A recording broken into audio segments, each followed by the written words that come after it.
Want to welcome everyone here today.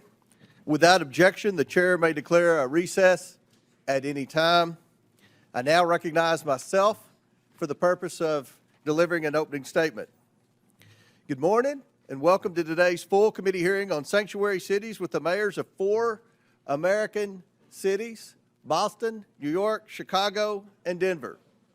Over the past 4 years, the Biden administration created the worst border crisis in American history. The Democrats said that President Biden did not have the power or the money to stop the flow of illegal aliens at the southwest border. Turns out, the only thing President Biden did not have was the willpower. In a few short weeks, President Trump has proved what we all know to be true. The Biden administration could have stopped the crisis at any moment if only they had the courage to enforce the law. Since President Trump assumed office, illegal entries at the southwest border have plummeted, a 94% drop in 1 month, 94%. Under President Trump, the world knows that there are consequences for unlawful entry into the United States. The border crisis was not the result of climate change, a lack of resources, or a failure to grant amnesty. It was the result of the last administration's deliberate choice. President Biden enacted policies starting on the day he assumed office to allow millions of unvetted illegal aliens to pour into the United States. Many of these illegal aliens have long rap sheets that include violent crimes. President Trump has an electoral mandate from the American people to deliver on his promises to secure the border and enforce the immigration laws of the United States. And he is delivering on this promise big time. The mayors here today each lead so-called sanctuary cities. And let's be clear, these policies only create sanctuary for criminals. Sanctuary policies violate federal immigration law by protecting criminal aliens at the expense of the American people. Sanctuary cities and states refuse to cooperate with federal immigration enforcement efforts and harbor illegal aliens. They often actively work to stand in the way of President Trump's mission to protect the American people and restore integrity to the American immigration system and the rule of law.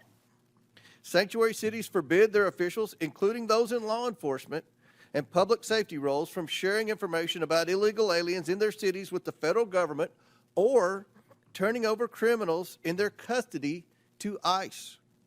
As a result, sanctuary cities release illegal aliens back onto the streets where they often go on to commit more crimes. In Chicago, for example, an illegal alien who was recently arrested for killing a 63-year-old man had previously been arrested in Chicago for trying to lure a child. ICE lodged a detainer against the criminal alien, but Chicago authorities released him back onto the street because of the city's reckless sanctuary policy. And now an innocent man is dead because of Chicago's refusal to follow the law. These reckless sanctuary policies also force federal immigration officers to go into local communities to apprehend criminal illegal aliens. If sanctuary cities were to simply communicate and work with federal immigration authorities, then federal agents could arrest criminal illegal aliens in a secure environment like a state or local jail. Instead, they have to risk their own safety and public safety by having to go into uncertain, dangerous circumstances just to make arrests. Sanctuary cities make us all less safe and are a public safety nightmare. That is why I launched an investigation into sanctuary cities and why these mayors are here today. We cannot let pro-criminal, alien policies and obstructionist sanctuary cities continue to endanger American communities and the safety of federal immigration enforcement officers. Today, Mayors Wu, Johnson, Johnston, and Adams will be publicly accountable for their failure to follow the law and protect the American people. President Trump and his administration are taking action against sanctuary cities. And Congress must follow, not by allowing a single penny of federal funding to go to cities and states that prioritize criminal aliens over the American people. I now yield to Ranking Member Conley for his opening statement. Thank you, Mr. Chairman. Every member here today, Democrats and Republicans alike, agrees that violent criminals don't belong in our communities. We all want our cities to be safe and have zero tolerance for violent crime, irrespective of the status of the perpetrator. Where we disagree is that my Republican colleagues prefer a selective application of the law to shield the President of the United States from accountability and this administration from the rule of law itself. In America, we uphold the rule of law, independent from partisan politics, without fear or favor.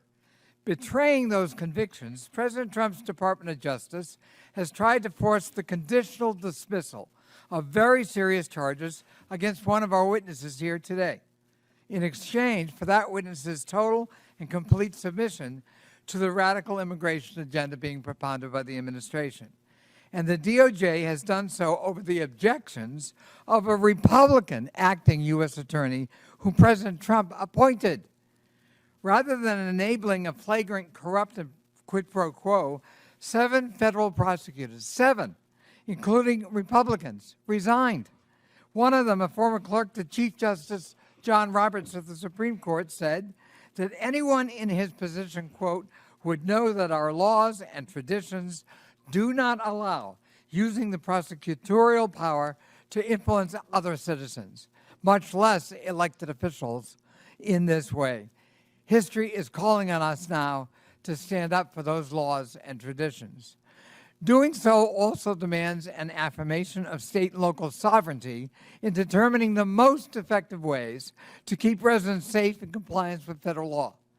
To deny this sovereignty is an assault on the independence of every American city across the country.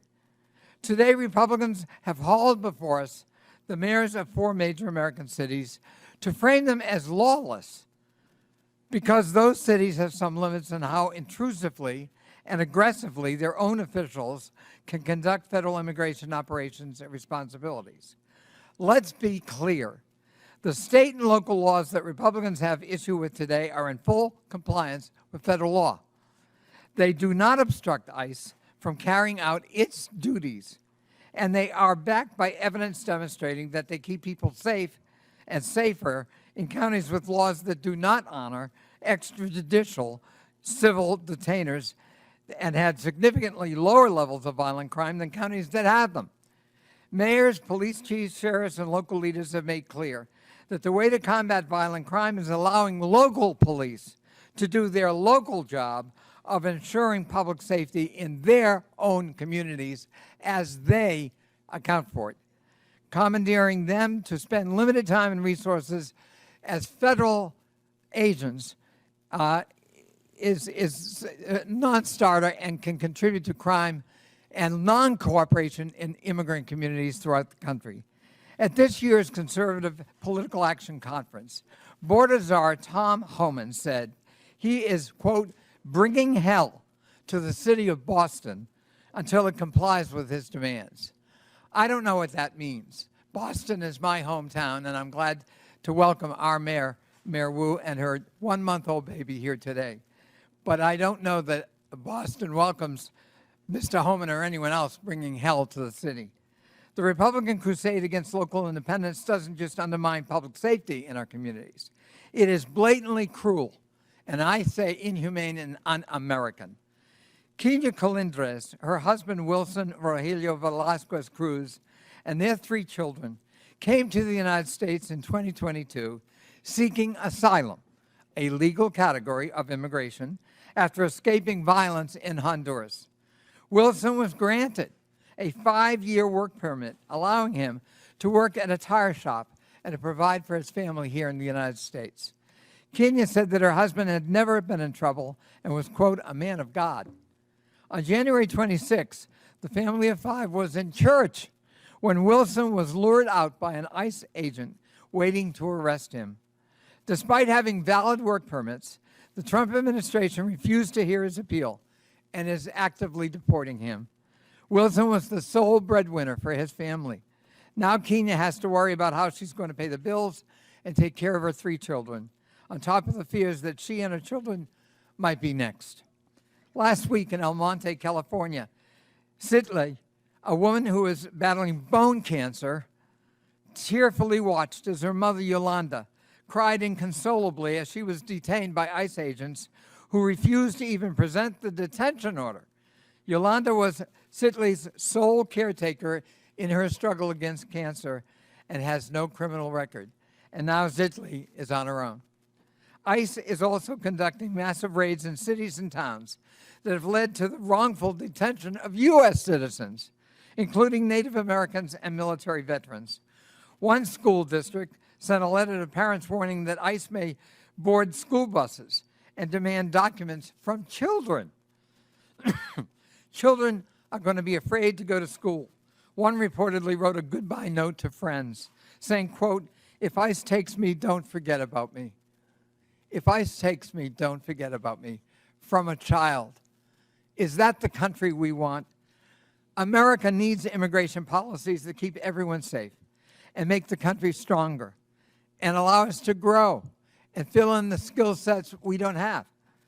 If President Trump was serious about delivering those solutions, he would not be attacking the Constitution's guarantee of citizenship to children born in the United States. To see our country through this period of darkness, we need leaders who will stand up for the rule of law and will champion public safety at the local level. And American families, whether they're immigrant families or native-born families, deserve due process, deserve respect, and deserve that Statue of Liberty that welcomes all comers. I yield back. Ranking member yields back. I request unanimous consent that Representatives LaHood of Illinois, LaLota of New York, Crank of Colorado, Malatakis of New York, Hurd of Colorado, Evans of Colorado, Van Dyne of Texas, Ocasio-Cortez of New York, Gillen of New York, and Davis of Illinois be waived onto today's hearing for the purpose of asking questions. Without objection, so ordered. And now, before we introduce the witnesses, I recognize Mr. Higgins from Louisiana for 20 seconds. Thank you, Mr. Chairman, and I thank the ranking member as well. Just to briefly, respectfully recognize the presence of the family of Wesley Haynes, a constituent. I'll speak to his case in my time, Mr. Chairman, but his parents, Patrick and Kathy, his wife, Olivia, his little brother, Brady, are present today, and they have a hard exit soon. Their 4-month-old daughter, Anne Marie, is waiting at home for Olivia to care for. And I just respectfully acknowledge their presence, Mr. Chairman and Mr. Ranking Member. We will discuss the details of their case. They tragically lost Wesley Haynes last year. Thank you, Mr. Chairman, for allowing me to recognize this beautiful American family. Thank you, Mr. Higgins. I'm very pleased today to welcome our outstanding witness panel, the mayors of 4 major American cities. First, we have Mayor Eric Adams, who's the outstanding mayor of New York City. He was sworn into office on January 1st, 2022. We have Mayor Mike Johnson, who's the mayor of the city and county of Denver. He was sworn into office on July 17th, 2023. I now recognize Representative Krista Morte from Illinois for 1 minute to introduce our next witness.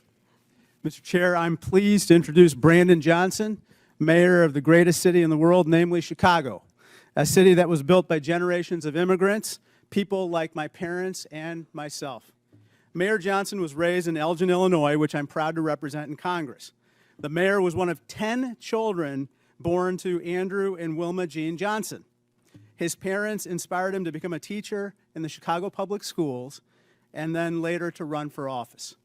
Mayor Johnson won his first race for Cook County Commissioner in 2018 and later became mayor of Chicago in 2023. Mayor Johnson has dedicated his life to public service, and I'm pleased to welcome my fellow Illinoisan to the United States House of Representatives and to the Oversight Committee. Welcome, Mayor. I now recognize Representative Presley from Massachusetts for 1 minute to introduce our next witness. Thank you, Mr. Chair. I'm proud to introduce Mayor Michelle Wu, a dedicated leader committed to making Boston a welcoming home for everyone, and the first woman and person of color to be elected mayor of the city of Boston. For over a decade, I've had the privilege of working alongside Mayor Wu and witnessing her dedication to public service firsthand. She leads with compassion, she is innovative and inclusive. Under her leadership, Boston has become the safest major city in America, a city that is welcoming to families from all walks of life.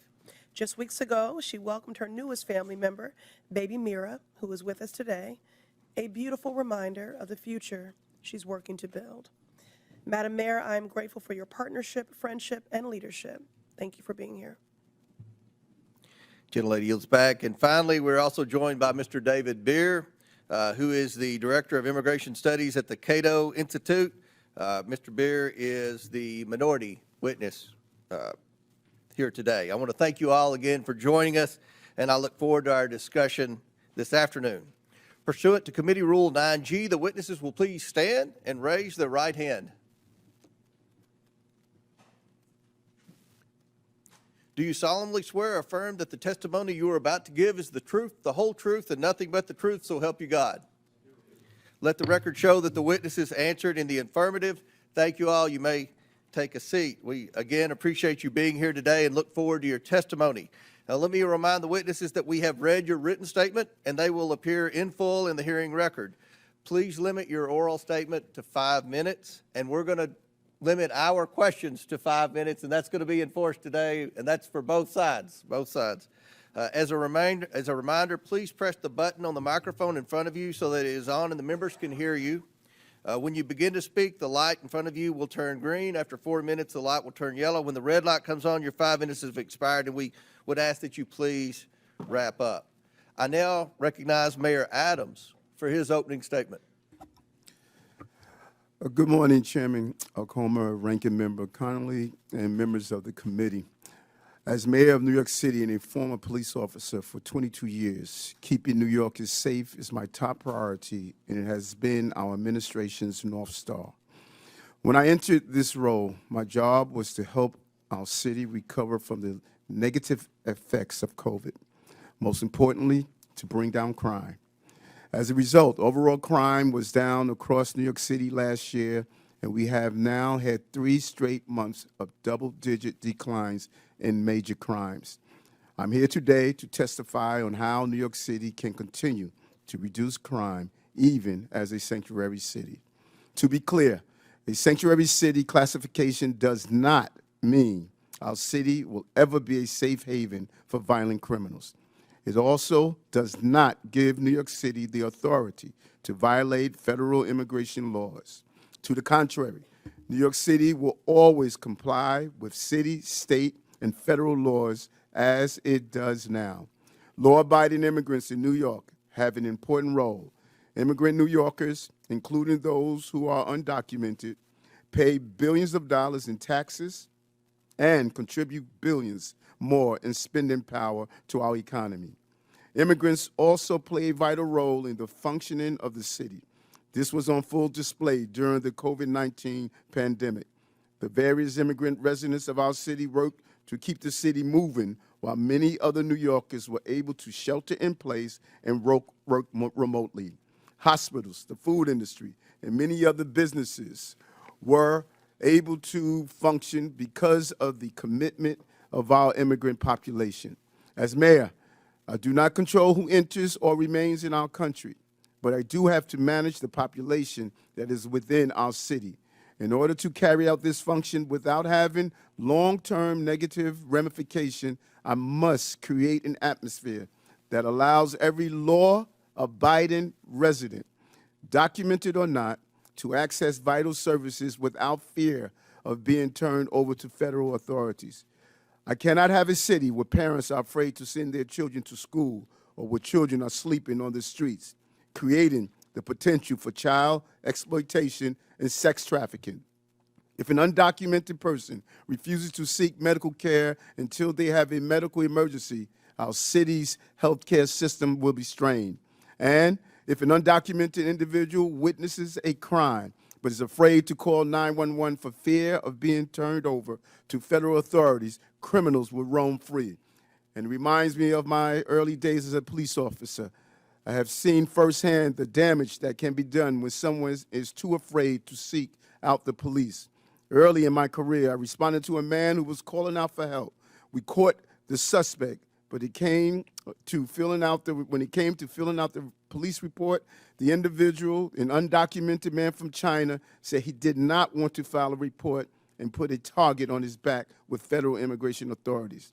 Approximately 4 decades later, our country still is in desperate need of comprehensive immigration reform. And as a result, New York City was hit with the largest humanitarian crisis in our city's history over the last 3 years. Federal law did not allow me to stop buses from entering New York City. State law required me to provide all in our city with housing and meals and to educate children. City law makes it unlawful to collaborate with ICE for civil enforcement. We complied with all of these legal requirements and still managed the humanitarian crisis with the care and compassion, while at the same time bringing down crime, recovering our economy, and preventing any child from being forced to sleep on the streets. Comprehensive immigration reform is long overdue. While the solution is not within my control as a mayor, I am committed to working with federal officials to go after violent gangs and those who harm residents of our city. This is why we have over 330 NYPD officers assigned to different federal joint task forces, over 70 of which are assigned to task forces with Homeland Security investigation, the criminal investigation arm of ICE. Those task forces focus on many different important priorities, including going after violent gangs and child exploitation. I look forward to sharing New York City collaborations that we do daily with our city, state, and federal partners to keep New York City to continue to be the safest big city in America. Thank you.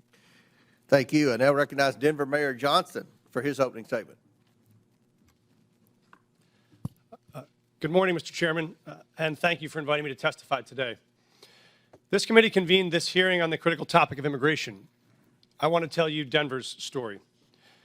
When I became mayor 20 months ago, Denver was already receiving buses of immigrants with little to no notice or coordination. At one point, we were receiving 10 to 11 buses a day, dropping off as many as 300 people, mostly women and children, in 10-degree weather with only sandals and a T-shirt, leaving them in danger of freezing to death on our streets. All told, 42,000 people arrived in Denver over 18 months, the largest per capita influx of any city in America. We are each entitled to our own opinion about what should happen at the border, but that was not the question facing Denver. The question Denver faced was, what will you do with a mom and 2 kids dropped on the streets of our city with no warm clothes, no food, and no place to stay? As mayor, I have to protect the health and safety of everyone in our city. As a man of faith, I have a moral obligation to care for those in need. As Scripture says, for I was hungry, and you gave me something to eat. I was thirsty, you gave me something to drink. I was a stranger, and you invited me in. So that's what we did. In Denver, we believe our problems are solvable, and we are the ones to solve them. So we went to work.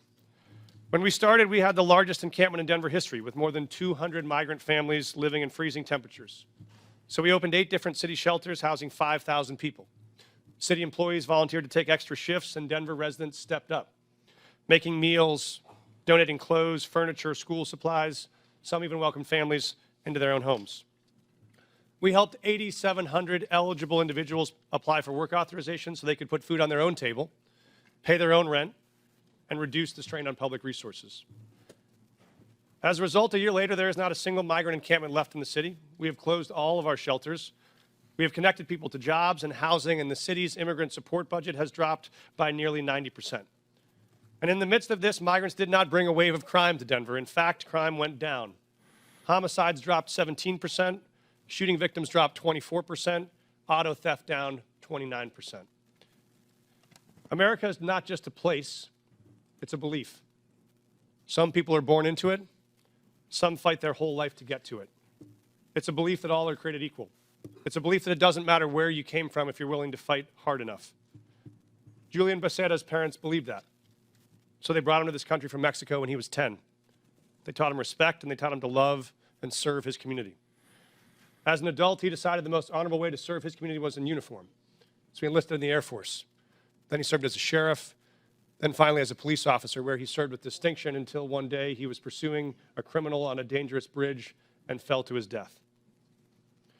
In the midst of the immigration crisis, I attended the Fallen Officers Memorial as I watched officers hand Officer Becerra's 10-year-old daughter a folded American flag. I watched her cry as she wrapped her little arms around that flag and holded it tight the way she wished she could hold her dad, but never will again. For the rest of her life, she will cherish that flag, that American flag, because it is the country that her dad loved. It is the country he chose. It is the country he served. It is the country he gave his life for. So if we want to tell the story of what impact immigrants have in America, we must tell the full story. That story must acknowledge that this country is lucky to have people like Julian Becerra, who love this country enough to risk their lives to keep us safe, to keep all of us safe. When buses started showing up filled with migrants, some in my city were afraid, just like I'm sure some of your constituents are afraid. They were afraid about crime and homelessness and worried about what these new people might take away from them. I understand that fear. And the truth is, people who are new to this country do good and bad just like all of us. But there's another truth. When those buses kept on coming, Denver made a choice as a city, not to hate each other, but to help each other. Not to turn on each other, but to turn to each other. And see if together we could solve a problem that felt bigger than any one of us. And that's what we did. It wasn't perfect, and it required sacrifice from all of us. But in the end, Denver came out stronger and closer than we were before. Because Americans expect us to do more than point fingers. They expect us to solve problems.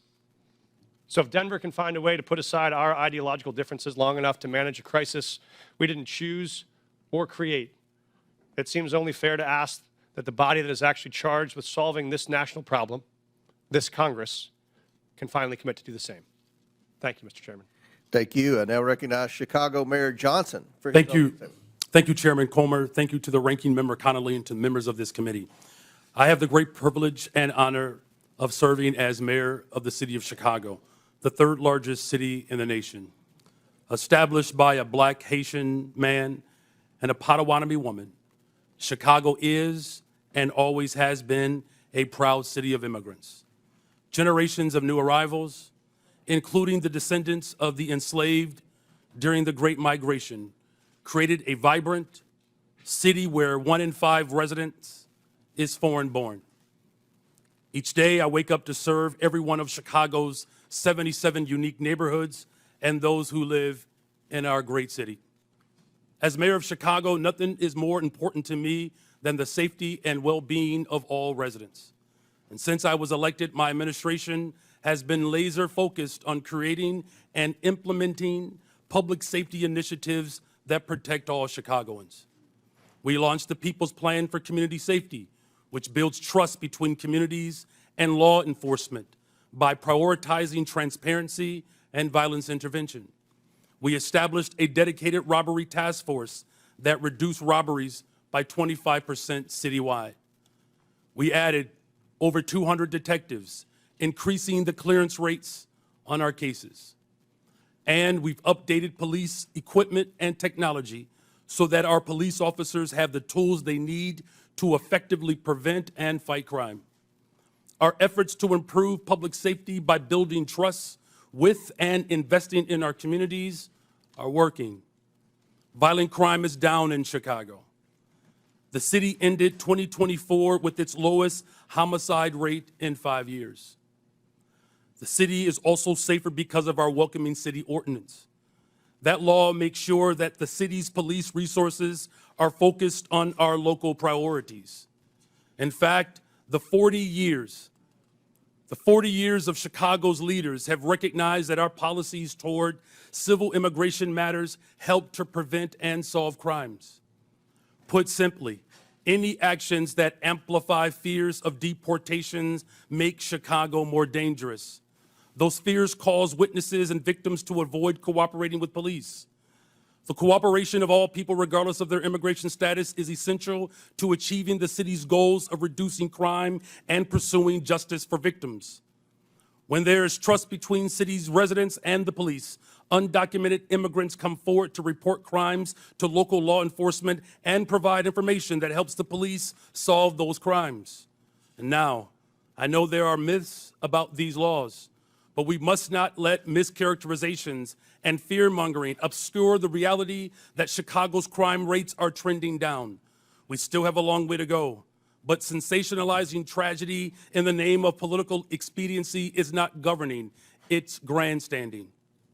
Every violent crime is devastating, but scapegoating entire communities is not only misleading, it is unjust, and it is beneath us. So let me be clear. Chicago's welcoming city ordinance and our other laws and policies do not lead to more crime. They do not prevent cooperation with federal law enforcement on criminal matters. And we do not harbor criminals. We arrest them, often because of laws that allow residents to feel safe helping the police. As mayor, I'm building a Chicago that embodies the dream of my father had when he came from Salis, Mississippi during the second migration, a Chicago that invests in housing, healthcare, jobs, and education. And that's why we've increased safe and stable housing by adding almost 4,000 more units, expanded access to health care by opening 3 mental health centers, and focused on getting our young people well-paying jobs, with summer jobs increasing by 45% since I've taken office. Our local partnerships have built a solid foundation, a better, stronger, and a much safer Chicago. We need this body's support for these efforts. We are ready to partner with you on the measures we know promote trust and create sustainable public safety. And to the people of Chicago and all hardworking people across this great nation, these values are our North Star, the drinking gourd we follow to a better future. We will not live in fear. It is not our portion. We will not go back. I do look forward to answering the questions of this committee. Thank you. Thank you. I now recognize Boston Mayor Wu for her opening statement. Thank you. Chairman Comer, Ranking Member Connolly, and members of the committee, my name is Michelle Wu. I am the daughter of immigrants, and since November of 2021, I have had the honor of serving as mayor of Boston.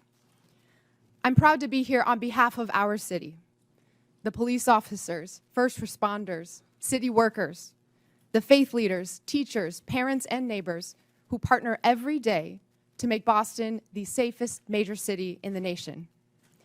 And I'm proud every day to work alongside the greatest police commissioner in the nation, Commissioner Michael Cox.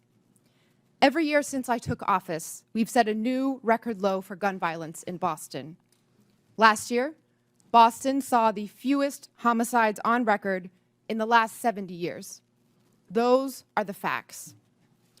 And behind these record lows are historic highs. The most ever young people working paid summer jobs, the most pre-K seats at no cost to families, the most affordable housing built in a generation. We have invested in the kinds of opportunities that cultivate prosperity and eradicate crime. And the laws on our books promote the kind of community trust that keeps all of us safe.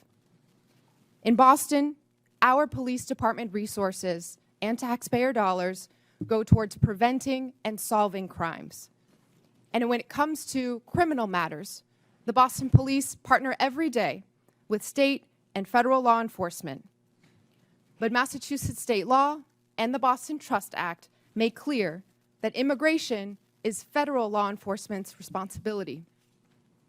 We are the safest major city in the country because our gun laws are the strongest in the nation, because our officers have built relationships over decades, and because all of our residents can trust that when they call 911 in the event of an emergency or to report a crime, help will come. This federal administration's approach is undermining that trust. In the past month, I've met with residents and faith leaders in community centers and places of worship, asking my constituents what they want Congress to know. And what I heard over and over again was fear and frustration. I spoke with pastors whose pews are half empty on Sundays, doctors whose patients are missing appointments, teachers whose students aren't coming to class, neighbors afraid to report crimes in their communities, and victims of violence who won't call the police.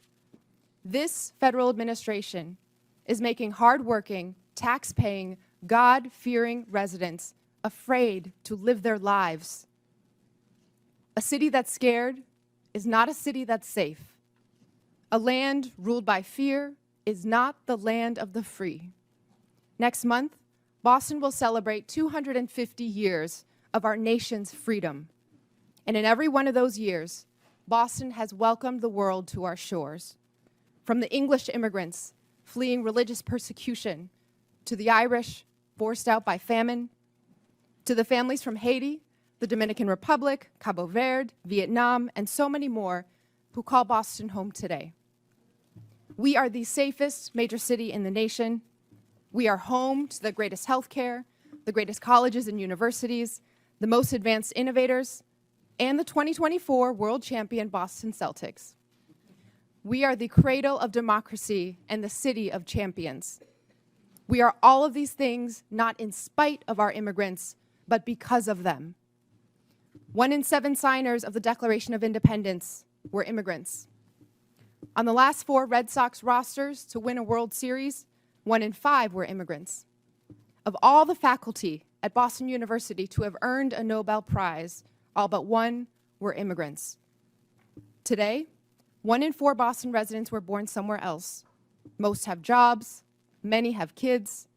All of them chose this country as their home because, like my mom and dad, they believe that here, where you've been doesn't limit where you're going.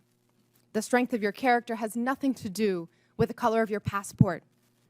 And how hard you work matters more than where you were born.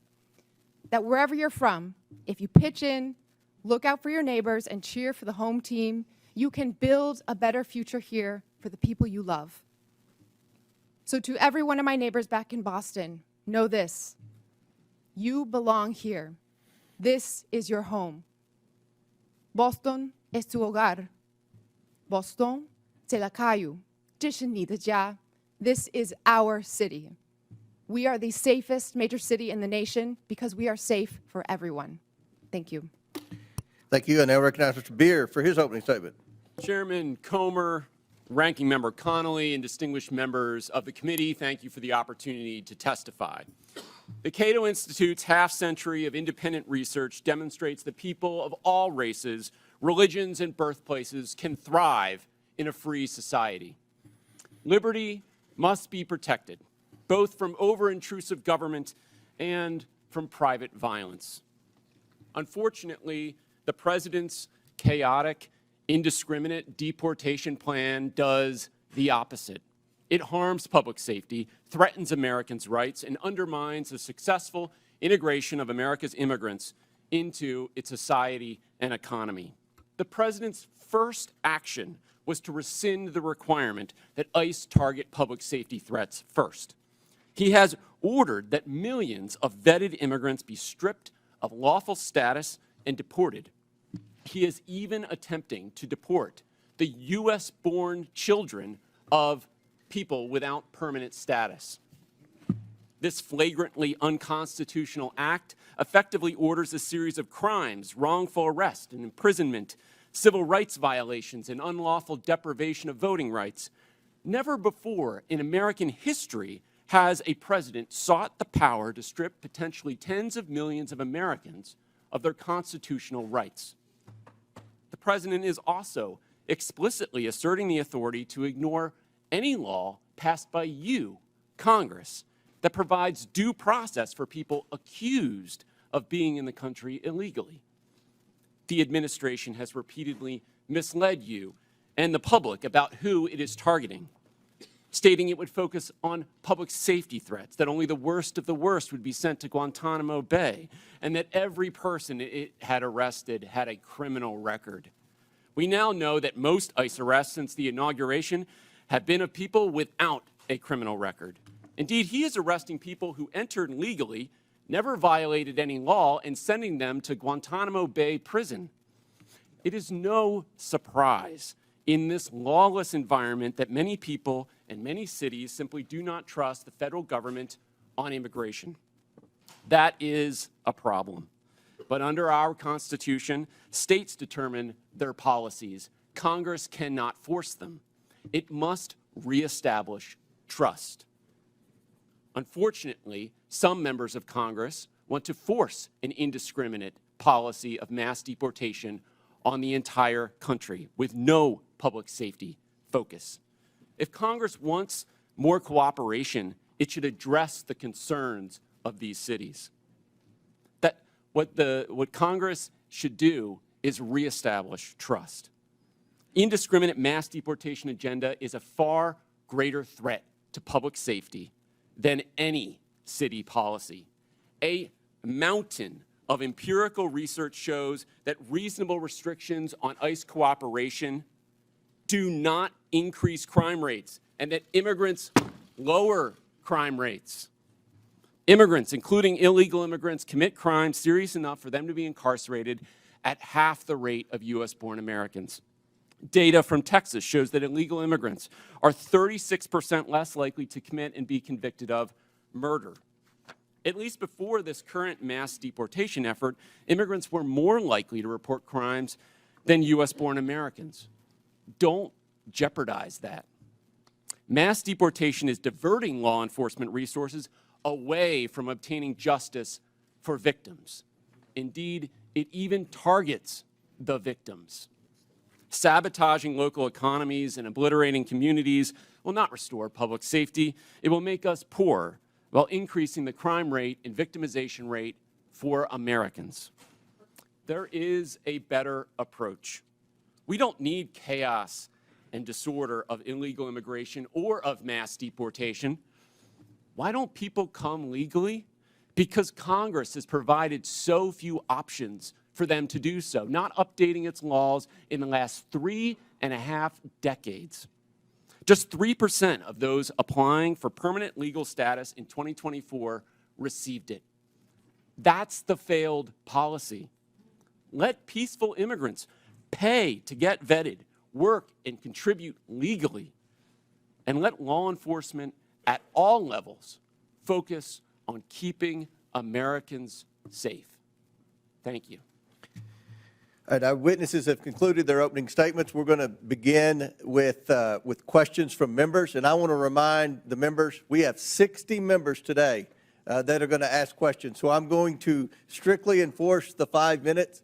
I'll hit the gavel if anyone's still talking, and we'll allow the witnesses to answer the question. But let's please be mindful. We have a lot of questioners today for this very important hearing, and again, we thank the witnesses. I'll recognize myself to begin questions for 5 minutes, and I have limited time, so I want to start with a simple yes or no question, and I'm going to hold you all to that because after the first question, then we'll allow for a little more time. But Mayor Johnston, in 2017, Denver prohibited city officials, including corrections officers, from assisting and cooperating with any investigation, detention, or arrest procedures related to federal immigration laws. The city also stated that federal immigration authorities shall not be granted access or allowed to use the secure areas of any city or county jail. Mayor Johnston, is Denver a sanctuary city? A lot of folks use that term. Yes or no? Sorry, Mr. Chairman. Folks use that term differently. I can tell you what Denver does. We do not. Okay, I take that as a yes. Mayor Johnson, no, yes or no? I take that as a yes. Mayor Johnson, on March 10th, 2023, you posted on X that Chicago must lead and live by the promise to be a sanctuary city. Is Chicago a sanctuary city? A 40-year policy of being a welcoming city. Yes. A 40-year I take policy that of a as welcoming yes. city. Mayor Wu, in November 2024, you gave an interview noting that you served on the city council a decade ago when the Boston Trust Act was first passed. You said in that interview that in terms of Boston's policy, there is a prohibition on resources and personnel going to enforce civil immigration detainers, meaning Boston police and other departments cannot cooperate with ICE when it comes to detaining on civil warrants. Mayor, is Boston a sanctuary city? Boston is a safe city. I take that as a yes. And Mayor Adams, on November 12, 2024, you said, quote, this is a sanctuary city, but I must comment that you have, of the witnesses today of the major cities, you have publicly stated that you were willing to work with ICE on detaining the most criminal illegals, and I want to publicly thank you for that. But my question to you, sir, is New York City a sanctuary city? Based on our classification, yes. Okay. Last year, in a Boston suburb, an illegal alien raped and impregnated his 14-year-old daughter while living in a shelter for illegal aliens. Mayor Wu, under Boston law, would you turn this criminal over to ICE on a detainer? Whenever there's a criminal warrant, Boston police enforce that and hold people accountable. So would you turn that criminal over to ICE? This happened outside the city of Boston, but I can tell you in the city, Whenever someone commits a crime, whenever there's a criminal warrant, we hold them accountable. If ICE deems that they are dangerous enough to hold, obtain a criminal warrant, and the Boston Police will enforce it. Will you turn that criminal over to ICE? We follow the laws, I and take we that make as a sure no. that everyone. In Chicago, is an safe. illegal alien who is a suspected member of a violent foreign gang who was brought into custody for his potential involvement in a murder. He was released when Cook County declined to press charges. This illegal alien is also facing charges for kidnapping and sexually assaulting his former girlfriend last year. Now he's on the streets. Mayor Johnson, under Chicago law, would you turn this criminal over to ICE on a detainer?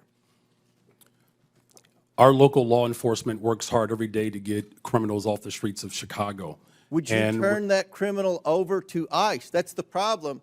That's one of the topics of this conversation. That's one of the problems we've heard from Tom Hammond and from the Homeland Security is that in your cities, when someone's apprehended for a crime and ICE is now with this new federal policy wanting to come in and deport the criminal alien, that you will not cooperate with ICE. Will you turn that criminal over to ICE? And we do not harbor criminals.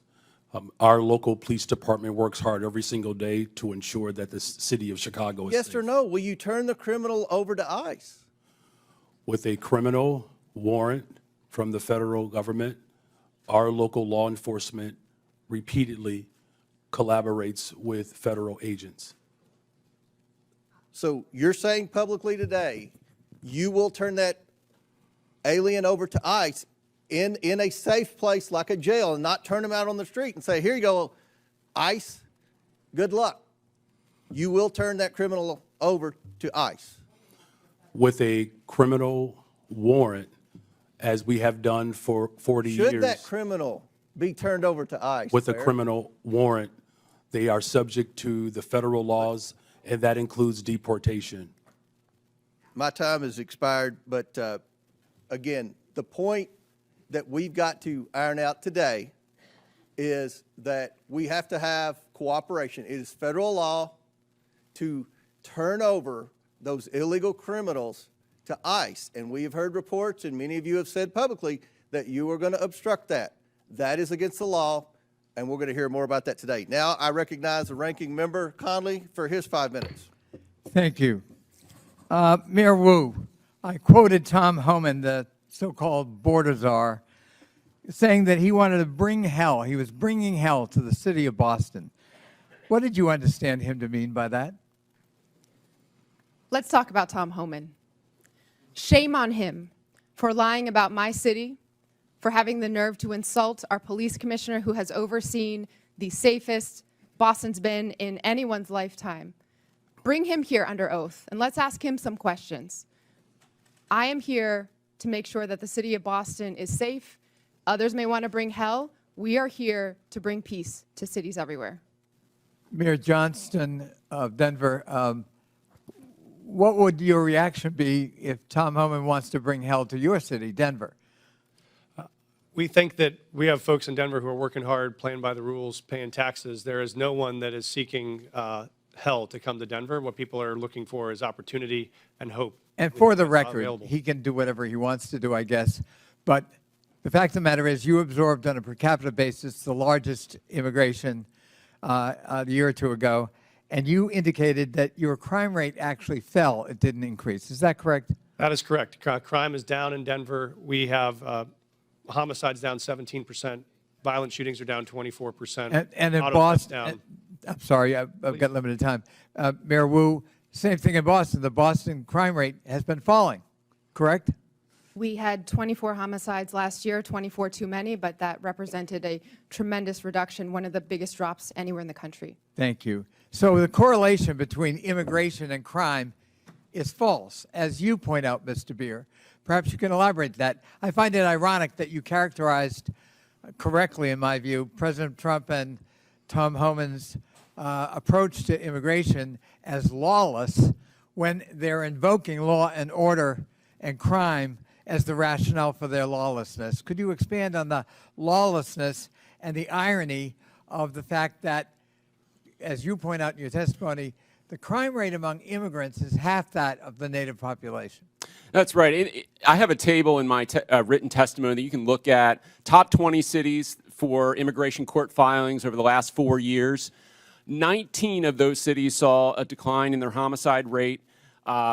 If you look at all of the major cities, there is a negative correlation between increasing numbers of immigrants and the homicide rate. So that means more immigrants, lower homicide rates.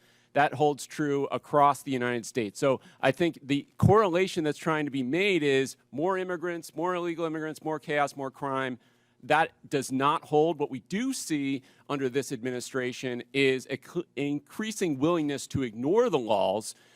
He has, as I mentioned, signed an executive order that says he can ignore due process rights for people who are accused of being in the country illegally.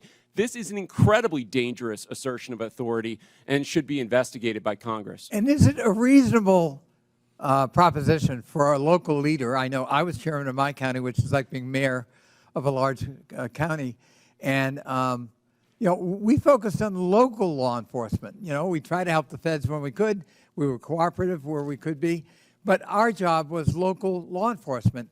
And there is a clash when ICE behaves this way, and I described some horrible incidents.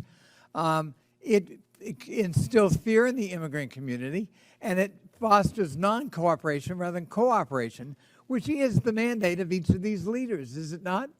Absolutely. We want cooperation. Many of these cities are the reason why immigrants are more likely to cooperate and report crimes to the police than the U.S.-born population is. So there are good reasons to limit this mass deportation of people in their communities. I would just argue that the premise of this hearing is false. We have local law enforcement cooperating with the local political leadership, and it's working. It's bringing down crime rates. And the proposition that immigrants cause crime is false, in fact, patently false, as your testimony, I think, would demonstrate, Mr. Beer. And the idea that these are sanctuary cities that need to be punished is simply a war on urban America. And I'm proud of the mayors who are in front of us here today, and I thank them for their testimony, and I thank them for their service to their local communities. I relate to it, and I think it's a noble calling. I yield back. Gentleman yields back. Chair recognizes Ms. Boebert from Colorado. Thank you, Mr. Chairman. Mayor Mike Johnston, I hope we could start off on a level field of agreement here. So in your testimony, you said that locals were asking Denver, what will you do? When they saw 10 to 11 buses coming in a day and 42,000 illegal aliens entering their city. Denver, what will you do? And in a Fox 31 interview in January, you blamed state law for not allowing the city of Denver to coordinate with ICE, resulting in Denver being a sanctuary city, saying, quote, the whole state is bound by our state law in this, which is pretty consistent in some of these practices, like everywhere in the state. We don't honor ICE detainers, end quote. I've demanded Governor Jared Polis and the Colorado State Legislature to repeal them. Douglas County has led on a lawsuit to get those laws repealed. So, Mr. Mayor, would you join me today in calling and demanding that these sanctuary policies, these Colorado state laws, be repealed? Thank you, Congresswoman. Yes or no, Mr. Mayor? Pardon? Yes or no? Will you join me? I do not believe the detainer law needs to be changed. I can tell you what Denver Okay, does so you right now. don't want them to coordinate with ICE, but yet you're blaming the state of Colorado for those policies. It's a statewide law. It's not a Denver law. And you're blaming the state of Colorado for the law, yet you will not call for that law to be repealed. Correct? Yes or no? We do coordinate with ICE presently. I'm happy to tell you what we do on that. So we've honored detainer requests more than 1,226 times over the last What about years. before a warrant? There are many issues before a warrant. So if what happens is if ICE has sends us a detainer request, Well, you have local law enforcement officers, Mr. Mayor, who are unable to coordinate with ICE to even get the initial warrant. They aren't allowed to tell them that they are illegal aliens. So unfortunately, you won't join me in asking for this law, demanding that this law be repealed. So let's keep going. In 2017, Denver passed an ordinance that ensured any city employee who spoke with federal immigration authorities would be fired, among other policies that have led to local and national media outlets to call Denver a sanctuary city. So now let me ask you, would a city employee be fired for communicating with anyone from the EPA? Right now, Congresswoman, our policy is we don't ask people's status. when Would they come any into city contact employee with be any- fired for communicating and coordinating, talking with an agent from the EPA, a federal employee? Not to my knowledge, Congresswoman. What about Health and Human Services? Would they get fired for talking with someone from Health and Human Services? Not to my knowledge, Congresswoman. So they would only be fired for talking to federal law enforcement officers. No, that's incorrect, Congresswoman. This is an ordinance city employees do, in Denver fact, passed in 2017, Mr. Mayor. our city employees do, in fact, communicate with ICE. We do coordinate on multiple things with ICE. For instance, if there is a violent criminal warrant in the city, we No, pursue that we're warrant talking together. before the warrants, Mr. Mayor. There are issues happening before warrants are issued, and local law enforcement officers are unable to coordinate because there is no warrant. And your ordinance says that a city employee would be fired for communicating with federal law enforcement. So you've been mayor for 600 days. Have you ever called for that ordinance to be repealed? We are not unable to coordinate with ICE right now. We are in communication with ICE right now. Only if about- there is a warrant, but I'm talking prior to the warrant. We wouldn't have a reason to coordinate. Because you prior don't know to if they're warrant. illegal, because you are unable to coordinate until there is a warrant. So that's why this ordinance needs to be repealed. So now the 600 days, there's been no time to ask for this to be repealed. You did have a newcomer's playbook, 25 pages. You had time to put that together. And you had time to agree with the city council to authorize up to $2 million to pay Joe Biden's former lawyer, his law firm, to help cover your ass for Denver's sanctuary city policies for this hearing, correct? Thank you, Congresswoman. We have counsel. Did you to authorize support- that spending? We have counsel to support this committee's investigation into any documents you may have. That is a year-long contract for the 13,000 city employees. And your budget you may is request documents from. seriously declining. Denver Magazine reported that Denver has spent $7.5 million on shipping illegal aliens to other destinations. Mayor Adams, did Mayor Johnston ever coordinate with you and tell you that he was shipping illegal aliens to your city? We coordinated in communication around the entire asylum seeker issue in our cities. So I've heard that Denver crime went down. Well, Aurora's crime went up because you were also shipping them to Aurora. And we have documentation that I don't have time to discuss here in this hearing that proves you were shipping illegal aliens to Aurora. Their crime was increasing while you were hiding under laws that you will not demand be repealed, ordinance from your city.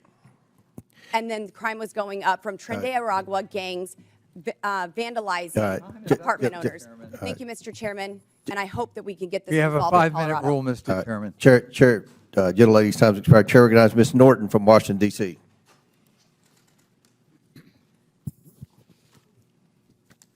There have been a lot of talk today about these cities and their, in my view, principal decision not to respond to extrajudicial ICE detainers.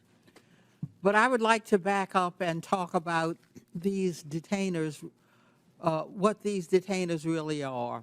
Requests from ICE to unconstitutionally hold someone without due process or probable cause. Enforcing ICE detainers is also expensive, often results in mistakenly holding U.S. citizens and undermines public safety. It diverts resources from protecting the local community to carry out the federal government's job of immigrant enforcement. Mayor Johnston, what challenges do ICE detainers represent to your law enforcement and city resources? Thank you, Congresswoman. I think that was to me, right? Sometimes I That's get correct. confused. Okay. Thank you, Congresswoman.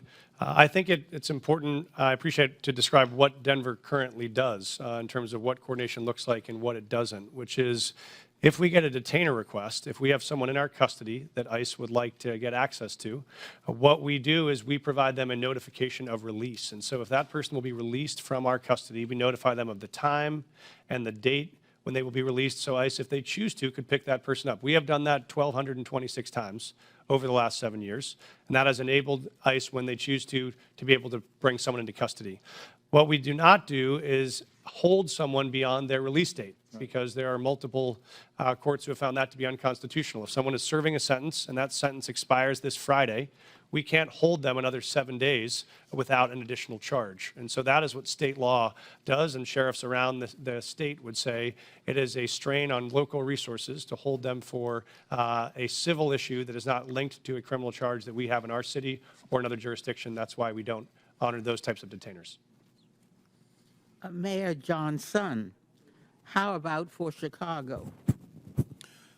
So thank you for that question. And for Chicago, again, our top priority with the Welcoming City Ordinance is to ensure maximum safety, the type of coordination that happens between our local law enforcement and our communities is paramount to building trust and keeping our communities safe. The ordinance, as well as the state law, the Illinois Trust Act, which was passed with bipartisan support and signed by the Republican Governor, Bruce Rauner, we do not permit our local law enforcement from engaging in any federal matters. With a criminal warrant, our city and our state will cooperate with the federal government, but without a criminal warrant, our local law enforcement focuses in on local issues to keep the people of Chicago safe. Mayor Wu, how would fulfilling ICE detainers detract from public safety in your city? Thank you, Congresswoman, for hosting us, first of all, in your district. We hear every day from Boston residents, a city that is 28% people who were born in another country, that the trust and feeling that they know they can call 911 when they need help, or if they have information to solve a crime and police need that help, that they feel comfortable in doing so. And so our policy in Boston is that regardless of your background or immigration status, you have access to our libraries. We want you to take your kids to school. We want you to be part of our community. And also, regardless of immigration status, if you commit a crime, if you do harm in the community, you will be held accountable. It is critical to the safety of Americans that cities have the ability to decide what is in the best interest of their people. Mayors and local enforcement know their cities best. I would yield any time remaining to the ranking member. I just want to underscore what the gentlelady has said. Local government knows best how local enforcement, law enforcement works. And cooperating with ICE is part of that, but they can't be a substitute for ICE doing its own job, which is a federal responsibility. Thank you for yielding. Before I recognize Mr. Jordan, I believe Ms. Boebert has a unanimous consent. Yes, Mr. Chairman, I'd like to ask unanimous consent to submit to the record multiple local news articles referencing Denver's sanctuary policies, including the Newcomers Playbook written by Mayor Adams and the budget, which shows millions and millions of dollars of the Denver city budget cut. Without objection, so ordered. Chair now recognizes Mr. Jordan from Ohio. Thank you, Mr. Chairman. Mayor Johnston, who's Abraham Gonzalez? Thank you, Congressman. He is a individual that was released from the county jail on Friday in the city and county of Denver. That's all you know about him? I do know that he was facing charges that the Venezuelan gang member arrested by Border Patrol on September 20th, 2023, released into the country by the Biden administration. A few months later, he's arrested in your city, charged with aggravated assault. On March 11th, 2024, he's charged with motor vehicle theft, stole a car, and then on March 20th, 2024, Mr. Gonzalez is charged with felony menacing. 6 days after that last charge, ICE sends you a detainer, which includes an administrative warrant. Basically, it says if you're going to release this bad guy, this gang member who allegedly stole a car, menaced people, and assaulted people, give us a 48-hour heads up. Is that right? Does that refresh your memory? I do know about the detainer request. I do know that we provided a notification of release. What kind of to notice the- did you give ICE when you released him? We gave him notification. I'm not sure how long in 1 advance it hour. was. I do know 1 that. hour. I do know that there Give were him a 1 six- hour notice, and you released him 5 days ago, right? Why not give him more heads up? Actually, let's put the slide up. Let's see what it says here. Let's put the slide up. This is what the Denver Sheriff's Department, it's kind of hard to see, so I'll read it. It says, Denver Sheriff Department, ICE notification being released to the streets. I simply said, just release him to us. You release him to the streets. Why not release him to ICE?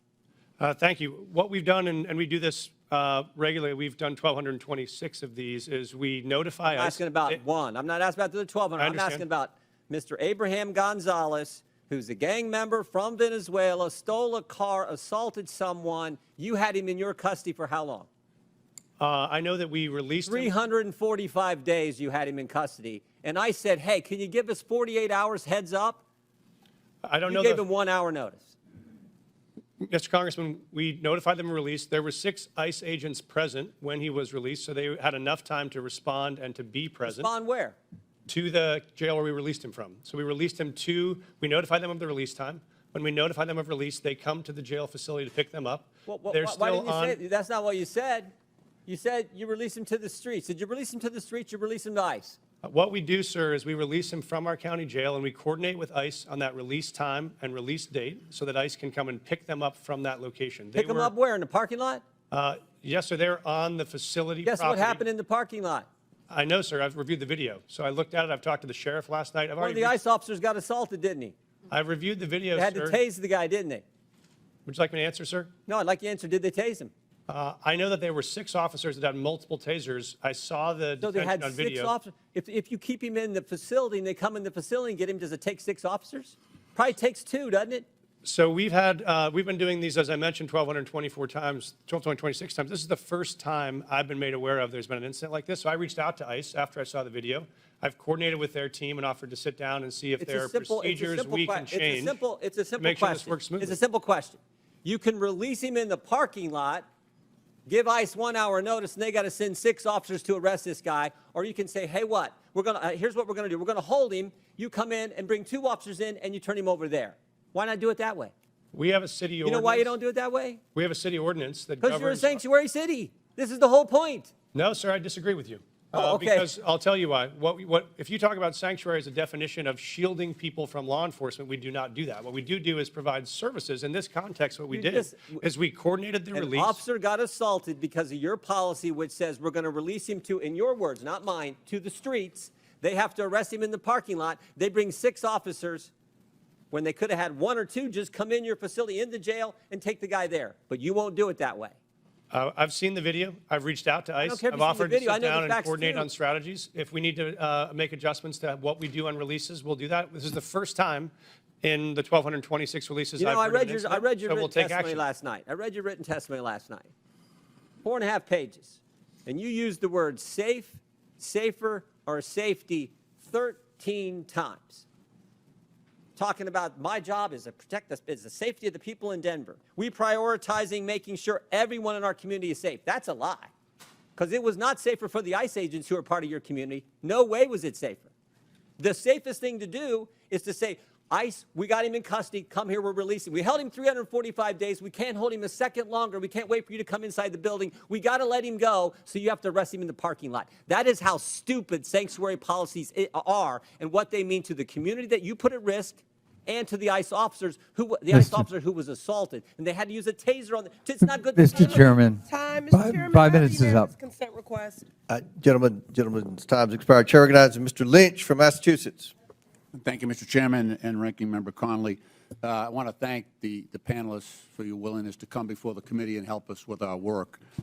You know, I truly believe that if we had a rational and comprehensive immigration policy in this country, if we competently regulated the flow of immigration, if we knew the purpose and circumstances of each immigrant's arrival here, and if every immigrant knew what was expected of them when they arrived, I honestly and truly believe that immigration could be the greatest blessing for our country. look at our world rivals, China and Russia. No one is trying to sneak into China, sneak into Russia. It's because of what we offer here as a nation. There is a substantive issue that's at play here, and I want to address that. So under Article 1, Section 8, Clause 4 of the Constitution, it provides Congress, and I'll read the section here, to establish a uniform rule of naturalization. And Clause 18 further provides that Congress has the power to make all laws that shall be necessary and proper to execute its enumerated powers, including immigration. So it appears that Congress has taken up that responsibility in the Immigration and Nationality Act, which they exercise under constitutional writ. On the other hand, we have local so-called sanctuary city laws that at times, so those sanctuary cities laws tend to address local cooperation with federal authorities in your jurisdictions, within your cities. And sometimes it does appear that the sanctuary city laws are defending against the congressional grant of authority to operate in that area. Now, you all, as mayors, and I ask this of the entire panel, you deal with this every single day, and we've heard some of it in your testimony eloquently. How do we, as lawmakers, we're struggling with this right now. There's a tension between that authority of Congress to act under Article 1 of the Constitution and then your responsibility, nobly taken, to provide a safe environment for the residents and visitors to your cities. How do we reconcile, and I'm asking you for advice. You have a great perspective on this. How do we together reconcile the tension between those two operating systems, grants of power? And I'd welcome any advice you have on that, because that's what we are struggling with up here in terms of trying to come up with a comprehensive immigration policy that addresses all of these concerns. Mayor Johnson? Congressman, I'm happy to start the response. We obviously believe there is a federal system that has federal obligations and state and local obligations. We think, as Mayor Wu said, that our officers are uniquely prepared, trained, and ready to enforce local law and to keep our city safe. We want to focus on that. We do not have the capacity for our law enforcement to be doing federal immigration enforcement, but we want to be partners in making sure we're pulling violent criminals off the street. We do that now. We've done it in the past. We'll keep doing it. And we think the capacity for the federal government to focus on. But what I'm trying to point at is this. So the current president of the United States, Donald Trump, rode into office on this issue. On this issue. He put people in fear. I'm in a state that's 2,400 miles from the border. We're going to spend $1.5 billion on providing services and housing and everything to people who are in our state unlawfully. He got into office on that issue. So the costs to democracy are massive. It is now threatening our democracy because we have mishandled this issue. So we need to get together on this and turn immigration, like I say, into the greatest blessing that this country has, and not something that people are afraid of. That's the challenge. May I, Congressman? Please. This may be the last my blue. friend. This may be the last blue dress I'm wearing this month. It's going to be green from here on out as we celebrate Irish American heritage back at home. Please pass comprehensive immigration law that is consistent and compassionate. That will make our jobs possible, and we would so appreciate that partnership. I hear you. Thank you. I yield back. Gentleman yields back. Chair recognizes. Chair, I have a unanimous consent request. I didn't. I'm sorry. I have a unanimous consent request. All right. Proceed. Okay, I'd like to seek unanimous consent to enter into the record thousands of DHS agents shift to deportation instead of drugs, weapons, and human trafficking. That is February 2025 USA Today. Without Also, objection, so ordered. Parents pull kids from childcare as immigration fears hit U.S. youngest. Without objection, so ordered. Chair, Finally, an 11-year-old girl in Texas died by suicide after she was bullied about her family's immigration status, her mother says. without objection, so ordered. Chair recognizes Dr. Gosar from Arizona. Thank you, Mr. Chairman. Mayor Wu, I'll be showing up at your house tomorrow with my bags at 5 o'clock. Leave your doors unlocked, please. What are you making for dinner? Because I expect a warm meal and a balanced diet. Now, I'm going to need a car, and please leave me some cash because I'm going to need to go to my doctor's appointment on Friday. That would be to Mr. Mayor Johnson. Now, I don't want to sleep on the couch, so put me up at a luxury hotel. The other Mayor Johnson. Obviously, you wouldn't like this because you don't know me, right? You know nothing about me. You might not like that. Sanctuary cities offer this kind of hope, this false hope, to illegal aliens by saying that very thing. Stay with me. We don't tell anybody that you break our laws. Now, thank you. You've made the United States complicit and one of the largest purveyors of human trafficking in the world. Thank you. You're disgracing the legal immigration system that came here and the immigrants that came here the right way, through Ellis Island at the time, now through our going through a process. And I want to talk about that process because I've always been told, and it's never been really challenged, is that good process builds good policy, builds good politics. I think that works really, really good because you can always fall back to the process. If the process isn't good, you always get good process.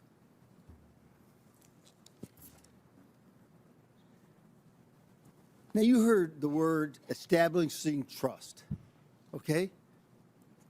How can you establish trust at the very beginning when you have a false narrative here? You're defending folks who have broken the law. The definition I've always looked at is trust is a series of promises kept. What kind of trust are you supporting here? What is the trust of an illegal alien? It's a false hope. It's a false trust. Welcome. We're bringing you in. It's disorganized process. Now, let me ask you a question. Mayor Adams, did you support SB 1070? I'm sorry? Did you support the Arizona law called SB 1070? I'm not familiar with it, sir. Well, let me explain, okay? SB 1070 challenged the federal government on its supremacy clause. Because we, in Arizona, wanted, the government wasn't doing anything, so we thought, we'll do this. We can't allow them to break laws. The Supreme Court ruled that struck it down. Now, it seems contraindicating here that you would have supported SB 1070, right, Mayor Adams? Based on the premise that you or would you violate the supremacy clause in regards to immigration? Would I violate the supremacy clause? This is way over my head. Okay. I felt law. That's you know. okay. Mr. Mayor understanding. Johnson, would you have supported SB 1070, allowing Arizona to follow their own laws? Because that's what you're doing right here. Thank you, Congressman. We currently follow all federal law, all state law, and all local law. So we do not have any supremacy clause challenges that we're pursuing or maintaining. Okay. Well, it seems like you are. But, Mr. Johnson, do you agree? The city of Chicago complies with all laws. Okay. Mayor Wu. I'm not familiar with that law because I'm focused on the city of Boston, but we follow all state, city, and federal laws in Boston. What happens when you get in conflict with them? Who do you support? The Constitution, as I understand it, doesn't require cities or police officers or anyone to follow their laws in conflict, follow federal laws in conflict with local laws or state laws. Okay, in the Constitution it says, and it's explicit, that the federal government has jurisdiction and supremacy over all immigration laws, right? I mean, I've heard it a number of times from my colleagues over here. We're the ones who can define that. We're the ones that have that. We just heard we want a comprehensive immigration policy. How can you get a comprehensive immigration policy when you're defining it from the very get-go? You're building it on false premises and false tenets. Respectfully, Congressman, you could pass bipartisan legislation, and that would be comprehensive immigration law. Why The would you false have- narrative is that immigrants in general are criminals, or immigrants in general cause all sorts of danger and harm. That is actually what is undermining safety in our communities. If you wanted to make us safe, pass gun reforms. Stop cutting Medicaid. Stop cutting cancer research. Stop cutting funds for veterans. That is what will make our city safe. Yes, thank you. I yield back. Chair recognizes Mr. Chris Morte from Illinois. Thank you, Mr. Chair. Mayor Johnson, there's been much talk about Chicago and its enforcement of laws to rid our communities of criminals, so I want to give you a chance to address some of these questions. First, Mayor Johnson, the city of Chicago operates under 4 sets of laws: federal, state, county, and of course, Chicago's own laws, right? That is correct.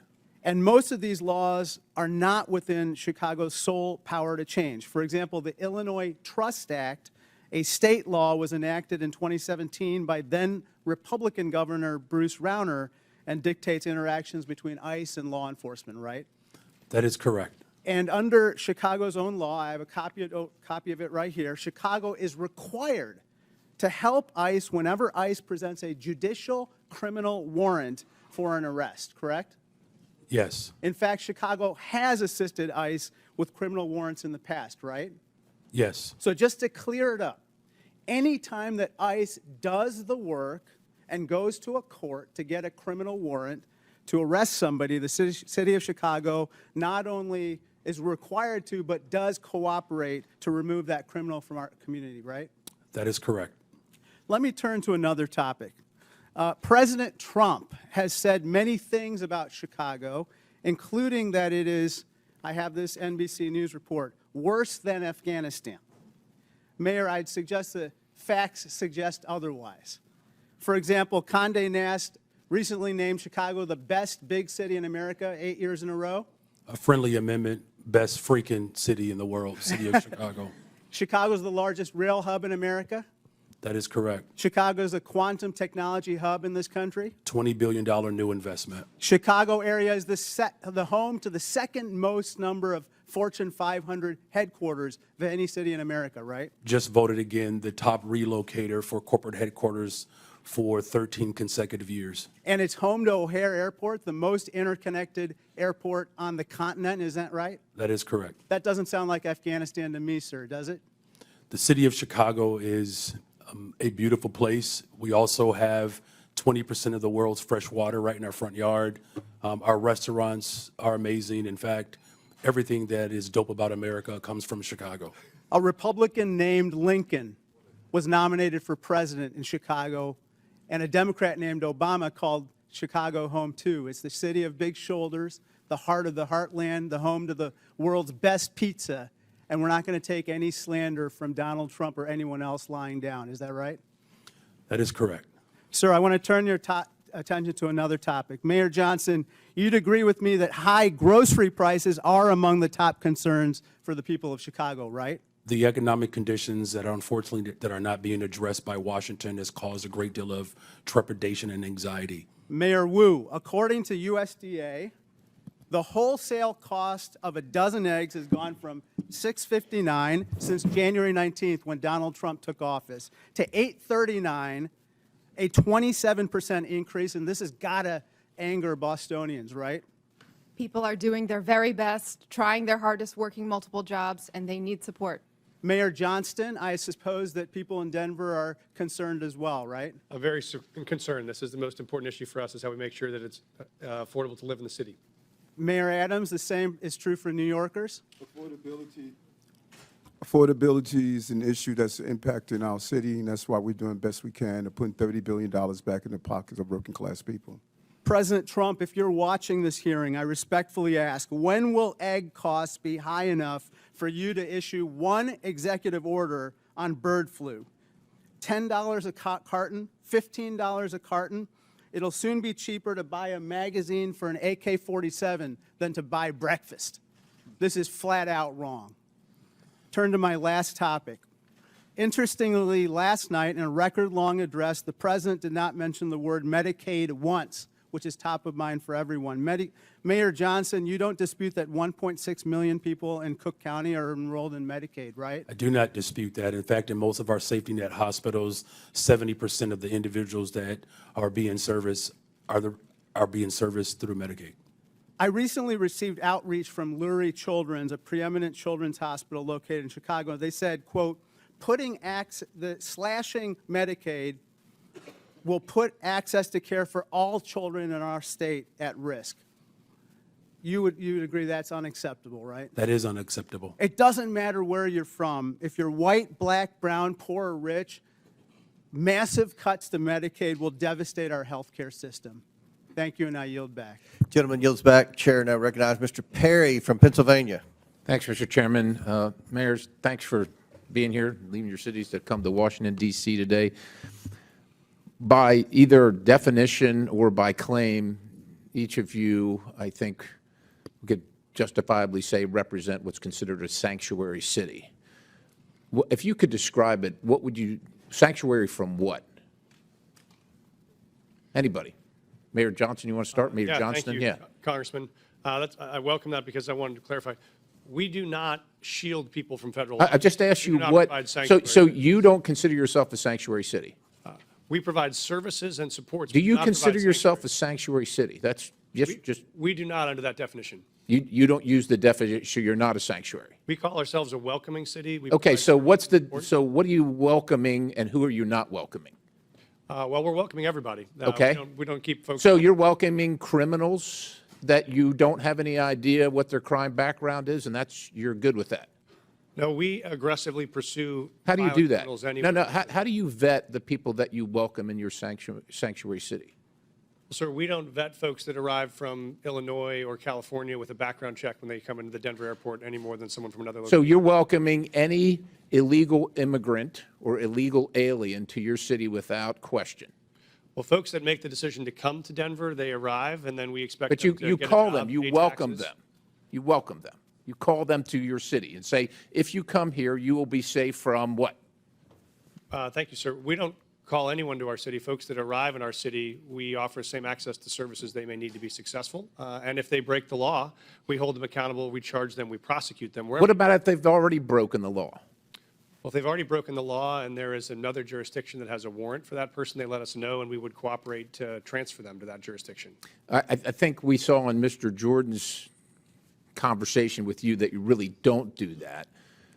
Mayor Johnson, how about you? How many, according to my records, you have welcomed 51,648 illegal aliens to your sanctuary city. So I'd ask you, sanctuary from what? If you're referring to the number of individuals that were bused from Governor Abbott without any coordination, the 52,000 individuals that were seeking asylum, those individuals were bused to us. I passed a bus ordinance to work to coordinate with the governor of Texas. He refused to do that. But that transfer of individuals was the result of the governor of Texas, not the result of a welcoming city ordinance. Welcoming city ordinance. So you're not welcoming these people that came here illegally? The individuals that were bused to us from the border. From They were not Governor welcome in Chicago? You didn't welcome them? You didn't provide them sanctuary? So the welcoming city ordinance is pretty straightforward.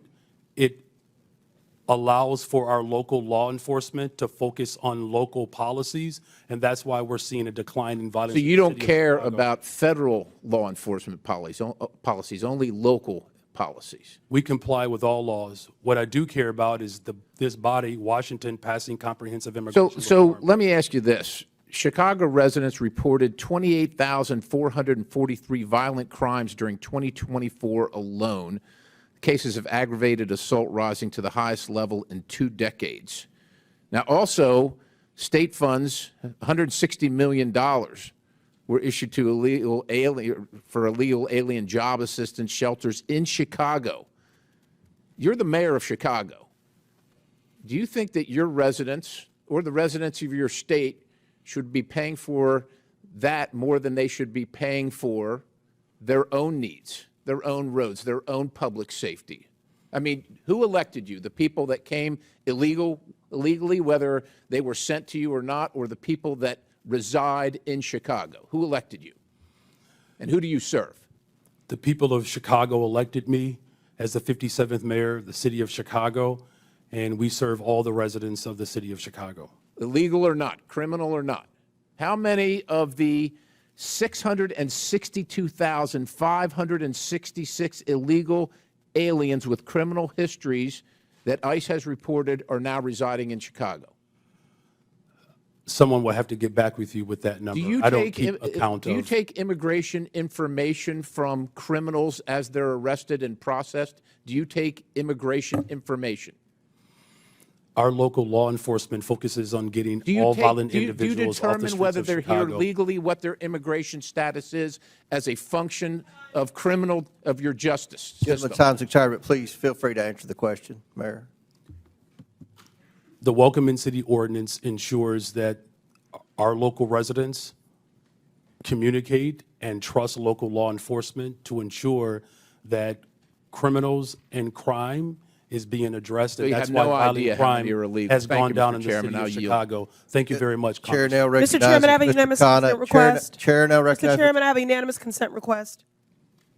I'm sorry, Ms. Presley. I have a unanimous consent request. Go ahead. Thank you. I'd like to seek unanimous consent to enter into the record mass deportations would deliver a catastrophic blow to the U.S. economy. This is from the Joint Economic Committee, December 2024. From where? What publication? The Joint Economic Committee, December 2024. Without objection, so ordered. I'd like to seek unanimous consent to enter into the record from the American Immigration Council, October 2024, mass deportation, devastating cost to America, its budget and economy. Without objection, so ordered. Chair recognizes Mr. Khanna from California. Mr. Chair. Wait, I'm sorry. Mayor Wu needs a short break to attend to her young child. Mayor. Mr. Chairman, I got the note that the baby's okay for now, so I'll continue. But thank you. I will. I believe from my husband that the baby's okay, and Okay, well, and let the us arrangement, know. if it's okay, was okay. that everyone would take a break, so I wouldn't have to go into a back room by myself to nurse when it's time. But thank you. Chair recognizes Mr. Khanna. Thank you, Mr. Chair. Mr. Chair, I find the Republican position in this hearing quite ironic, because the Republicans are the party that are always touting local government, state government, local control, and not having federal overreach. So I want to explore actually one of your favorite topics on the other side of the aisle, the infamous mask mandates. I know how much you love them. When CDC came out with the mask mandate order of January 29, 2021, they said that we needed to have fines of $1,500 for anyone who didn't wear a mask on a plane or in a public space. And they said that there needed to be referred criminally to the Transportation Authority if they violated it more than once. Now, Governor Abbott said in Executive Order 38, we're not going to enforce, we're not going to have our cities enforce the mask mandate. And Governor DeSantis said the same thing. We're not going to have our local police enforce the mandate.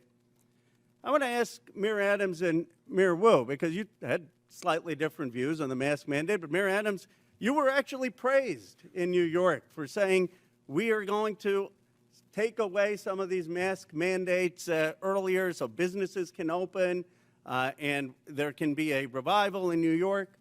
Did you ever, in law enforcement, to your knowledge, enforce the CDC mask mandate and ask your law enforcement to fine people who didn't wear a mask $1,500?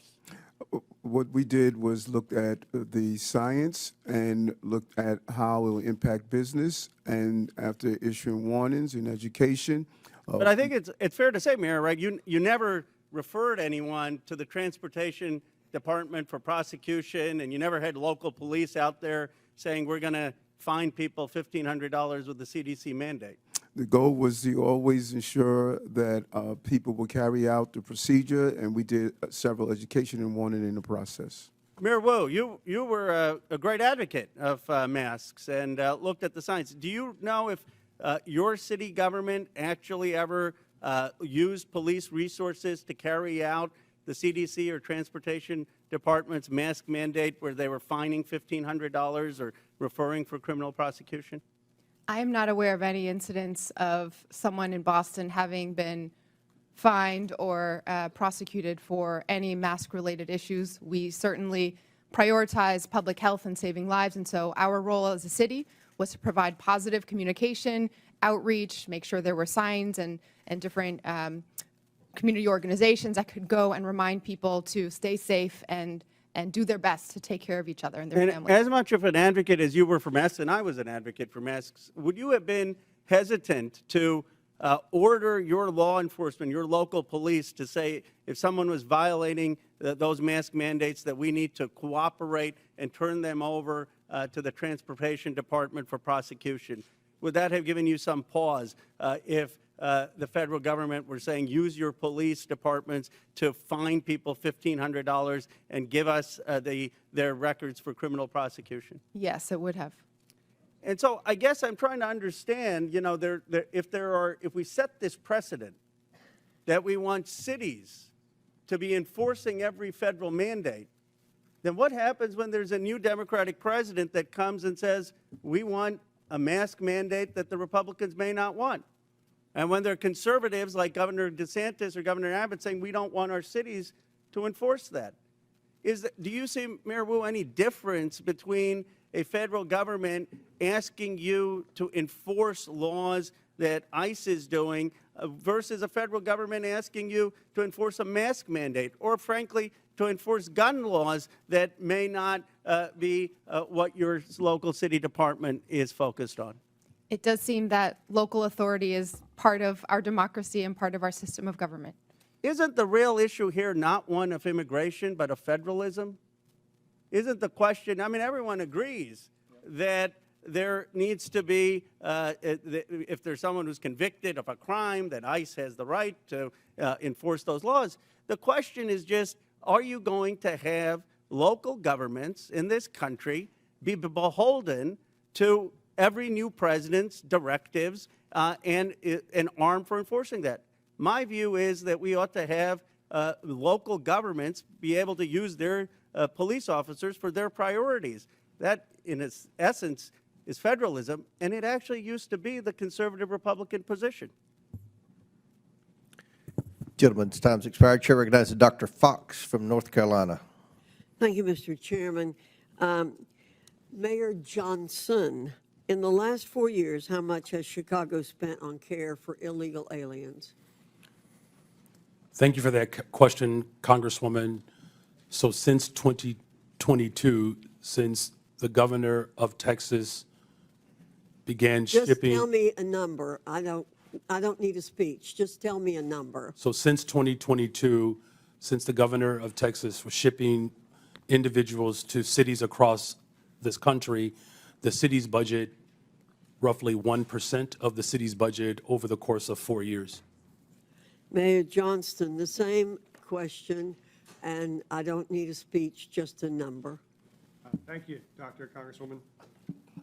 Thank you, Congresswoman. It's $79 million over the last 2.5 years. Mayor Adams, same question. How much has New York spent to care for illegal aliens?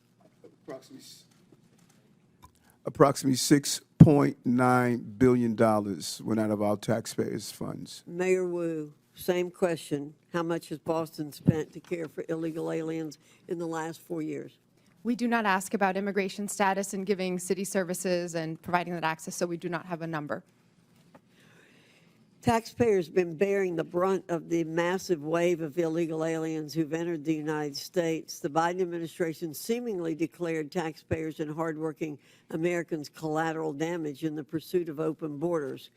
Again, Mayor Johnson, are NGOs providing services to illegal aliens in Chicago? In accordance with the Welcoming City Ordinance, our sister agencies or city departments, we do not seek the status of any individual that is seeking service. Mayor Johnston, are NGOs providing services to illegal aliens in Denver? Thank you, ma'am. When folks arrive on the streets without food or resources or shelter, we do provide food or shelter regardless of where folks arrive from. Mayor Adams, same question. Yes, in combination of city agencies and nonprofits, we responded to the migrant asylum seekers humanitarian crisis that hit our city. And Mayor Wu, I assume you don't know their status, but do you know if there are NGOs are providing services to people arriving in your city without any kind of documentation? There are community organizations, many of them in Boston, who seek to serve all of our Boston residents. Congress must provide oversight and ensure accountability for taxpayer funds going to NGOs. Agents from Customs and Border Protection have been outspoken in opposition to allowing NGOs to assist illegal aliens in subversion of law and order. When asked if NGOs are working at cross purposes to the mission of Border Patrol agents, the chief of the National Border Patrol Council said, quote, "Most definitely, and they should not be allowed, but our government allows it," end quote. NGOs receiving taxpayer funding through grants pay for everything from food, shelter, and transportation to legal services that help the migrants traverse Mexico. That is why I introduced H.R. 245, the Grant Integrity and Border Security Act.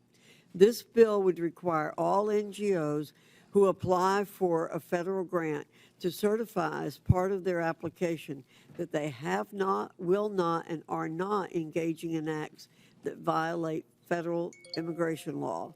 If NGOs continue violating our immigration laws, then my bill would ensure that no federal funds can ever go to the violators. It's time to pass this bill, ensure accountability, and secure our cities and the border. And with that, Mr. Chairman, I yield back. Gentlelady yields back. Chair recognizes Ms. Brown from Ohio. Thank you, Mr. Chairman. Today we've heard my colleagues on the other side of the aisle demean and dehumanize immigrants, choosing fear-mongering and political theater over real solutions. So let's take a moment to set the record straight. The best chance for comprehensive immigration reform came in 2013, when a bipartisan Senate majority passed a bill strengthening border security and providing a path to citizenship for longtime residents. But House Republicans killed it. Fast forward a decade later to last year, the Senate crafted another bipartisan deal, one that would have enhanced border security and tackled the fentanyl crisis with better technology and more agents. But Donald Trump torpedoed it, preferring anti-immigration rhetoric to real solutions. So this isn't about fixing the problem, it's about exploiting it. And let's not forget, the president wasn't complaining about this when he was employing undocumented immigrants at his resort. We all remember President Trump's tired old tactics from his first term, the harmful Muslim ban, referring to black and brown countries as quote-unquote shithole countries, and the cruel images of kids in cages. This time around is no different. President Trump signed multiple executive orders before even attempting to work with Congress. Mind you, a Republican-controlled Congress. So this isn't about policy, it's about fear. For the last decade, Trump has pushed menacing messages portraying all immigrants as criminals. But it isn't just coming from Trump. It's being amplified by right-wing media. A recent Ipsos poll found that people who watch Fox News are twice as likely to believe myths about immigration, including the false idea that immigrants commit more crimes than native-born Americans. This is objectively false, yet 2 in 3 Fox viewers believe it is true. This serves a purpose: fueling outrage, distracting from real solutions, and keeping the conversation stuck in a cycle of fear instead of facts. And Trump's latest immigration crackdown reinforces these misperceptions. ICE raids, choreographed for cameras, deportation sweeps with photo ops, wardrobe changes, and tough talk. The cruel performative videos of immigrants in shackles, $200 million in taxpayer money to air pro-Trump propaganda ads. Talk about waste, fraud, and abuse. All spectacle, no substance, all performance, no plan. On the campaign trail, J.D. Vance and Donald Trump promoted vile and xenophobic lies about Haitian immigrants in my state of Ohio. And now the Trump administration has moved to strip protections from 500,000 Haitians. These are people who have lived, worked, and contributed to this country for years. And they came here the right way, the legal way. But instead of recognizing their contributions, we are forcing them back to a country plagued by violence, instability, and humanitarian crisis. All so Trump can claim 500,000 more deportations. The cruelty isn't just the point. It's their pleasure. So let's be honest about what's really going on here. Mayor Johnson of Chicago, what sort of an impact will the Trump administration's decision to allow arrests at sensitive locations like hospitals, preschools, churches, and courts have on your city? Thank you for that question. As a welcoming city space, it's important that the trust between the community and law enforcement is strong. That's ultimately how we have built a safer city. Just this year alone, violent crime is down 20%. Any type of threat to the civility and to the humanity of people is a threat to the evolution of our democracy. And so it's incumbent upon Washington to ensure that we are funding our education system, that we are funding our transportation system, our healthcare system, creating more jobs. Just since I've been in office, we've increased youth employment, summer jobs by over 40%. Making sure that our young people see their purpose is the value of this democracy. And so I call on this body to continue to invest in the city of Chicago that sends billions of dollars to Washington. Thank you. Fear and cruelty are not the solution. It's distinctly un-American and a dangerous distraction from the Congress's responsibility to actually deliver progress on this challenging facing our country. And with that, I yield back. Gentlelady yields back. Chair recognizes Mr. Groffman from Wisconsin. Yeah, just a couple comments first. As far as the idea of who's committing crimes, we have no idea how many illegal immigrants in this country are committing crimes because nobody keeps track. Okay, if I go to a prison or a jail in Wisconsin with, I don't know, 1,500 inmates, and I ask how many of these people are here illegally or how many are citizens of another country, nobody will know the answer to that question. So that's why we don't have hard facts on how many crimes people committed. The other thing I like to point out is every year in this country, about 850,000 new people from other countries are sworn in as American citizens. I don't know of Donald Trump ever talking about reducing that number. Maybe he should reduce that number, but I've never heard him talk about reducing that number. Our concern here was illegal immigration, and I would hope the vast majority of Americans think we ought to have an immigration law that the 850,000 new citizens every year go through. But if we're going to have an immigration law, it means we have to do something with the people who try to become permanent residents without going through the proper structure. Now, I think part of our problem here is we have a lot of people who don't understand why we have an immigration law at all. And I want to ask all four of you as I go down, we go down the row here, do you believe the United States should have an immigration law, or do you believe that just anybody should be able to show up and come in? And we'll start with Mayor Adams there. I strongly believe we need to have an immigration law. I strongly believe we need to secure our borders. We've witnessed a 90% decrease, and we're seeing that play out in our city. So we should have a strong immigration law. Good. And I'll ask this question then. If you believe we should have an immigration law, and then we'll get all four of you here, if you believe that, do you believe people who ignore the law, whatever that law is, should be allowed in the country?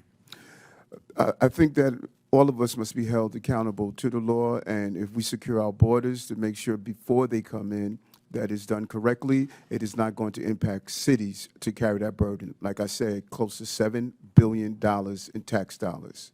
Mr. Johnson, do you believe we ought to have an immigration law in this country, or do you believe everybody should just be able to walk in here and set up shop?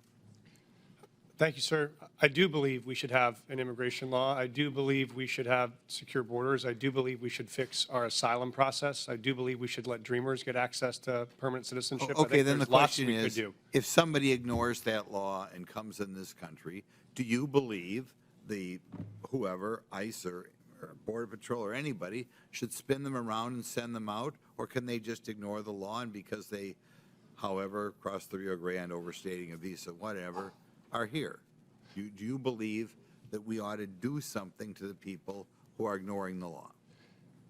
Thank you, sir. In the case of the folks we're seeing, they are coming here because they are claiming asylum. When they claim asylum, they then have a right to a day in court to see if that asylum claim is The valid. question is, though, if I come in this country and stay here and I have not gone through any formal process to become a citizen or to be a visa, legal visa or whatever, should we kick that person out?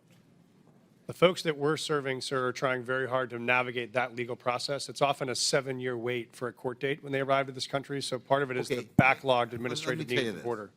Every month under President Biden, at least the statistics I have, 30 to 40,000 people, what are called gotaways, came across the southern border, didn't ask for asylum, didn't ask for anything. Do you believe that people who just come across that way should be escorted out of the country, or do you believe just because they ran between the designated checkpoints that they, as the result, get to stay here forever? And so we're serving folks who are seeking asylum or have status, Well, of course, like temporary protective status. you wouldn't even know that. Or CBP-1. Okay, next mayor, Mayor Johnson, buddy from Chicago. What do you think? Should we have an immigration law in this country, or should anybody who comes here just be able to stay here? I do support the bipartisan legislation that was passed out of the Senate for comprehensive immigration Well, reform. no, that's not answering the question. Right now, people are breaking the law. Do you believe the United States should have an immigration law? As far as I know, every country in the world has an immigration law. Maybe there's one outlier or something. And we have laws in the United States. Do you believe if people come here and break the law that they should be escorted out, or do you believe they just get to stay here forever? Our immigration system is broken. We have not had comprehensive immigration reform since 1986. May I answer fully? Yeah, his time's expired, but Okay. feel free to answer. Do you want Mayor Wu to answer your question, or are you finished? Yeah. Okay, yeah, go ahead. Yes, thank you, Congressman. Yes, I do believe we need, cities everywhere clearly need an immigration law that has secure borders, comprehensive and consistent, compassionate pathways to residency and citizenship, resources to adjudicate the complexities of the law. And at the same time, I do not support mass deportation. That would be devastating for our economy, and there are millions of people who are running our small businesses, going to our schools. Okay. Thank you. Chair recognizes, and I must add, I don't think anyone's calling for mass deportation, but Chair recognizes Mr. Garcia. From California. Thank you. Well, thanks, Mr. Chairman. I want to thank all of our witnesses for being here today. Before I came to Congress, I was the mayor of Long Beach, California for 8 years. It's a diverse city of about 500,000 people, so I appreciate the work that mayors do. As mayor, I signed the Long Beach Values Act to protect all of our residents, including immigrants and undocumented residents. We set up justice funds to support people that were facing deportation, defending immigrants in court. These are policies that are strongly supported by my residents back home because they are good for all the community and make Long Beach safer. Now, we also know that immigrants make our communities vibrant and thriving places to live. The facts are that sanctuary jurisdictions or jurisdictions that welcome immigrants are overwhelmingly safer than non-sanctuary jurisdictions. That's actually a fact. Immigrants, both documented and undocumented, are also less likely to be incarcerated or to commit crimes than native-born people. We know this to be true. Again, these are facts. And mayors, have every right to pursue the policies that you know are best for your residents. Now, the Trump administration has threatened to prosecute some of the mayors on the panel today and force them to comply with his extremist agenda. But however, Mayor Adams, you are in a different position. You, of course, are already facing serious criminal charges. And Mayor Adams, I assume that you are not going to commit perjury today. And I do believe, though, that you have an enormous amount of issues facing you ahead of you. And it means that your criminal charges are absolutely relevant to us today. Bribery, wire fraud, willfully and knowingly conspiring to commit offenses against the United States.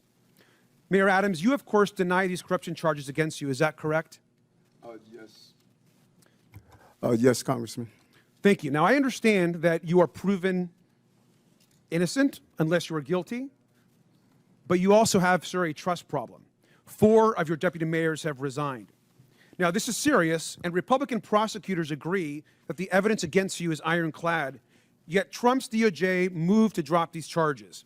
Now, I just want to be and show this, I want to be just really clear and show this here. Now, look at how the Trump-appointed acting U.S. attorney who is prosecuting you described it. Because the law does not support a dismissal, and because I am confident that Adams committed the crimes with which he is charged, I cannot agree to seek a dismissal. Now, this is a conservative Republican who resigned when Donald Trump pressured her to drop the charges. And we know the Trump administration demanded that the charges be dropped. And this is key. They will be able to refile them against you, Mr. Mayor, at any time. I think, personally, that's why you sat next to the architect of family separation on Fox and Friends. Now, Tom Homan sat next to you and said the following, and I quote, "Getting on Rikers Island is step one. We're working on some other things that we don't really want to talk about on open air because the city council will be putting roadblocks up on us. The mayor and me have a commitment to several other things." Now, this was you, of course, and Mr. Homan, the architect of family separation. This is also incredibly concerning, Mr. Mayor. You sat next to him, you smiled, you badmouthed your own city council. Now, Mr. Mayor, we have a right to know if the Trump administration has actually coerced you into agreeing to anything. And Mayor Adams, I also want to be very clear. Are you selling out New Yorkers to save yourself from prosecution? There's no deal, no quid pro quo, and I did nothing wrong. And anything dealing with this case out of deference to Judge Ho, who's now addressing it, I'm going to refer to his actions. Well, Mr. Mayor, it appears, to me at least, that you are selling New Yorkers out. It appears that you are working with Tom Homan, who is clearly focused on family separation and deportations and harming New Yorkers and others across the country. Now, every other mayor on this panel is pursuing legal and effective policies that benefit our residents and their communities. Their policies actually uphold public safety.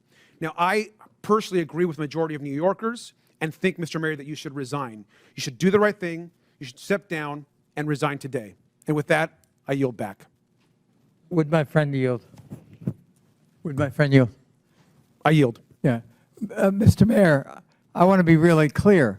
Were you pressured in exchange for the dropping and dismissal of criminal charges in your indictment to cooperate with the Trump administration on all fronts with respect to immigration?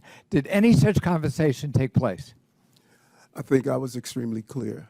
I cannot hear you, sir. I think I was extremely clear. No quid pro quo, no agreement. I did nothing wrong but serve the people of New York City. Thank my friend for yielding. Chair now recognize Mr. Cloud from Texas. Thank you, Chairman. Thank you, witnesses, for being here. You know, we are indeed a nation of immigrants. I have to look no further than my own children, who are the inheritance of both my ancestors who got here in the 1600s with William Penn, or my wife who got here when we got married. I think that's really what this nation is about. But you are not here today because of legal immigration. You are here because of illegal migrants who have been sent to our country. In your opening statements, there was a deft linguistic shell game that you played to try to conflate legal immigration with people who are coming here illegally. and we're savvy to that. You are here because each of you, with the exception of Mr. Adams, have said in some form or fashion that you will not honor ICE detainers. In other words, that when you have people in custody and ICE says, we need to come arrest that person because they're here illegally, that we will not honor that. That's why you're here. No one's asking you to go round up criminal aliens. We are asking you to take people who are already in your custody and hand them over to legal federal law enforcement. Now, what this does is it saves U.S. taxpayer money. It keeps from a greater presence of ICE and federal law enforcement in your communities, because if you're releasing them, it takes more people, as Chairman Jordan mentioned, to go in and to re-arrest that person, and it puts the lives of law enforcement in danger. This used to be a bipartisan issue. As a matter of fact, groups like the Cato Institute called President Obama the deporter-in-chief. And Mr. Chairman, I'd like to submit for the record a Cato article that said President Obama, deporter-in-chief, is the title of it. So why we have to ask is suddenly the left not embracing policies that Obama supported.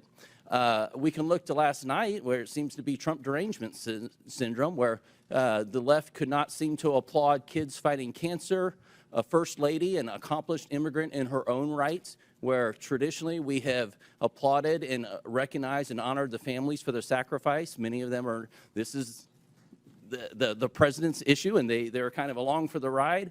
It was odd, I thought, that they applauded sending more money to the Ukraine, but not peace for Ukraine. And so it brings us back to why we're here and why this is a partisan issue all of a sudden. It boggles the mind. Now, Mayor Johnson, you seem to want to talk about Texas, so I'm from Texas. Let's talk about Texas. First of all, have you been to the southern border? I've been to Texas, but I have not been exactly to the southern border. Okay. You seem to talk about Governor Abbott and sending buses to your city. Now, I can understand the concern with that, but I will also let you know that Texas did not ask for the Biden administration to open the borders and send an exponential amount of people that have affected your city into our state. And you should know that no one forced them to go to your city. The reason they selected your city is because you have said it's a sanctuary city. Everyone was asked where they wanted to go before they got on the bus. No one asked them to get on the, or told them, forced them to get on the bus. They did it of their own free will, and they were sent to your city because of your stated claim to be a sanctuary city. Now, one thing I could tell you, having toured the facilities, is that I've been to those facilities under the Biden administration where there was a map on the wall, and you could see the migrants kind of pointing out which city they wanted to go to. And I can also tell you, from having been through the immigration process with my wife, there's a difference between people coming here legally and then people who are, when I've been at the ceremony where the people are crying with tears as they take the oath of citizenship to come to this country, is far different than people coming across our border, waving the flags, not trying to assimilate into the United States culture, and sometimes bringing crime into our communities. This is an issue. Now, each mayor, I want to ask you, one of the issues recently is how much FEMA dollars have gone to support migrants and hotel rooms in your communities. Mayor Adams, do you know how many FEMA dollars have spent in your city? $80 million, and I've been to the border, and I saw those maps pointing to New York. Thank you. Mayor Johnston? Thank you, Congressman. I know we do have some federal dollars that I have to get back to in the exact amount. It's roughly 32 million, Mayor, 38 million, Mayor Johnson? I don't have the exact numbers. It's 32 million. I don't have the number. I'd love to know. 29 million. So understandably, citizens are concerned about that, their taxpayer dollars that are supposed to be going to disaster relief for them and their communities going to illegal aliens. Do you agree, each of you, yes or no question, I only have a couple seconds, do you recognize that it is against the law to harbor criminal aliens? Gentlemen, time's expired, but please answer the question, Mayor Adams. Yes, reading federal law, correct. I do recognize that, and we do not do that. The city of Chicago does not harbor criminals. Yes, we follow the laws. Mr. Chairman, I have a unanimous consent request. Proceed. I would ask to enter into the record two articles. One, talking about President Trump putting mass deportations to the heart of his campaign during the campaign. And just last night, Trump vows to use U.S. military for mass deportations. Without objection, so ordered. Thank the chair. Chair recognizes Mr. Frost from Florida. Thank you, Mr. Chair. So the year is 1969. My abuela, Zenaida, my grandma, Yaya, gets a call. And her, my mother, Maritza, my aunt, Sandra, and my grandpa, Pepe, have to go to a plane within 24 hours because they've been approved to come to the United States. They came here as refugees in 1969 during the freedom flights from Cuba for their new life in accordance with the promise of this nation. ICE arrested hundreds of U.S. citizens during Trump's first term. Again, in the last few weeks, ICE has detained Native Americans, a teenage girl from Nicaragua, Puerto Ricans, a Puerto Rican military veteran, all legal residents, but all who fit the description. I bet someone like my grandma would have fit the description too. Maybe even myself. Trump's border czar went on TV and raged about Americans studying up on their constitutional rights during interactions with ICE agents. It was one of the most despicable things I've seen. And the question is, why is he so upset that people know their constitutional rights? To the point where this administration has moved to try to intimidate members of Congress for trying to educate their constituents to know their rights. Why don't they want people to know their rights? Well, because if we know what our rights are, we'll also know when Trump tries to take them away. Mr. Beer, why are such outbursts from this administration alarming as threats to our rights and liberties? Well, you think about what we've heard about detainer requests. I have documented over 155 U.S. citizens who've been targeted by detainer requests, and they want to say, we're going to just take the discretion away from state and local governments over detainer requests, even in the case where someone is clearly a U.S. citizen. Here's my birth certificate. Doesn't matter. They're going to disregard it. And so, yes, I am well aware of the threat this administration poses to constitutional rights. So from what we've seen the last few weeks, should American citizens, should people with legal permanent residence in this country be also scared of this mass deportation campaign for themselves and their own children? Oh, absolutely. The birthright citizenship order is the most egregious, but that doesn't stop there. They want to take away people's citizenship and people's rights, regardless whether they're citizens or not. Thank you. Mayor Wu, Boston has been named the 9th best city for quality of life in the entire country. Congratulations. I would argue with that. Okay. If Trump succeeds in forcing you to redirect your city's budget and personnel to help with ICE raids in this mass deportation campaign, how would that affect quality of life for your people? First, that is against the laws in Boston and in Massachusetts, but I've heard from so many community members, including residents who are immigrants who are citizens, that they are terrified. And that means when people don't feel comfortable reaching out to call 911 when they need help, when survivors of domestic violence don't feel comfortable reporting or giving information, it makes all of us less safe, even those who aren't immigrants. This culture of fear is bad for the safety of our people. Donald Trump's immigration raids are also traumatizing and destabilizing, of course, all Americans, but especially children and kids. Being a kid in America is hard enough. Making good grades, going through more school shooter drills and fire drills. And now Trump wants to send armed ICE agents into their classrooms to rip children from the school desk as they're trying to learn. Mayor Johnston, my colleagues are laughing about that. I don't find that funny. What would a school day be like for a kid in your city when ICE suddenly bangs down on the door and abruptly grabs their teacher or one of their friends? Thank you, sir.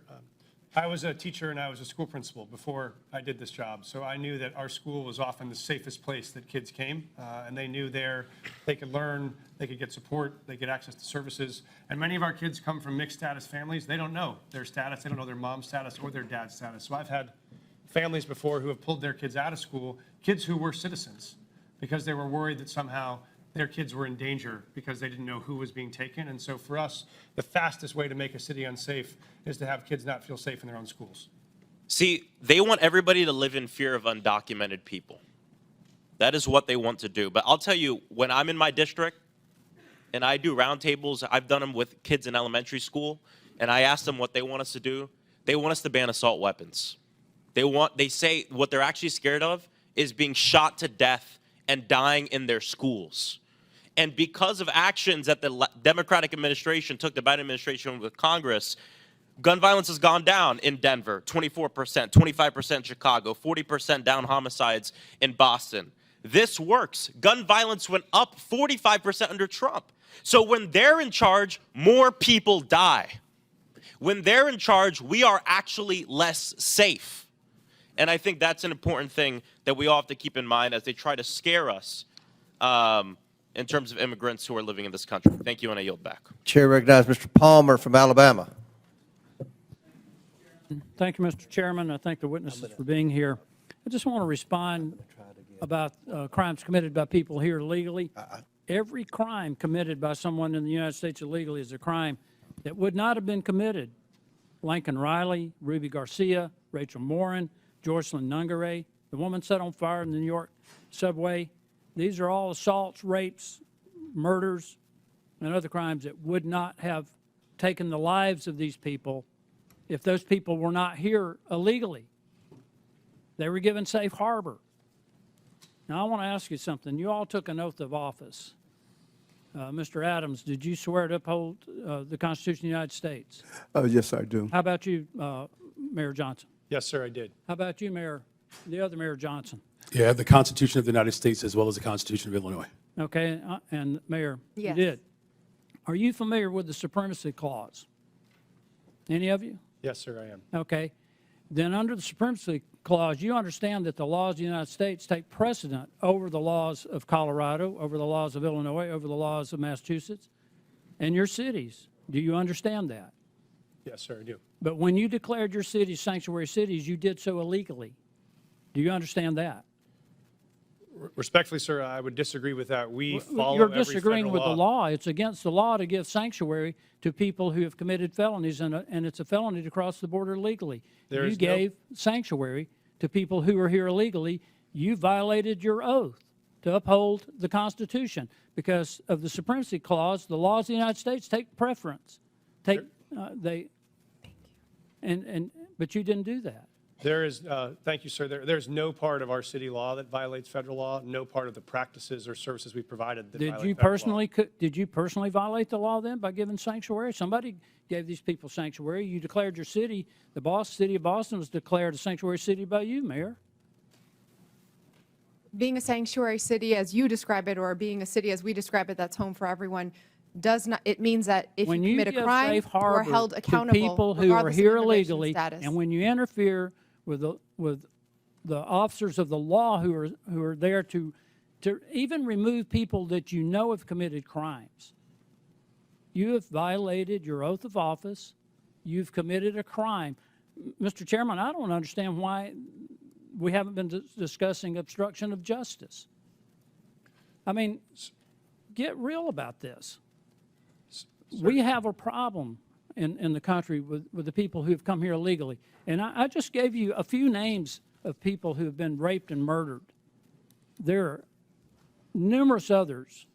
There's a whole organization established called Remembrance to remember the people who have been assaulted, raped, murdered in this country because certain cities, certain officials decided to give sanctuary to people who came here illegally and committed these crimes. It goes all the way back to Kate Steinle, San Francisco, shot by someone who was here illegally. She would still be alive today. She died in the arms of her father. So again, I want to know if you understand the Supremacy Clause, that the laws of the United States are supreme over whatever your opinions might be of what the laws are. Sir, I do recognize that. We do follow that. I want to clarify that we actively, aggressively pursue any known criminal in the city, and we actually partner with federal government to do that. If there is someone with a criminal warrant, we're searching for them. We have federal task forces we're partners of to break up gang activity. We do that for drug trafficking. We do that on armed robberies. So we are in partnership with the federal government on many issues around. Mayor Adams is being attacked because he's agreed to cooperate with federal officials to uphold the laws of the United States. I haven't heard any of you in defense of that. We are absolutely upholding the laws of the United States. We do it every day, and we will continue to do it. I just think we need to do a deeper dive into this, Mr. Chairman. If it were up to me, I mean, I'd be considering referring charges I think we've got a problem here when we decide that there's some laws that we will obey and some laws that we won't. I don't care who it is, Republican, Democrat, I don't care what office you hold. We need to abide by the laws passed by. Will the United gentleman States. yield? No, I will not yield. Mr. Chairman, I thank you for the time. I yield back. Gentleman yields back. Well, We're gonna have two more. We're gonna have two more questioners. Then we're gonna have to take a break at the request of the witnesses, a 15-minute break, maybe 20 if we need that. But Chair recognizes Mr. Kassar, and after him, then Mr. Higgins, and we'll proceed with the break. But Chair recognizes Mr. Kassar. Good morning. Good morning. Good morning. Mayor Wu, can you tell us a little bit, just maybe 20 seconds, about how your administration has helped address unemployment, especially amongst youth in your city, which we know is a risk when we have high levels of young people unemployed? We made a commitment, our mayor's guarantee, that any young person in the Boston Public Schools who wanted a paid summer job would get one, and we fulfilled that with the partnership of businesses and companies and organizations throughout the city. Record numbers participating. Thank you, Mayor Wu. Mayor Johnson, can you tell us a little bit about measures your office has implemented to address the root causes of violence in Chicago? Thank you for that question. Yes, so first of all, it's great to report that violence is down in the city of Chicago, and it has gone down since I've been in office as a result of a couple of measures. One, we've reopened 3 mental health clinics because we do know that mental health issues, and we are in a very severe mental health crisis. We've also increased the number of youth employment. We have hired almost 28,000 young people for last summer. This year, we have an opportunity to hire up to 29,000 young people. We've also built more homes.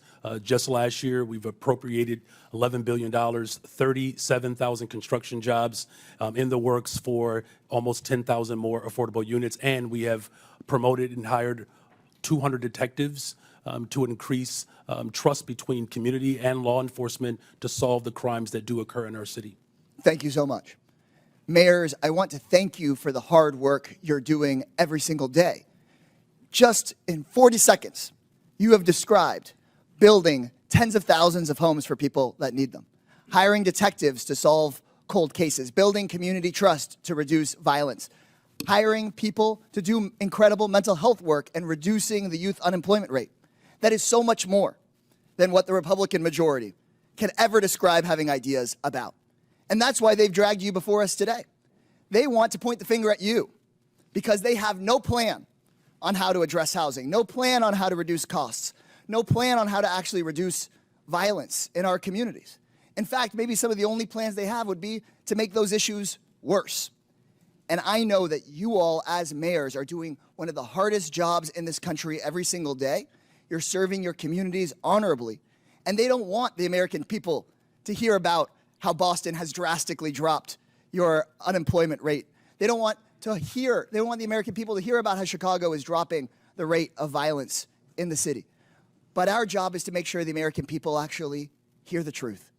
And the truth is that you are pairing a law enforcement response along with a mental health response and a housing response and a jobs response to what's going on in your cities. And that is so critical. Republicans, on the other hand, here are going back to the same old tactic, which is to say, find a vulnerable group of people and let's blame them for everything that we can. Anything bad that happens, let's go try to point the finger at our political opponents or at a vulnerable person or at a person of color from a faraway place. And that doesn't actually solve real issues for the American people. Republicans and their big boss donors blame immigrants for low wages because they don't want the American people to see the Republican plan to dismantle the NLRB, to dismantle unions, and to never pass a bill raising wages for American workers. They blame immigrants for housing costs because the Republicans are dismantling the Department of Housing and Urban Development and stripping affordable housing funding from this country. They want to distract from the $8 million a day that people like Elon Musk get in federal contracts while they attack hardworking immigrants and while they attack officials that are actually just trying to do their jobs. Mayor Johnson, you have a limited number, I suppose, of jail cells in Cook County and a limited number of law enforcement resources. Is that correct? That is correct, and I do not have jurisdiction over Cook County jails. And you want to make sure that when somebody in the city of Chicago calls 911, that they get an appropriate response. Is that correct? That is correct. And so what I have been hearing all morning from my Republican colleagues is they want the federal government to go tell the city of Denver or the city of Boston or the city of Chicago. No, they want the federal government to be able to call you and take over your police resources or take over your county's jail resources, and you don't even represent the county, for whatever case they might come up with, whether the person is dangerous or not. Instead of having cities determine if somebody is dangerous and needs to be held, instead of having cities say, we want to make sure if you have an emergency that we get somebody to you and don't just send out our police to a call that may not be a priority just because somebody in the federal government wants to go after somebody with no criminal background and that isn't a threat. And so with that, Mr. Chairman, right before I yield back, I just want to thank people that are involved in local government, city council members, neighborhood associations, mayors, the people who keep our cities running. You deserve our support in making your cities more safe. You deserve our support. Gentlemen, in time's addressing expired. housing Chair recognizes instead of Mr. hearings Higgins like from this. I yield Louisiana. back. Thank you, Mr. Chairman. Let's clarify for America. Mayor Adams, Mayor Johnson, and Mayor Wu, are you here today under the advice of counsel, and do you have counsel present? Yes or no? I want to understand the question. Are you here today under the advice of counsel, and do you have counsel present? do have counsel present. I'm here because we were requested to appear. Did you consult with, did you have counsel prior to your appearance? Yes, we did. Thank you. This is not a trap question. We just want to clarify. Okay. Here under the advice of counsel, do you have counsel present? Yes, sir. Mayor Johnson, Counsel present here because I was invited. did you counsel before your trip here? We do have counsel, Get but I was advice here. from your counsel? Yes. Okay, then you're under the advice of counsel. Yes. Mayor Wu, thank you. To just clarify for America, these mayors are all sanctuary city mayors. But the narrative is no longer comfortable because 3 months ago, we were at the tail end of 4 years of millions and millions of illegals coming into our country. It was out of control. The only thing that has happened since then is we had an election in November. And now we're not pulling the curtain back. We have ripped the curtain from the rods. We have revealed to America just how fast we could have secured our border if you had an executive that was willing to enforce the law. So now we're paying attention to our municipalities. And every one of them is lawyered up. They've changed their narrative. We got example after example. The mayor of Chicago, we must lead with and live by the promise of sanctuary city. The mayor of Denver, willing to go to jail in defense of sanctuary city policy. The list goes on. But the policies of these mayors and our previous president have consequences, real life consequences. I have a family here today, Mr. Chairman, who lost their beautiful loved one. This young man was killed by an illegal immigrant in Texas that never should have been in our country. He'll never be here to raise his daughter, Anne Marie, to love and cherish and honor and uphold his beautiful wife, Olivia. And you mayors have responsibility, not just to your communities and the citizens you just want to serve, but by extension to the entire republic. And let me clarify, I was a cop for a long time. To honor the jurisdictional authority of another law enforcement agency, you do it every day in your city. Guaranteed, every one of you, if you have an inmate in your city on city charges, and that inmate has a felony warrant from a neighboring county or another county in your state, and that county contacts your city while you have that inmate in detention, and ask you to hold them for them to come pick it up upon release, guaranteed you release that inmate to the county over or to your state police. but you're not doing it for ICE. And ICE is responsible to remove millions of criminal, hard-edged, criminal illegals from our country. And we've had enough. America's fed up with this betrayal of oath, and you'll be held accountable. One of you said you're willing to go to jail. We might give you that opportunity, good mayor. One of my colleagues mentioned the children. I always want to talk to the children, separation of children. At any given time in America, there's 750 to 850,000 American citizen parents of minor children incarcerated in our country.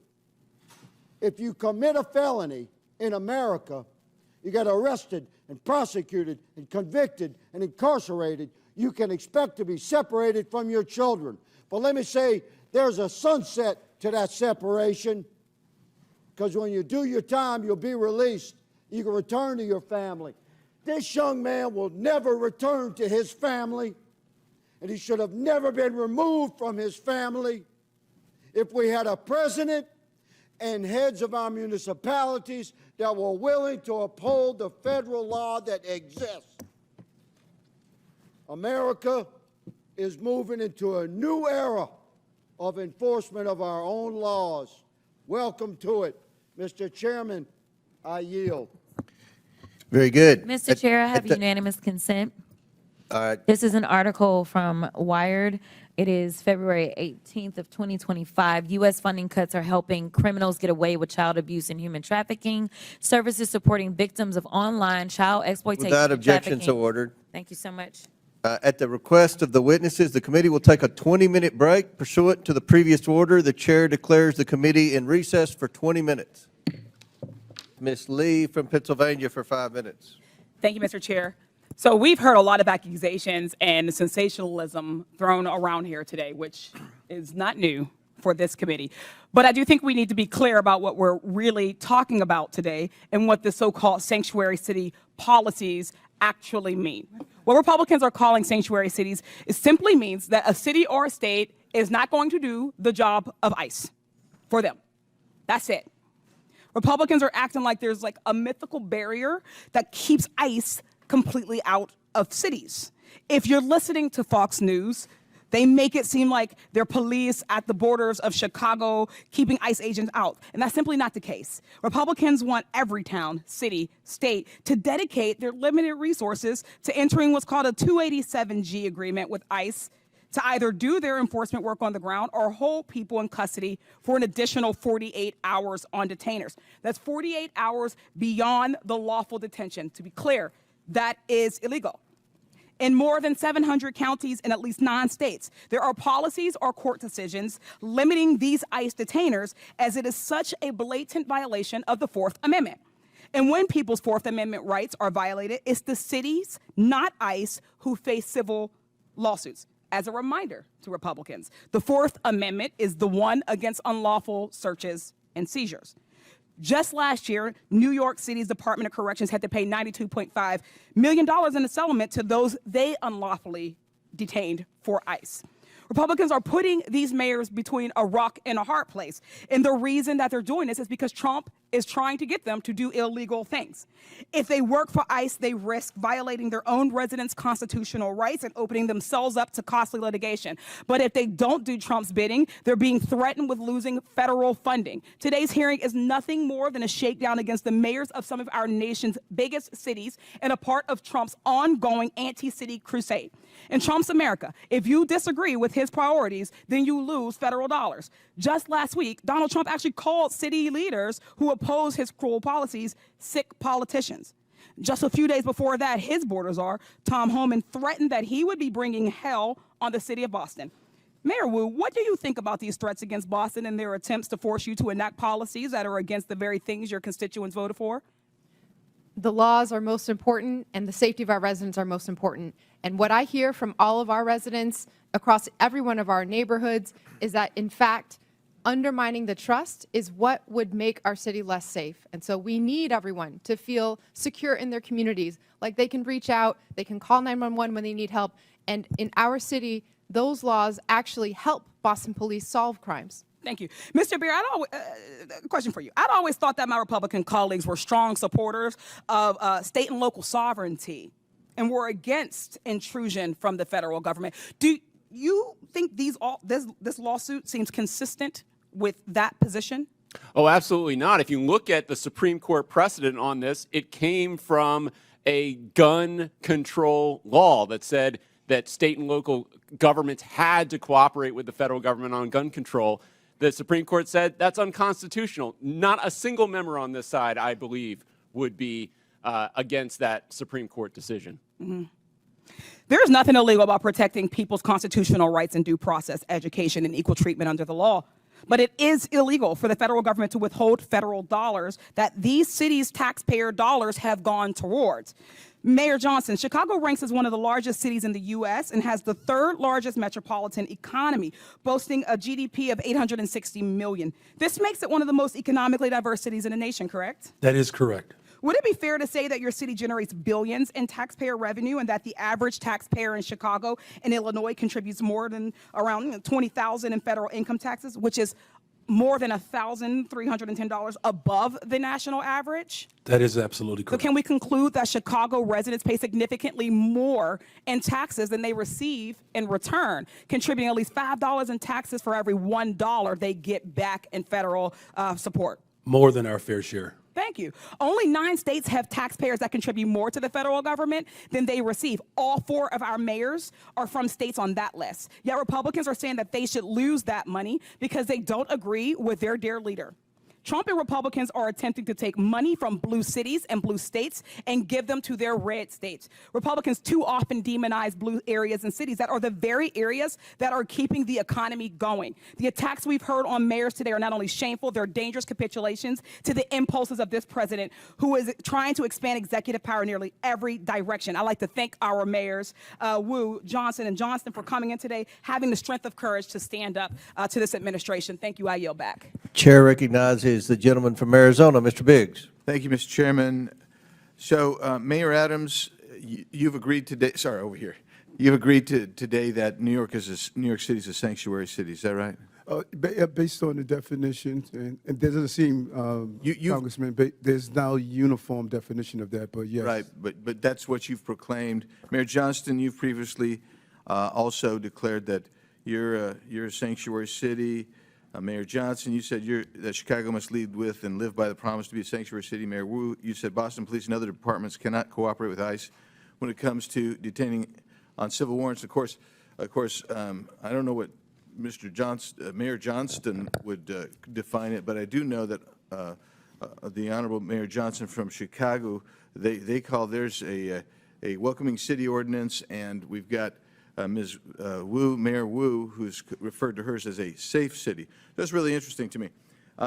So when you are a sanctuary city, you put limits on how much you're willing to cooperate with federal agencies' efforts to remove illegal aliens. And your policies are then contravene federal law. You just do. Under Title 8 of the U.S. Code, it says a federal, state, or local government entity or official may not prohibit or in any way restrict any government entity or official from sending to or receiving from the Immigration Naturalization Service any information regarding the citizenship or immigration status of any individual. Yeah, so when I look at your guys' ordinances, and I got them all up here, and they're really interesting stuff, and Denver, I think you testified previously that you rely on the statutory section, am I right, of the state statute. So let's just review this. There is a distinction, and some of you have made that. Mayor Johnson of Chicago made this repeatedly, and Mayor Wu of Boston did. There's a distinction between criminal warrant, and you say we cooperate on criminal warrant, but there's 2 levels of cooperation at least. There's a communication level, and there's a passing the person off. That's one level with the criminal. But the civil level, this is what I want to talk about for a second, because all of these ordinances proscribe communication and transfer of someone where there's a civil warrant. Now, I know that all of you understand that a removal order is a civil order. And that means none of you and none of your agencies within your municipalities are communicating or passing over someone where there's a ICE removal detainer. So I don't care how many times, 1,226 or whatever it was in 7 years, I don't care how many times you do it, but if you're not doing it for civil orders, then you're allowing people who have a removal order, who've had due process, because that's how you get a removal order. You're allowing them to stay in the country. You're in violation of this law right here. You are. You're in violation of that law right there. And you've got to start realizing what your criminal culpability is on that. And that's really what we're talking about here. So you don't think that's harboring, perhaps? But let's take a look at that next statute, please. That next federal statute. In conducting investigations and hearings, immigration officers and administrative law judges shall have reasonable access to examine evidence of any person or entity being investigated. If you're holding someone back, even if it's under a civil warrant, because that's what you said you're not going to participate in, and you are preventing access to that person or evidence, you're in violation of this. You have criminal culpability under this. And you'll notice there's no mens rea requirement here. This is it. Every one of you is exposed to criminal culpability here. That's the reality of it. Let's do the next one. Any person who knowing that a person is an alien, knowing or in reckless disregard, now you got a culpable mental state here, of the fact that an alien has come to, entered, or remains in the United States in violation of law, conceals, harbors, or shields from detection, or attempts to conceal, harbor, or shield from detection, such alien in any place. You'll notice it doesn't make a distinction that all of y'all want to make of criminal warrants versus civil. You're all in violation of all three of these statutes. You got criminal culpability. I yield back. Gentleman yields back. Chair recognizes Ms. Randall from Washington State. Thank you, Mr. Chair, and thank you to our witnesses for taking the time to be here today. I represent the northwest corner of the country, though I did happily live in Boston for 10 years safely. And Washington State is proudly home to more than 1 million immigrants. We know in Washington that our communities, like yours, are stronger because of immigrants. We are fed because of immigrants. We're able to take public transportation because of the work of immigrants. We are able to work on building the affordable housing that we need because of immigrants. We receive quality health care because of immigrants. But this administration, as we see over and over and over, is more concerned with deporting families than supporting families. Their actions are rooted in hatred and fear and deliberate misunderstanding. They say they want to lower costs, but what their actions show us is the opposite. Immigrants drive our economy. And this administration's mass deportations have disrupted small businesses, wreaked havoc on our communities, all while families see their grocery bills continue to rise and worry about their health care being ripped away. My constituents are scared. They're writing to us that they're afraid to go out in public, send their kids to school, go to the grocery store without 2 other members of their family or their neighbors with them. There are dozens of families making emergency plans to make sure someone is legally designated to take care of their children if they're detained or deported. And in fact, our governor had to create additional policy to ensure that kids are not left alone when their parents disappear. We've heard from beet farmers and wheat growers and florists, Christmas tree farms, grocers, and salal harvesters that their businesses cannot continue without the support of immigrants. We know that there is a huge economic impact to our families and our communities. And Mayor Adams, per your testimony in 2021 on immigrant New Yorkers, you stated that including those who are undocumented, immigrants in New York paid billions of dollars in taxes and contributed billions more in spending power to the New York economy. Is that true? Oh, yes. Yes, thank you. So one can imagine if this administration continues its mass deportation plans in cities across the country, including New York, it would have a significant impact on all our economies. Mr. Byer, can you speak to what the economic impacts of mass deportation would mean for the U.S. economy? Absolutely, it'd be devastating. You're looking at an instant recession if it was, some magic wand you could wave to get rid of all these people like they want. That'd be about a 7% drop in GDP. That's well into the trillions of dollars in lost production of goods and services that benefit Americans. And when you really think about it when it comes to the cities, right, it's not equally distributed across the country. It's really these cities and some others that are going to be overwhelmingly impacted. So those neighborhoods, you're looking at a death spiral of economic activity when you remove so much of the population. And of course, we talk about just the people who are undocumented, but their children, their spouses, all those people are going to be affected by mass deportation. Thank you so much. And Mr. Chair, with unanimous consent, I'd like to enter this New York Times article, Frustration Grows Inside the White House Over Pace of Deportations. Without objection, so ordered. Thank you so much. And, this committee has been very interested in uncovering waste, fraud, and abuse. And I'd like to draw our attention to the ASMR deportation flight that the administration touted on their official social media channels. While previous flights, deportation flights, cost for about 10.5 hours, $47,000. This military flight that was commandeered from its mission of national security to take folks who were in detention centers already to a stopover in Guantanamo cost us $299,250 for the same flight.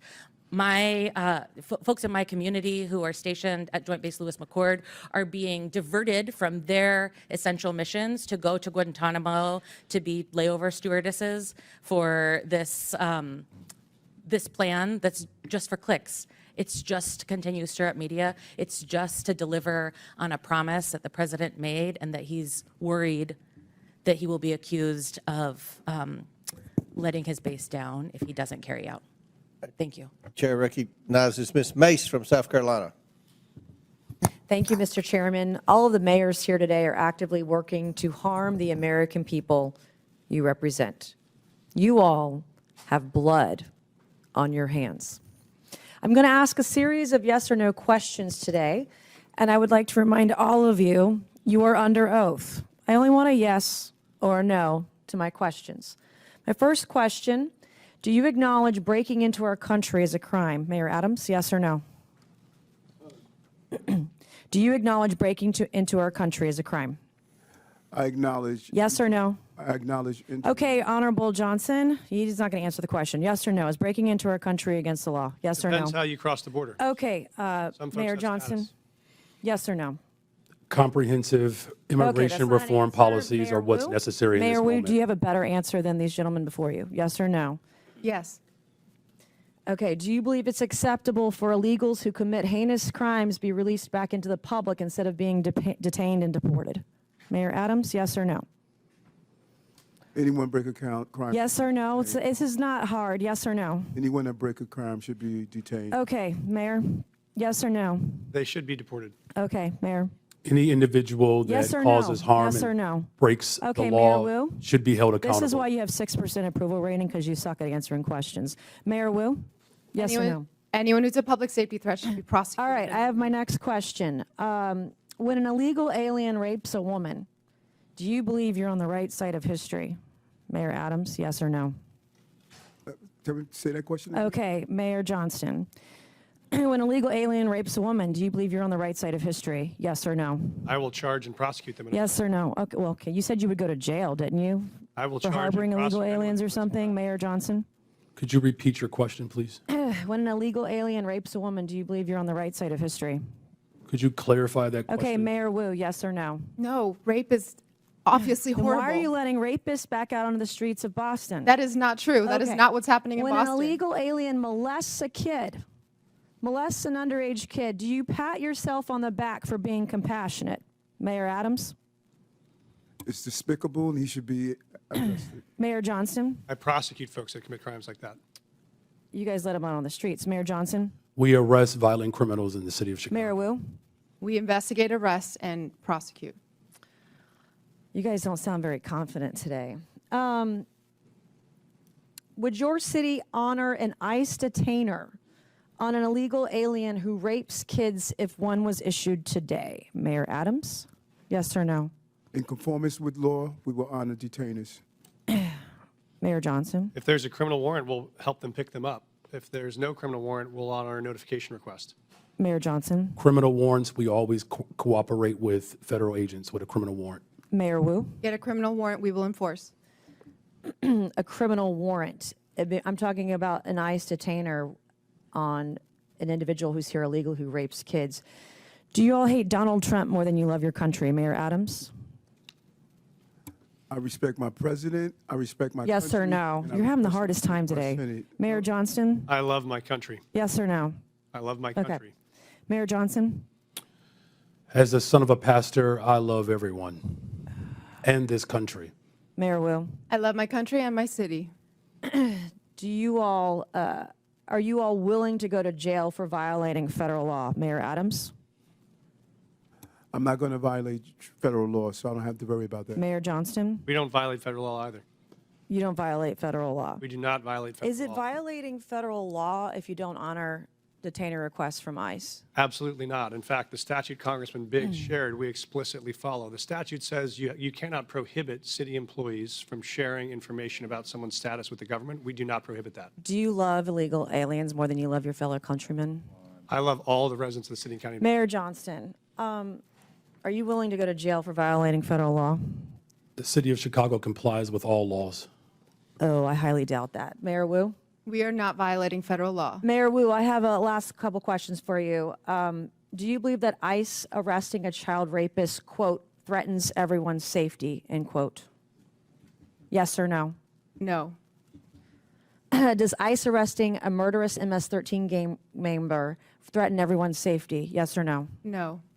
I would like to hold up this quote of you where you say, ICE's efforts actually threaten the safety of everyone, end quote, Boston Mayor Michelle Wu. You're a hypocrite. Thank you, Mr. Chairman, and I yield back. Chair recognizes Mr. Chairman, I have unanimous consent Subramaniam. request. Mr. Chairman, I have unanimous consent request.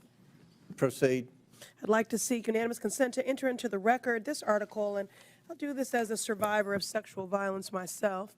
This is from Courts, March 2018. Without objection, so ordered. Data from Texas shows that U.S.-born Without objection, so ordered. We've put it in the record. I haven't entered it. You have what?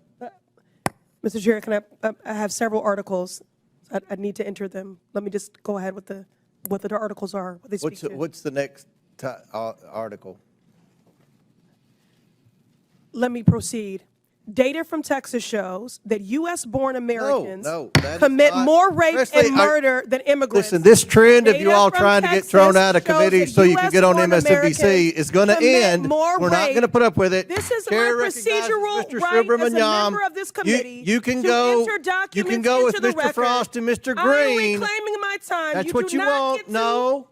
dictate Ms. Presley, how I've been I very. recite the I have articles been very for the accommodating record. to you, Mr. Subramaniam. And I Start take the particular clock. umbrage Start as a the clock. survivor No, I of don't. sexual violence. Go. I will enter Order. into the record. This is my right. Thank you. No. It is Mr. Subramaniam. Mr. Chair, No, you know the process of unanimous consent. You are not I have recognized. several articles to enter into the record. Mr. Subramaniam, if you don't go, we're going to recognize Mr. Timmons. Thank you, Mr. Chair.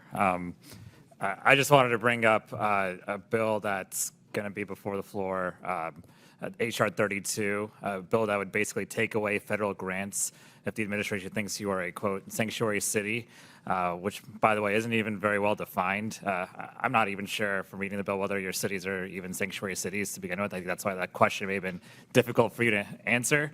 Well, I think what's been very interesting to hear is how well you've been able to integrate and welcome immigrants into your communities, into your city's economies, and making the best out of a difficult situation. I find that very impressive. And but I wonder to the mayors here, Mr. Johnston, if you took away federal grants, how would that affect public safety of your city? Would that improve? Would that make your city more safe or less safe if we took away federal grants from your city? It would dramatically weaken public safety. I mean, we wouldn't be able to repair bridges that are falling apart. It means we wouldn't be able to put kids in preschool or give veterans medical care. It would be catastrophic. Thank you. Mr. Johnson, the same question. Mayor Johnson, the same question. It would certainly undermine all of the investments that we've made thus far. Since I've been mayor, we've provided $20 billion of new investments that contribute to the overall safety of the city of Chicago. Mayor Wu, same question. Would this make your city, Boston, more safe or less safe? Withdrawing federal funds would make us less safe. Education makes us more safe. Housing makes us more safe, and we rely on those funds. And how did, let's take Mayor Johnston, how did many of the immigrants come to your city? You mentioned they came from Texas, is that right? That's correct, Congressman. They came on buses sent from Texas, mostly from El Paso. I feel like we have the wrong people in the room today. We have mayors of cities that are trying to do their best with the situation that they have. And then we have governors in Texas and Florida who are busing folks up to your cities. And so you're trying to make the best out of this situation. But somehow they're trying to make our immigration system worse, in essence, because they're taking the folks that come over to their states and they're spreading them across the country. And you're just trying to deal with that situation. Would you characterize it as that, Mayor Johnston? Yes, sir. We're just trying to manage the crisis in front of us, which is families being dropped off on our city streets in the winter with no clothes. Our calling is to make sure they're safe. And how would the Trump administration's funding freezes and cuts, would they undermine public safety in your city, Mayor Johnston? They could dramatically undermine public safety in our city. Everything again. Mayor Johnson, same question. It certainly will undermine community safety if the Mayor federal Wu, government same undermines question. the investments in people of Chicago.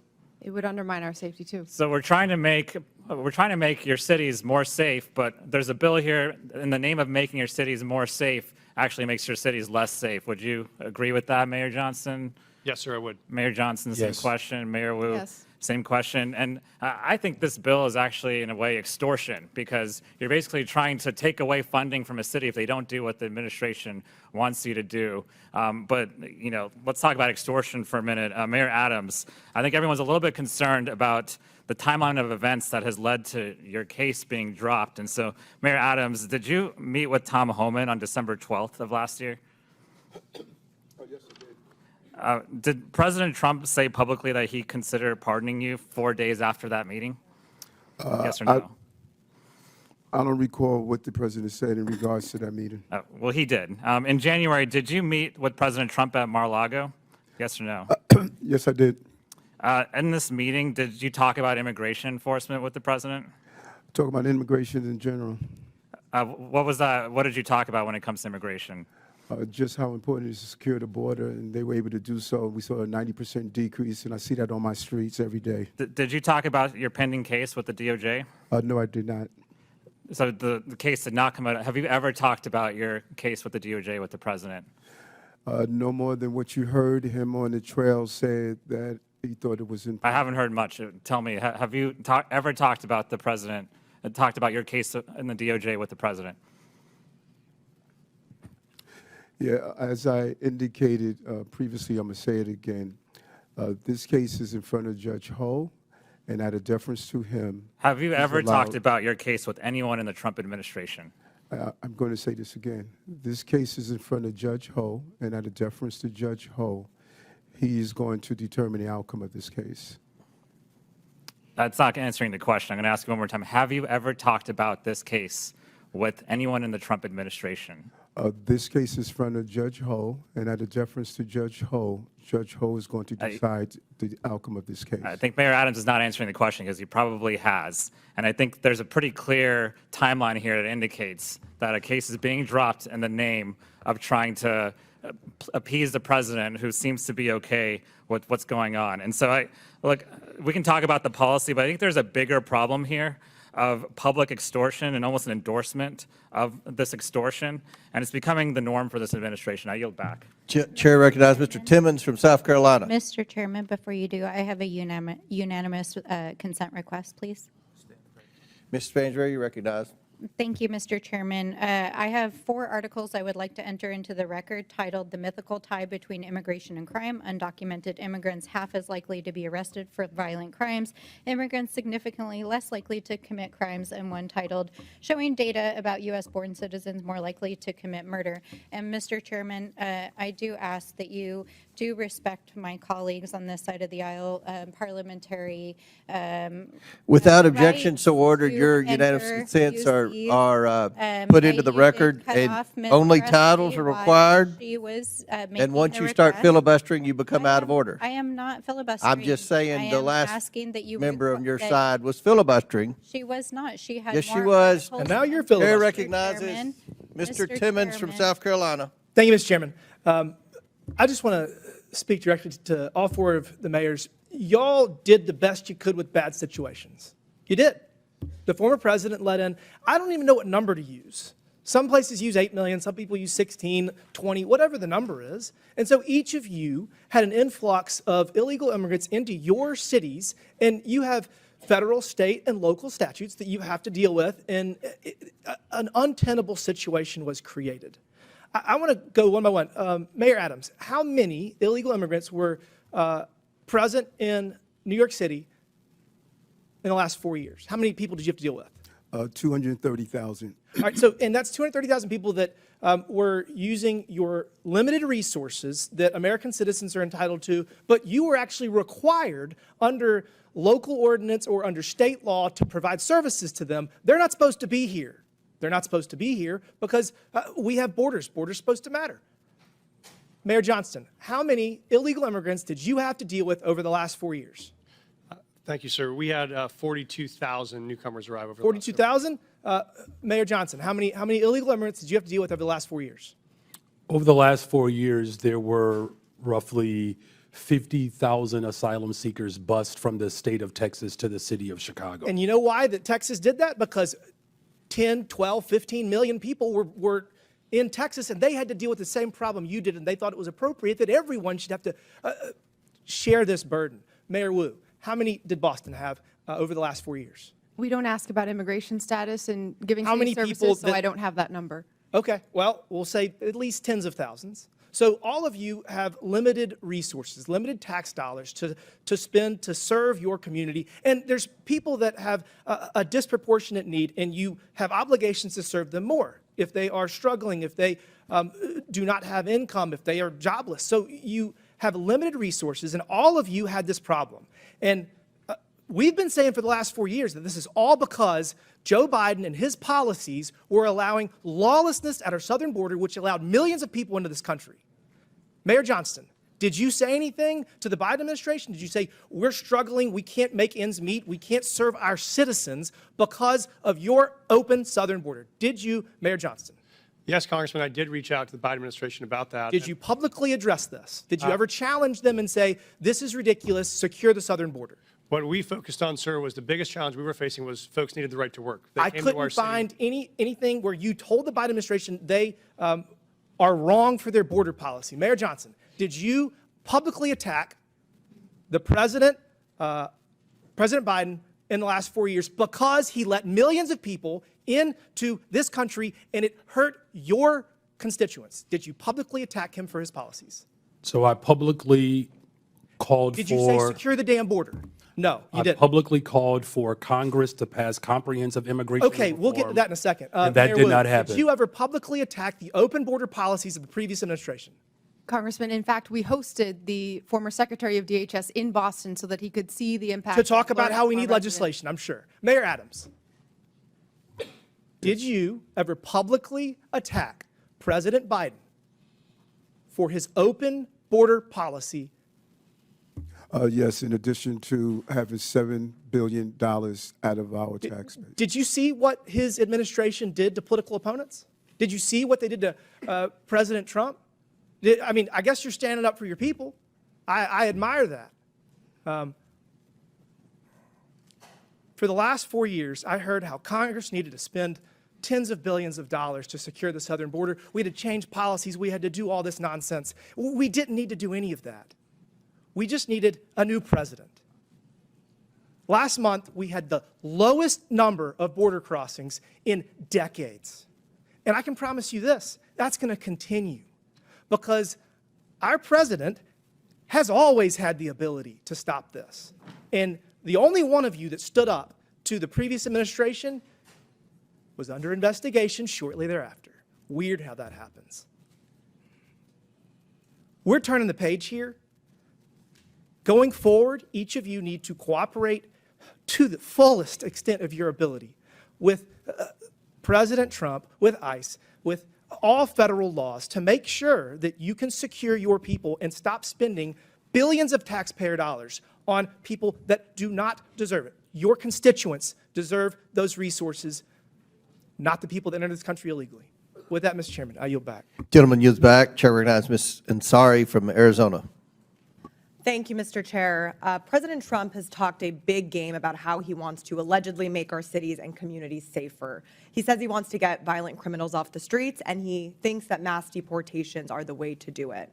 He sent ICE and Border Patrol agents after our Native American communities, parents and children, and law-abiding American citizens who are targeted simply because of the color of their skin or the language that they're speaking.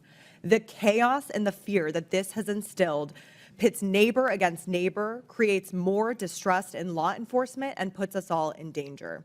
Mayor Wu, first of all, congratulations on your baby. What have you been hearing from communities in Boston? Are people fearful of engaging with law enforcement? In Boston, because our laws are what they are, we have very strong relationships with our community, and that's why we've been able to continue making progress on being the safest major city in the nation. But we do hear that people are afraid of the federal government, and it's including people who are immigrants, but also U.S. citizens. That fear is widespread. Thank you. Perhaps most disturbing, President Trump has diverted critical Homeland Security investigation agents to work on immigration enforcement. That means they're no longer investigating violent crimes like human trafficking, child pornography, and the flow of fentanyl in our communities, putting our entire country at greater risk.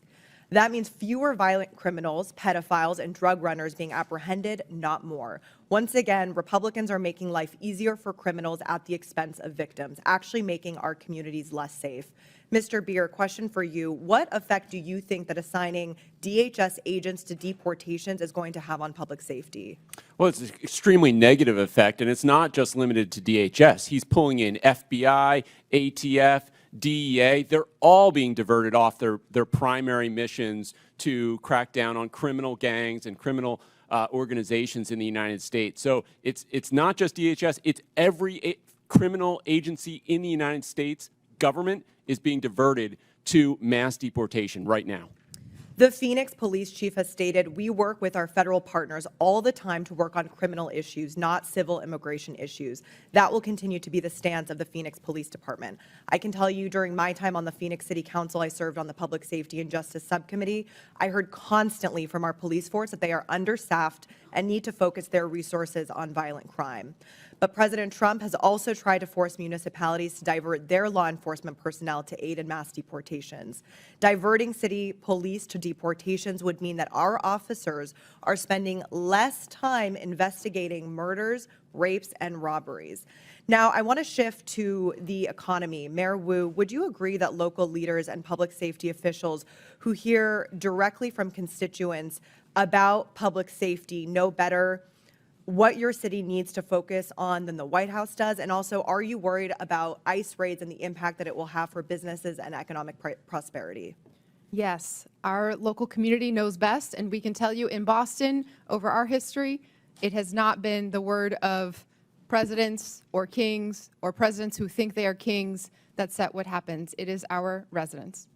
And Mr. Beer, can you tell us more on what the economic impacts like food prices and housing costs of mass deportations would be and how this could affect a city like Phoenix? About half the cost of the fruits and vegetables on your in your grocery store is coming from the labor of immigrants and other workers at our farms. So it's an extremely important component of our agricultural production in the United States. If you look at where these people have gone, they have gone into the sectors where there is no work visa. There is no legal immigration option for employers to hire in these sectors. That is why we had so many people come, because of the labor needs of the United States. Thank you so much. I truly want to thank the mayors for being here and taking on these ridiculous attacks on our local officials. You know what is best for your communities and the people that you represent. You know better than Donald Trump. You know better than Tom Homan. You know better than Stephen Miller. So thank you so much. And finally, I'd like to request unanimous consent to enter into the record, first, a report published by the American Immigration Council titled Mass Deportation, Devastating Cost to America, Its Budget, and the Economy, and second, a Center for American Progress report titled Trump's Rash Immigration Actions, Place Cruelty and Spectacle Above Security. Without objection, so ordered. Thank you. I yield back to the ranking member. Chair recognizes Mr. Donalds from Florida. Thank you, Chairman. This is my third term on the Oversight Committee. We've been talking about illegal immigration and oversight the entire time. I remember we had a group of this committee that went down to the El Paso section of the border. This was back in February, March of 2021. And during that time period, we were at one of the holding centers, and there were these buses that were coming to the detention facility, and they were picking up 30 kids, 50 kids at random, walking out of the facility. And when I went over to question the bus driver that was transporting these kids, border agents told me, as a member of Congress, that you're not allowed to question the bus driver.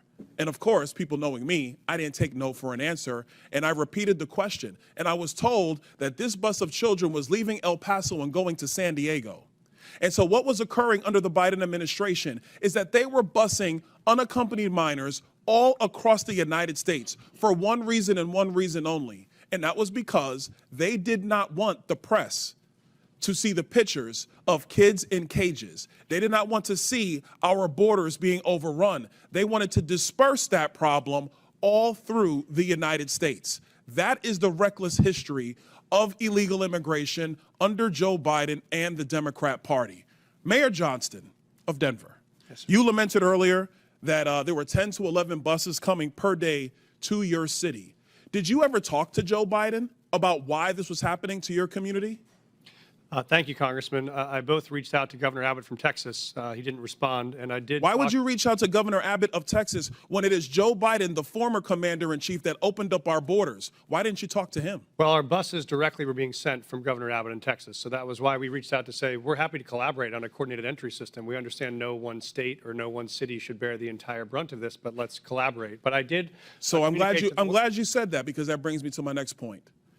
Governor Abbott and Governor DeSantis, when they started moving illegal aliens out of their states who were bearing the brunt of what Joe Biden and Kamala Harris were doing, and they've sent them to Denver, they sent them to Chicago, they sent them to New York, they sent them to Martha's Vineyard. The reason why they did that is because you four could hide behind the realities of illegal immigration on border towns all through our country and on cities and states who did not want to see illegal immigration, but did not have the political representation to go to the White House. And only when it showed up on your doorstep did you get upset. Mayor Johnston, coming back to you, how much did your city spend on illegal immigration? Do you have a round number?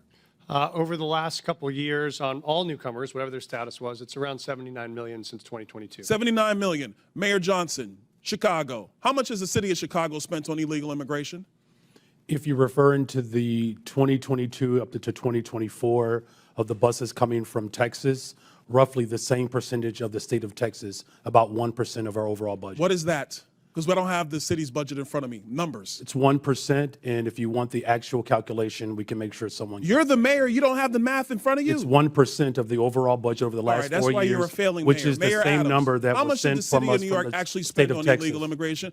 Mayor Johnson, I already asked you. You don't have a hard number, and if you don't have a hard number, you're not running your city well. Mayor Adams, how much did the city of New York actually spend on illegal immigration? 6.9 billion of taxpayers' dollars. $6.9 billion of taxpayer money on a problem that was fostered on the American people. Mayor Wu, in the city of Boston, how much did you spend? We don't ask about immigration status and delivering city You don't services, ask so about we how don't much have money that the city number. of Boston has spent on illegal immigration. We Are you don't out of your distinguish mind? between immigration status. Do you as manage part your of our budget city or not, policies. Mayor That Wu? is how we keep Mayor our city Wu, safe. do you manage we your have budget or the not? numbers to prove it. I manage my budget. I have a AAA bond rating dating back 10 years. So for to the city of Boston, budget. just understand that your mayor does not care how much of your resources she has spent on people who are not citizens The city of of Boston the city of is Boston. sick of having I'm people reclaiming my outside time. Boston Mr. telling Bear, us what Mr. we Bear, I have need. a question for you because I understand Cato's perspective when it comes to illegal immigration. I understand that the Cato Institute for a long time has had a standard of actually having open immigration into the United States. Generally speaking, I don't want to get into specifics. We support legal immigration. We want immigration to be legal. So let me ask you this question, because one of the great libertarians of the modern era, Milton Friedman, famously said, you can either have open borders or a welfare state, but you have to choose. Mr. Beer, what do you choose? Milton Friedman said he wanted to allow illegal immigration to continue. I disagree with Milton Friedman's position on that. We should have legal immigration and build a wall around the welfare state, not around the country. That's in the best interest of taxpayers. And I would argue that under the current system where you have sanctuary cities popping up, it is not possible to build that wall. So America can. has to Absolutely you choose, can. Mr. Beer, you're done. America has to choose between securing our nation or protecting the taxpayer. I choose secure the nation. I yield back. Gentleman yields back. Chair recognizes Mr. Bell from Missouri. Thank you, Mr. Chair. In the 80s, there was the war on drugs. That didn't go so well. We essentially created classes of criminals for people, citizens, who just needed help. And I won't recount that entire history, but I don't think that we realized the error of our ways until it impacted more affluent communities, particularly with the opioid epidemic. And so now Republicans have began a new campaign, a war on immigrants. And while Republicans and Democrats both recognize the need to strengthen our borders, instead of sitting down and actually fixing the border situation, as has been alluded to, or actually we did that, but then after supporting it, Republicans voted against it after their boss told them not to, which really would have been a win for the American people. So as a former prosecutor, I recognize policing and community relationships go hand in hand. You have to have them in order to be effective with law enforcement. And to get bad people off the streets who are not going to commit a crime in front of a police officer, oftentimes it's our people in our communities who can help get those people off the street by sharing and cooperating with law enforcement, but that starts with trust. And understanding, as a former prosecutor, limited resources. We have to be considerate of how we utilize those resources. And so my first question, Mr. Byron, I'm going to go quick because I want to try to get to y'all. Why will requiring a local police department to honor extrajudicial ICE detainers or risk losing federal funding make our cities less safe? Well, you're taking resources away from whatever the higher priority is. So if you're talking about carrying out mass deportation and having state and local police detain people who are not public safety threats, then you're talking about in New York City, they're spending $1,500 a day on a bed. So that's $1,500 taken away from other public safety priorities. And Mayor Wu, and congratulations again as well. Thank you. And first, you're welcome for St. Louis born and bred Jason Tatum. You're welcome. Thank you. Thank you.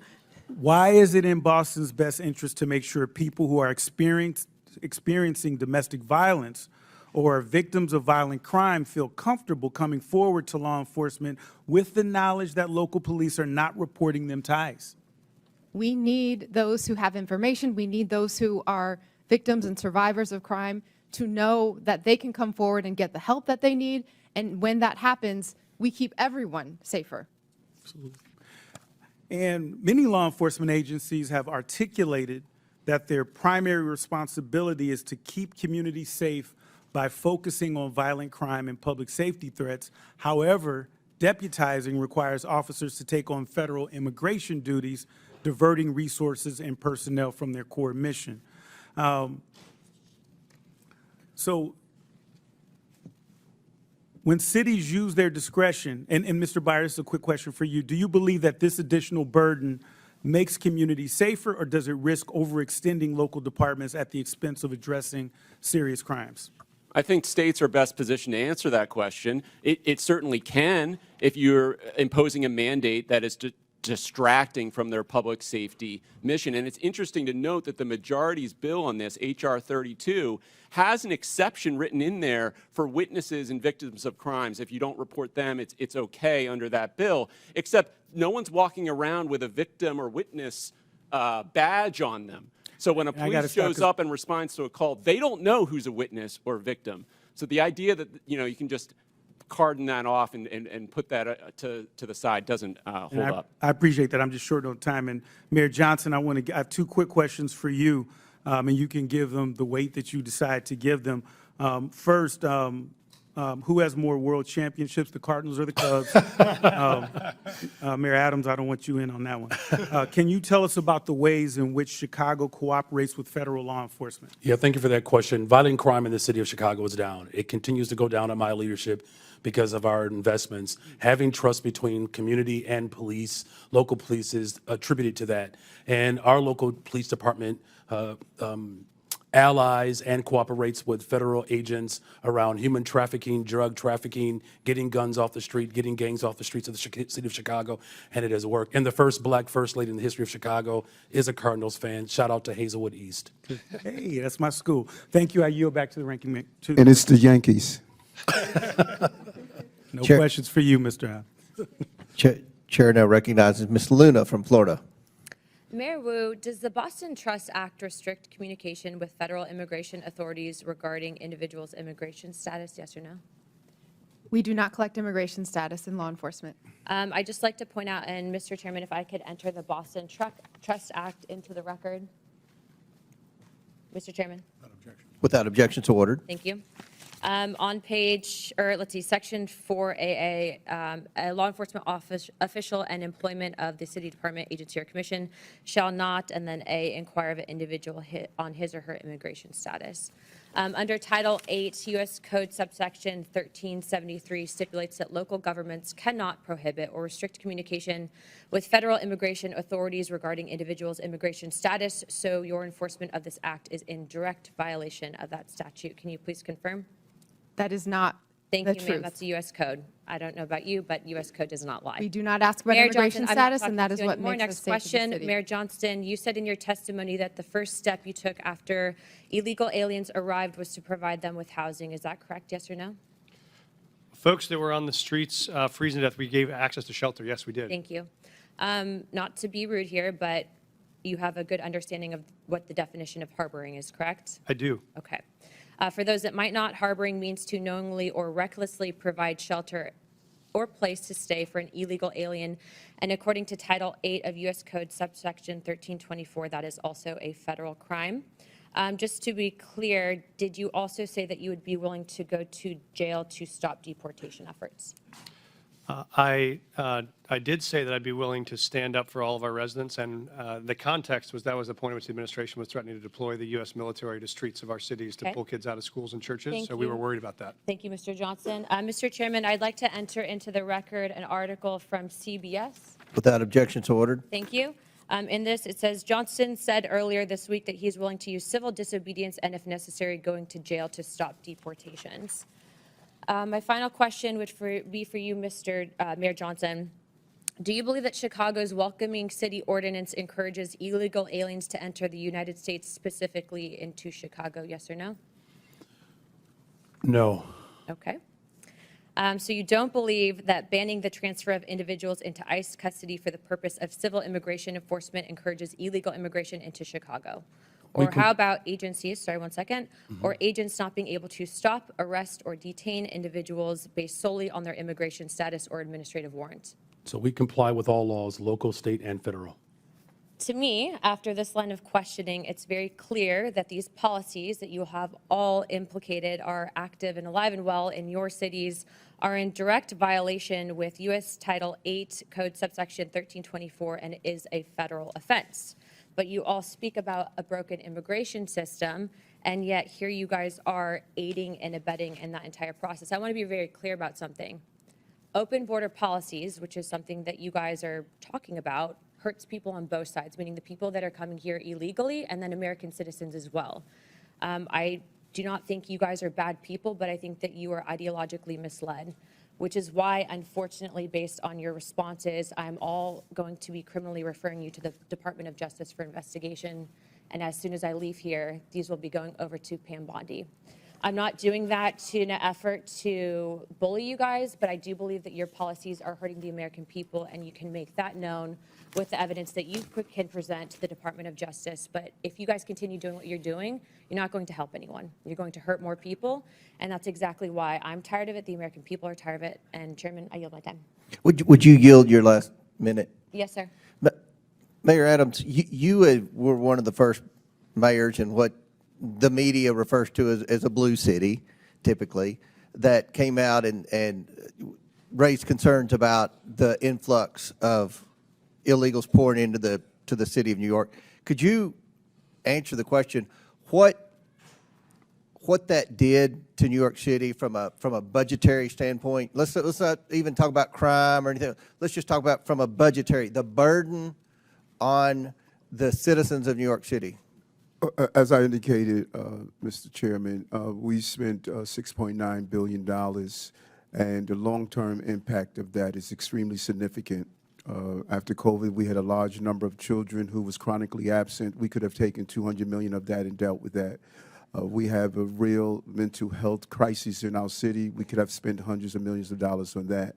And so the long-term impact of spending $6.9 billion is going to have serious ramification on the future of New York City. So it's more than just what happened last year or this year. It is what is going to impact us long term.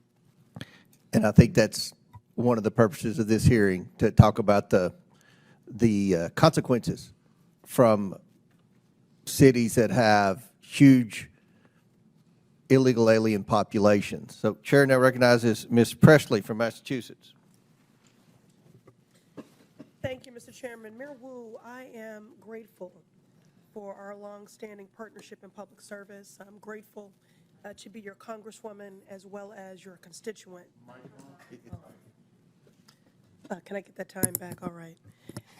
Again, grateful for our longstanding partnership in public service, grateful to be your congresswoman, and grateful to be your constituent. It's clear my colleagues across the aisle didn't do their homework, because the fears and division they're trying to project onto Boston are really the stuff of Fox News fever dreams. Our city is vibrant, our city is diverse, our city is beautiful. Mayor Wu, immigration is central to the economic success of Boston, is it not? Absolutely. All of our key industries, whether it's healthcare, life sciences, higher education, financial services, everything that we do depends on immigrant residents and the contributions that they make. Thank you, Mayor. Well, immigration defines Boston. For generations, our city has been shaped by people who have endured incredible hardships to arrive at our shores seeking a better life. They drove taxis, opened restaurants, studied at our schools, built homes, repaired our roads and bridges, cared for patients, cleaned offices, built businesses, provided essential early education and childcare for our babies. There is no doubt immigration is essential to the success of Boston, but there is, in fact, a dark threat looming over this great city. That threat is the racist and xenophobic anti-immigrant policies coming from this Trump White House. Mr. Chair, I ask unanimous consent to enter into the record this Boston Globe article titled, "They're Going to Deport Us. Trump's immigration policies prompt some children to skip school." Without objection, so ordered. Mayor Wu, I've been speaking to principals and educators in Boston at various roundtables and town halls that I've convened, and the stories are heartbreaking.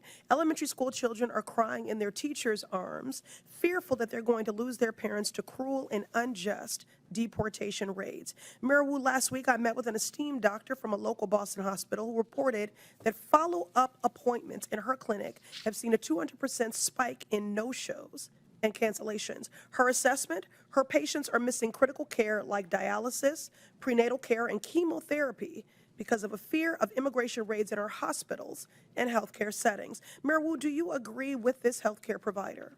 Absolutely. We hear it from our shared constituents. People are afraid, and that is having huge impact on their daily lives when they're just trying to do right and be a good example for their kids as they pursue the American dream. Mr. Chair, I ask unanimous consent to enter into the record this article titled "Fearful Amid ICE Crackdown, Some Immigrants Are Skipping Healthcare." Without objection, so ordered. So here we have a man who thinks he is king, screaming anti-immigrant slurs from the Oval Office and what it has done to make Boston safer. Nothing, not a thing. But it has traumatized our kids, cost our elders their dialysis, delayed cancer patients' chemotherapy, and struck fear into the heart of hardworking people who not only contribute immensely to our city and our community, but whose labor and contributions are also essential to the very functions of daily life in our great city. The members of this committee would be well served by learning from our esteemed mayor, but a teach-in is not the charge of this committee. Remind my colleagues, this committee's purpose is oversight. The only person who has something to answer for is Donald Trump. He is single-handedly decimating decades of economic progress, vilifying our immigrant neighbors, and disregarding the Constitution and basic decency daily. This man points to our most vulnerable, scapegoats them for every hardship, while he himself is actually the source of the hardship that the American people are experiencing. My colleagues don't really care about criminality. If you really cared about criminality, you would do something about Elon Musk's power grab, stealing our data. You would do something about efforts to defund the National Institutes of Health cancer research. If you really cared about criminality, you would do something about people that want to rob our babies of food. Make it make sense. My Republican colleagues across the aisle believe a 6-year-old from El Salvador who wants to go to school and a mom who fled violence in Haiti are the reason that the cost of eggs are too damn high. And your housing and gas will follow suit surely because of these Donald Trump tariffs. The shameful Republican ripoff slashing away at basic government services to line the pockets of Donald Trump's buddies so they can buy toy yachts and rocket ships. It is a shame and a sham.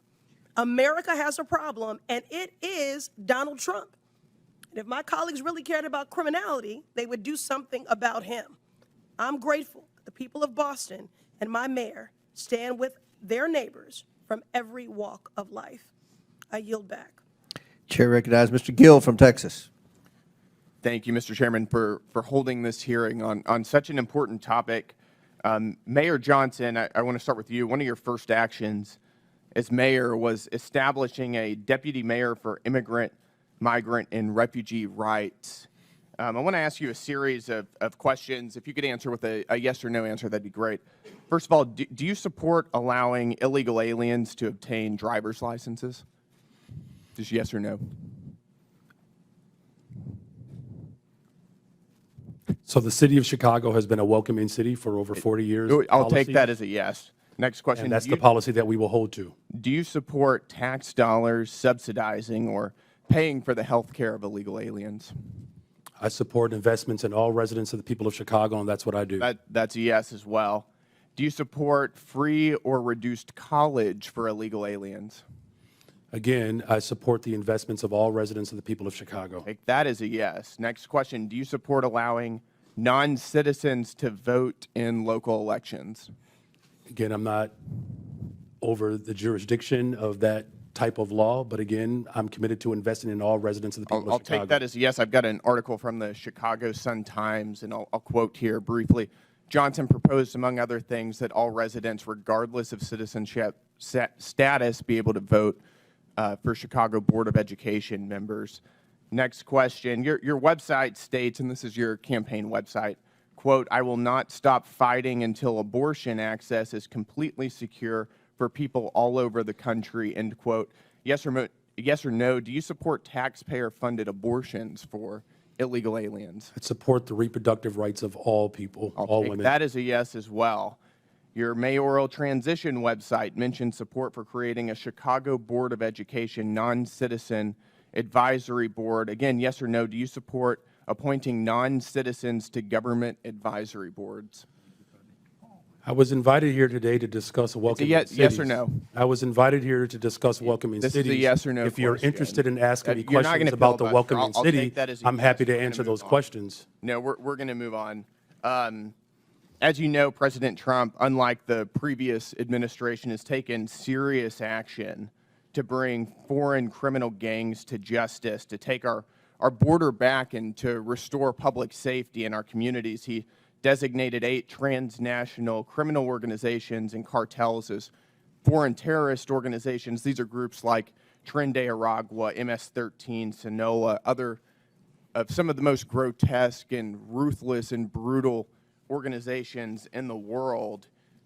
You, as mayor of a sanctuary city, have been virtually giving favors to illegal aliens. Apparently, you support an enormous amount of taxpayer resources going to them as well. But you yourself have also received a lot of gifts.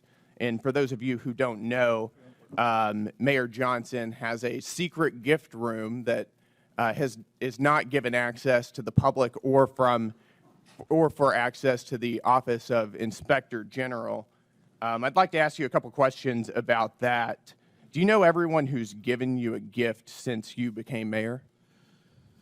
The city of Chicago has had a policy for That's 40 a years yes or no question. where there are individuals that would like to take- give no, gifts I'm to the city of reclaiming my time. Chicago. I'm gonna take that as a And we no. do not accept those When gifts. did you We become receive mayor? them on No, I'm behalf going to reclaim my of time the city here. of Chicago. You're not going to filibuster here. When did you become mayor?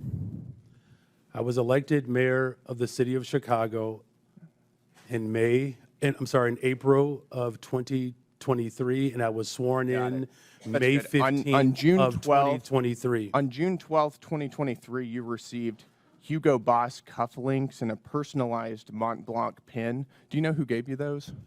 So I did not receive those personally. The city of Chicago You received those them. on behalf and of the that's city of right, on behalf of Chicago. the city of Chicago, I every understand the mayor difference. in the Do you know history who- of Chicago who has Do you know who gave provided those gifts to the city of Chicago? Do you know who gave those to the city of Chicago?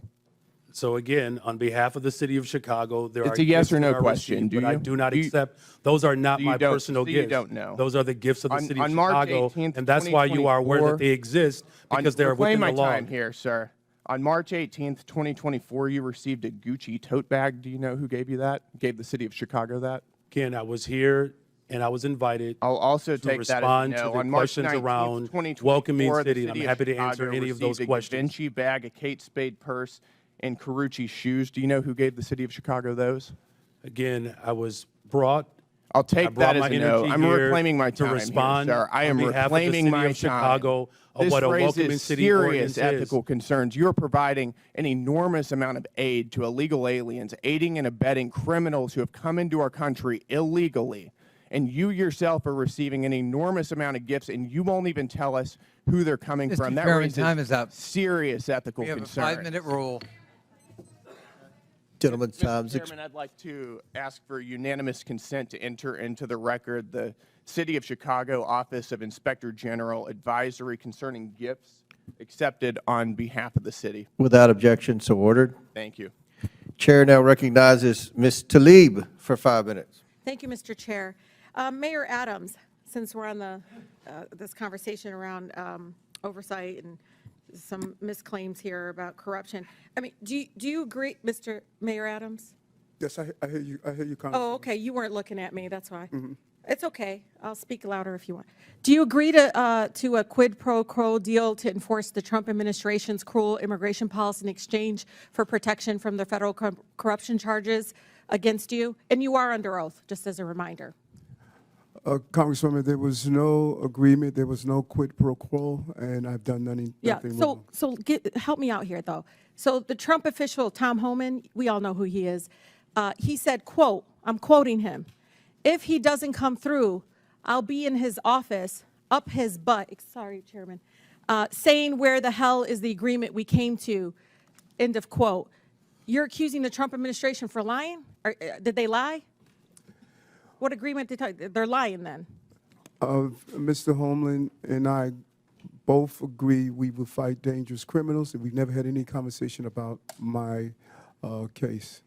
Okay. So Mayor Johnson and Johnson and Wu, I'm sorry, I can't get that. You can just call it Chicago and Denver. There you go. This is really important, you know, as a child of immigrants, and I think many of my colleagues on that side of the aisle have beautiful, diverse communities as well. And one of the things that I know happens when we try to have local law enforcement and local city officials, I mean, they even want Treasury, folks that work for our city Treasury, asking people for immigration status. That's what they would prefer. You know, is that racial profiling? I mean, what do? Like, you wait for somebody to come, they have an accent, maybe they wear hijab, maybe they look a certain way. That's what they want you to do. That's what they're asking you to do, by the way. They want you all to basically do the job of what the federal government should be doing in regards to passing really comprehensive immigration reform, so families are not separated, because right now they're just, all they want to do is continue to talk about enforcement. Guess what? The last 20 years it didn't work, did it? It isn't working. So one by one, if you can talk about that, because I know my mother, who's been here for over 50 years, is carrying her passport, her U.S. passport, for the first time in her life, and she ain't traveling nowhere out of the country. But she's carrying it because she knows her beautiful accent, it's beautiful, I love it, and just so fearful of being stopped and being asked her immigration status. She knows she'll be racially profiled, and she already feels unsafe in a community she lived in for over 50 years. Thank you, Congresswoman. I would just agree. We don't think it's relevant to know someone's status when they come into a public library to check out a book, or if they come to the hospital for service, or if they come to register their child for school. The Constitution says you're entitled to an education. Our job is to provide it. So we think that's unnecessary, and it just scares people away. Yeah, Mayor. Yeah, allowing local law enforcement in the city of Chicago to focus on city priorities, as well as making sure that there's trust between our immigrant communities and all of our communities. I've worked on domestic violence cases as a former immigration attorney. Absolutely. I'm telling you, this is deadly for women being abused. Deadly. It certainly engenders trust, and that's how we have driven crime down in the city of Chicago, because of that trust. Mayor Wu. Thank you, Congresswoman. Boston is proud to be the safest major city in the country, and we do not ask about immigration status when providing city services. We also are clear to all our residents that we do not care about immigration status when we hold people accountable for doing harm in the community as well. Yeah, because when I hear sanctuary city, I hear anti-racial profiling. I really do. I hear like, okay, we're not here in the business of trying to enforce broken immigration laws that are inhumane, completely immoral right now. That's what I hear. And I, as a former immigration attorney, when I hear the story in Denver, and trust me, ICE is there waiting to pick them up. They sent 6 of them, and they couldn't handle, 6 of them couldn't take this guy that they're supposed to pick up. Doesn't make any sense to me, because they're there. They're pretending they don't know that as a fact. But one of the things that bothers me about all of this is the executive order of rescinding the sensitive locations. Why this is important. They basically want to do immigration enforcement and racial profiling, and immigration enforcement that's race-based, because I'm at the Canadian border in Detroit. Do you know the majority of people coming down undocumented is Canadian? But guess what? It's still the brown folks that are overwhelming. ACLU did a study, is overwhelming the ones being targeted, detained, and deported. And so for me, the sensitive location, this is hospitals, schools, you know, this is like funerals. This was all a policy in place to protect us from having our communities over police and militarized. Can you talk about the impact of that? And I have 22 more seconds because he went over 22 more seconds. He spoke over him. No, he didn't. No, I didn't. Chairman, I never spoke over him. No, not you. The mayor spoke over Brandon. Oh, well, I didn't. It doesn't matter. He went over 22 seconds. But go ahead and ask your question. I just want them to answer the question about the sensitive locations, because this is something we all should be scared of, because pastors are calling me because they're talking about churches possibly having ICE agents show up at churches. I can just say, Congresswoman, our fastest growing church in Denver went from 700 folks in the parishon to 5 after that announcement. All right. Very good. Thank you. Thank you. Yep. Chair recognizes Mr. Fallon from Texas. All right, 43 seconds. That's a deal. All right. Mr. Chairman, thank you.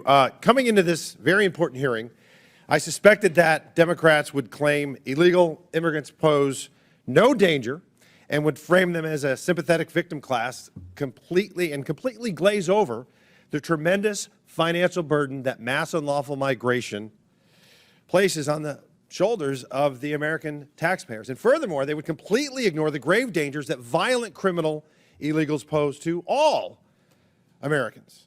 It would be, Democrats would use spin and deflection and woke wonderment and delusion, and some would even blatantly lie. And as they so often do, the left did not disappoint. The first claim that we heard was there were ICE agents ripping adorable children off adorable school buses. It was a myth and it never happened. And what was the source of this Democratic claim? One letter written by one superintendent in a country of 13,000 school districts. And that letter said that this may happen. Well, I may start a business with flying monkeys delivering you fruit salads. I may. But it never happened. And the case in point, it was Alice ISD. And Mr. Chairman, there was another letter that Alice ISD sent, and I'm going to quote it.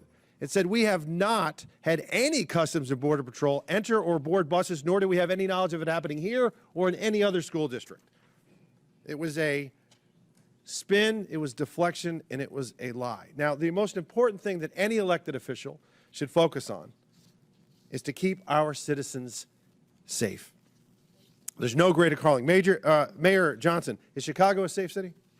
We are a safer city since I've been in office. Crime Safer is down. city. Okay, sir. Crime is down Sir, do you over know 20%. that, sir, no, you're not just going to this year overtalk. alone. Mr. Chairman, I reclaim my time. You're not going to overtalk me. Brandon's, he was very nice, and he's a freshman. Not going to do that. In 2022, I find it interesting that you say Chicago's safe. You have a higher murder rate than Haiti. And the Biden administration put up a travel advisory saying to Americans, don't go to Haiti. I hope that the Trump administration puts up a travel advisory saying, don't go to Chicago. In fact, the Haiti has a murder rate of 18.02%. Chicago has a murder rate of 18.26%. I can see why, sir, you have a 14% approval rating. Mayor Wu, you're a Democrat, yes? Yes, Okay. You supported the Biden-Harris administration politically? I did. Yeah, okay. Do you think that they took border security seriously? I think Washington failed on immigration and continues to do so. So let me ask that again. Did you think the Biden administration took border security seriously? I think Washington It's a failed. yes or no. It's not a trick question, Mayor. I think there's responsibility across this entire. Come on, we can eke it out of you. Yes or no? Did Biden-Harris do a good job? You were supporting Kamala Harris, so apparently you must have thought she was okay on it. Washington. Okay, has so you're not failed, going to answer. and Well, we here's are the thing. cleaning up We can the deal with pieces delusion. at city. No, Mayor, I'm going to reclaim my time. We can deal with delusion or we can deal with data. So let's talk about some data. I find this interesting. Under the 12 years that Barack Obama and Donald Trump were president, there were 460,000 illegal encounters annually on average.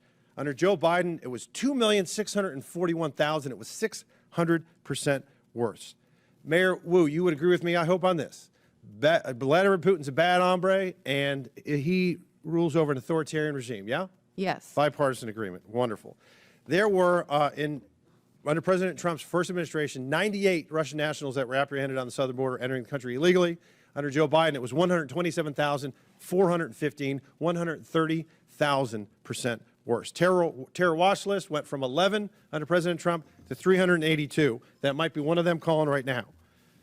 February of 2024, 190,000 illegal immigrants were apprehended. This past month was only 8,000, a 96% reduction. Now, the common theme that we heard from a lot of oversight Democrats is a bold-faced lie that illegal immigrants, or I should say immigrants, are less likely to commit crimes. What they're doing is they're fusing legal immigrants with illegal. When you bifurcate, when you separate them, yes, legal immigrants are less likely to commit crimes, but illegal immigrants are more likely to. Non-U.S. citizens account for 7% of the U.S. population, yet account for 15% of the federal arrests and prosecutions, according to the Justice Department. The Federation for American Immigration Reform found that if you were an illegal immigrant, you were 2 times more likely to be incarcerated in California and New York, and 5 times more likely in Arizona. And in my home state, in June of 2011 to June of 2024, or January 2024, Mr. Chairman, There were 428,000 criminal aliens booked in Texas jails. 299,000 of them were illegal immigrants charged with murder, rape, sexual assault, kidnapping, assault at L. 187,000 convictions. So it is an outrageous claim to say that when we secure the border. No, Mr. Chairman, no, 42 seconds left. No, you don't. No, I got 20. Yes, I do, because she went over 42 seconds. Spare me. Mr. Chairman, I got 20 seconds He's- left, and I'll he's wrap up. wrapping his question up, but he's doing. It's an outrageous claim to say that securing the border and enforcing our immigration laws does not make Americans safer, because it does. And if you don't agree with that, I would encourage you to talk to Laken Riley's family or Jocelyn Nungray's family. Mr. Chairman, I yield back. Gentlemen, thank you. Chair recognizes Ms. Stansberry from New Mexico. All right. Well, thank you, Mr. Chairman. I always think that we should sage this room after these hearings because we hear a lot of crazy stuff in here. But let me start out by saying, mayors, welcome to our committee. Thank you for serving your cities and your people. I have to say, as also an elected official, you have the hardest job in America. There is no job harder than being a mayor of a major city. So thank you for serving your constituents. And I want to take this opportunity to especially acknowledge Mayor Wu, because not only are you the first woman to ever serve the city of Boston, if you all haven't been watching, she is also the mother of a newborn who is here with her. She has a 7-week-old baby, and she showed up to testify and be yelled at by our colleagues for 4 hours. So I say to you, Mayor Wu, may your daughter grow up to be a fierce leader like you. Thank you.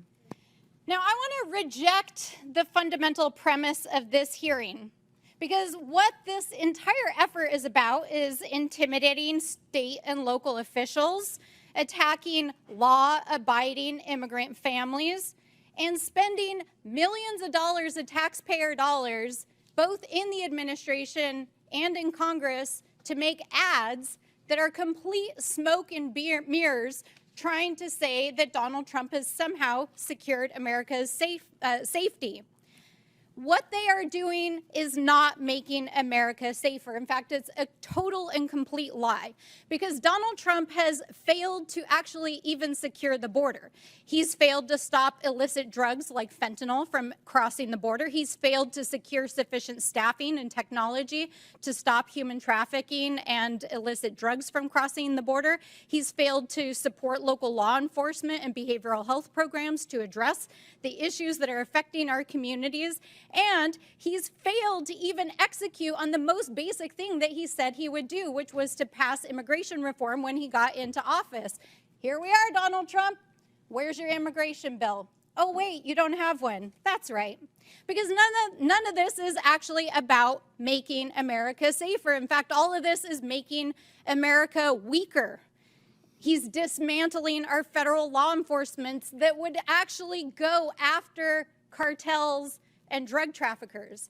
Over the last 6 weeks, Donald Trump has taken out the most senior FBI officials and the officials in our U.S. attorney's offices that were actually prosecuting the cases against the drug cartels.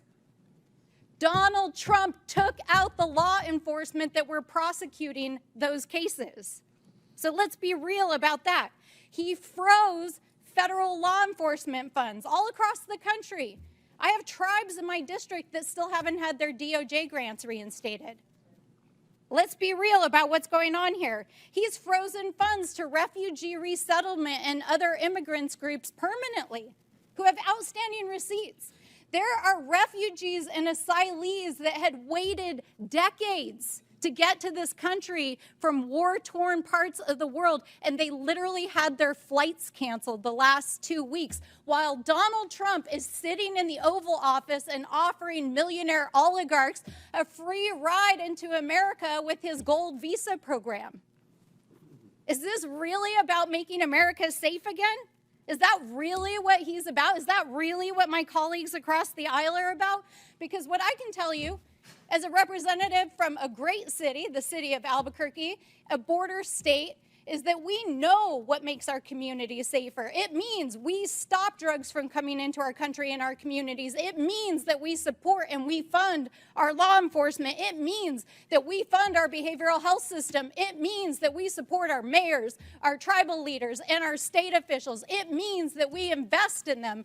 It does not mean that we drag them in front of Congress for 4 hours. We yell at them. We tell them we're going to give them criminal referrals. The DOJ is intimidating our mayors, and my colleagues across the aisle are producing TV ads to try to pretend that they're making this country safe again. It's total bullshit. Absolute bullshit. They are not making America safer again, and what they are doing is terrorizing immigrant families. That is what they are doing. Parents who are afraid to send their kids to school, parents who are afraid that they won't come home again, kids who are afraid to leave their houses, refugees who have waited for years to come into this country. And our mayors are sitting here enduring this ridiculous hearing as they've been threatened in front of the American people. And so I will say, in the words of my sister in the front row who brought forward the words of one of our faith leaders just a few days ago on the House floor, I hope that my colleagues across the aisle, who I can tell, most of whom come from immigrant stock, will have the same mercy that our ancestors had shown to them by this country so that you could sit here and be a congressperson. Gentlelady's time's expired. We're good Chair, I'd at, ask the unanimous consent. Ms. Crockett. From The Economist, how Boston became the safest big city in America. Murder is declining across the country, but Boston has led the way. And then I have one more UC request.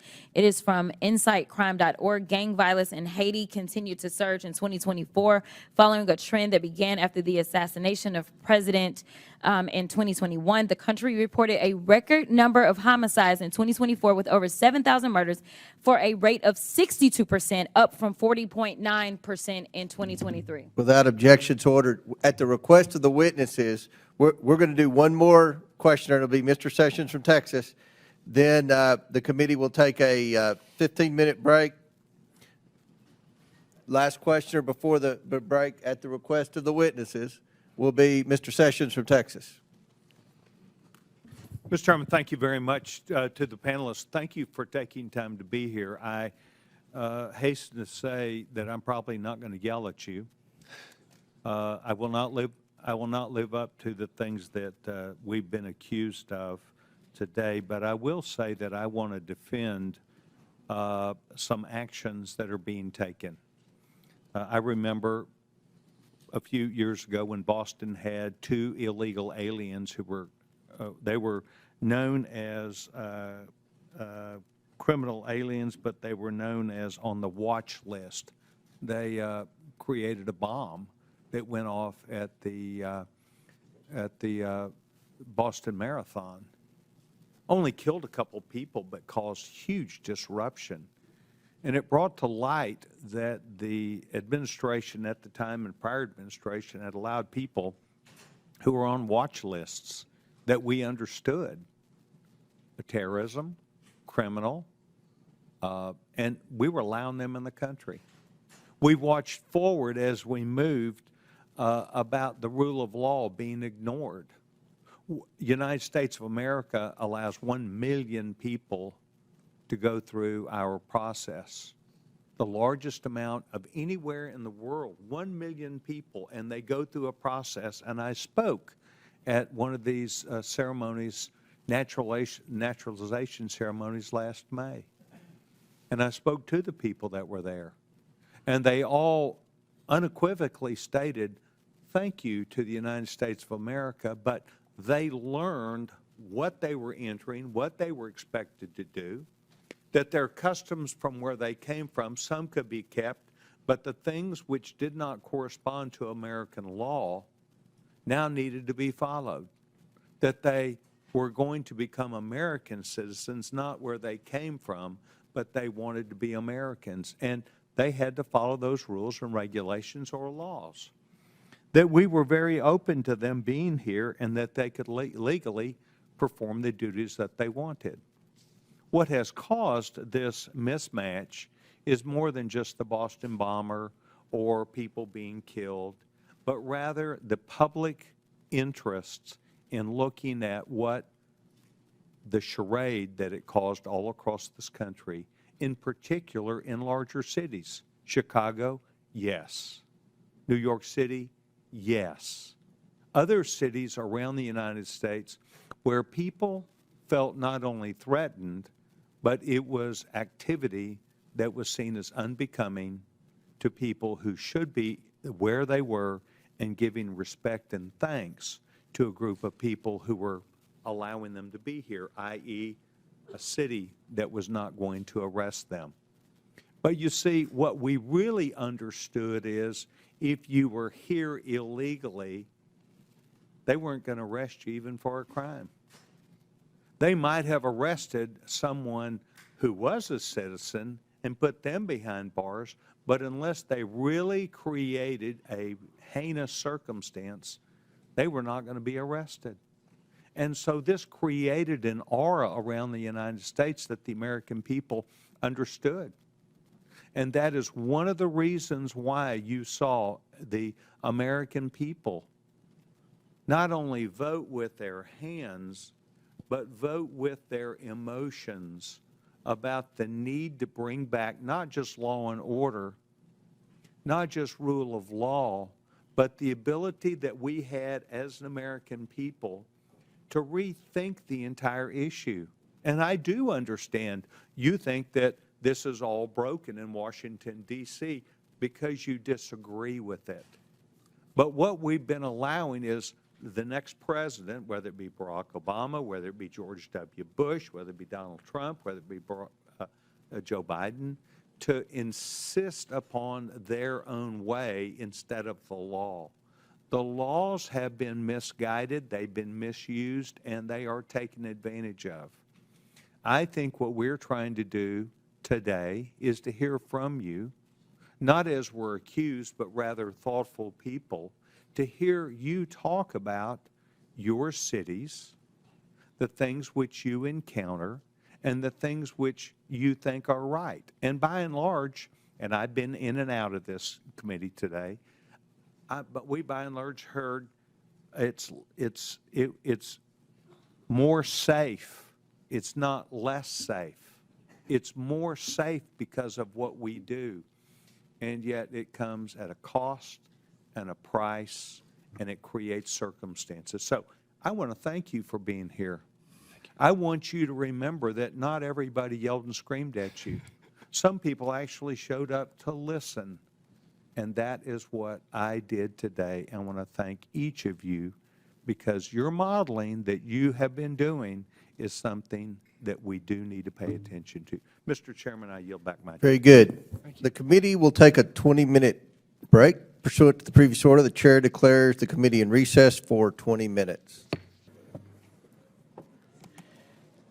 Chair recognizes Ms. Crockett from Texas. Thank you so much, Mr. Chair, and thank you so much to our mayors that are here. And I really quickly want to touch on something because I know that many of you prepared for today's hearing by making sure that you got a little bit of information about immigrants and crime in your cities. Let me ask each of the mayors, just yes or no, have any of you been made aware of any immigrant that has had 34 felony convictions that has still been able to roam around in your cities? Anyone? No, ma'am. 34 felony convictions. No, from the Congresswoman. immigrants. Anybody? I'm not aware. Oh, okay, okay. I'm just curious because we are so concerned about crime, and I know that my Republican colleagues would never want anybody with 34 felony convictions roaming around because that could be a danger to the community, but I will move on. The Republicans put more effort into producing their little propaganda trailer for this hearing than they have into reforming America's immigration system. And that's why we're here today. In fact, Republicans are beating up on the vast majority of you about what you're doing for your citizens, but the last time I checked, you're actually showing up. You may or may not be aware, but the NRCC just instructed Republicans to stop their town hall meetings because their constituents were showing up and telling them to do your jobs. If I had to sum up some of what you have said thus far today, I would sum it up as you have been trying to tell them as politely as you can to do their jobs. In fact, we know that they have not done their jobs, and so they're trying to force you to do it for them by turning your local law enforcement officers into ICE agents.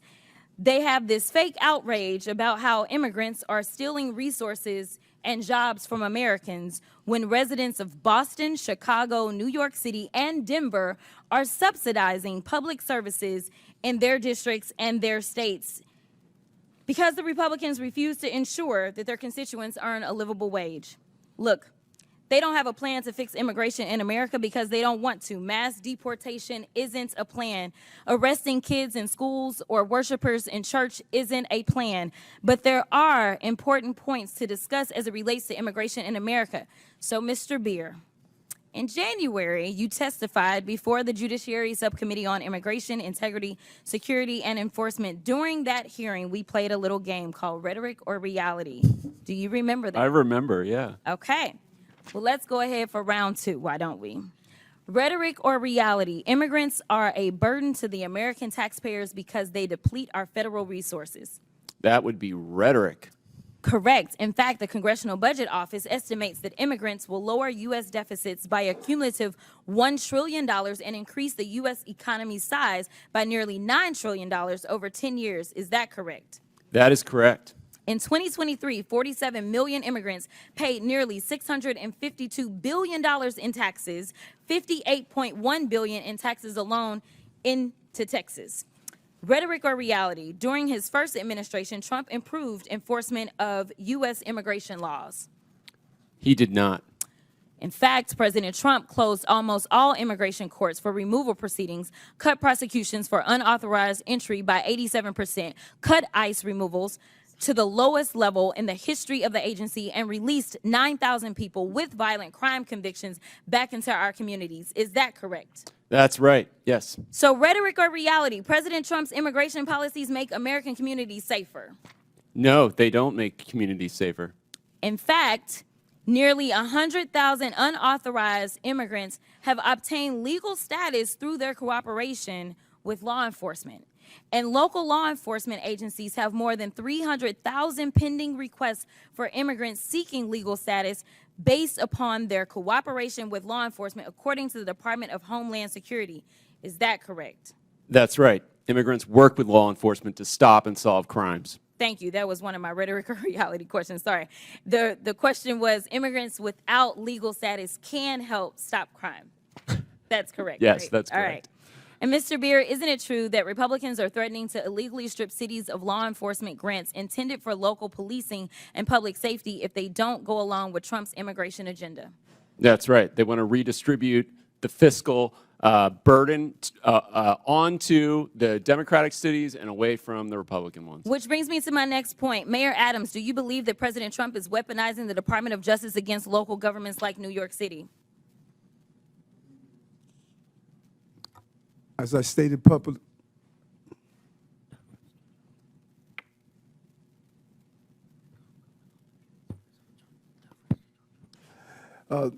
thank you for the question, Congresswoman. And as I indicated previously, this case is in front of Judge Ho, and I'm going to allow the judicial process to go forward.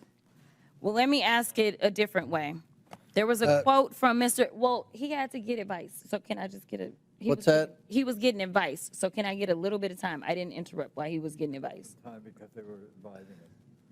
Go ahead. Okay, this is the last one.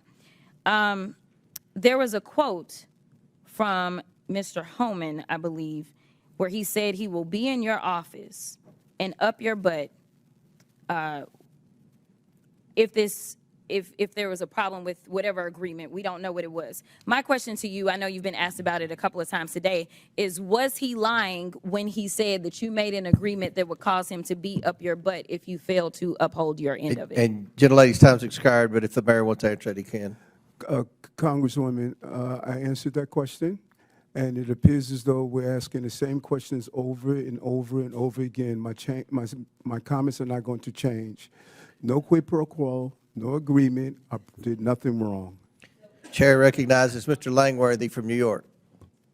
Thank you very much, Mr. Chairman. Thank you, mayors, for being here. You all represent cities that should be beacons of opportunities for young professionals, entrepreneurs, and hardworking Americans that want to make it in this world, not the laughing stocks that they've become in many ways.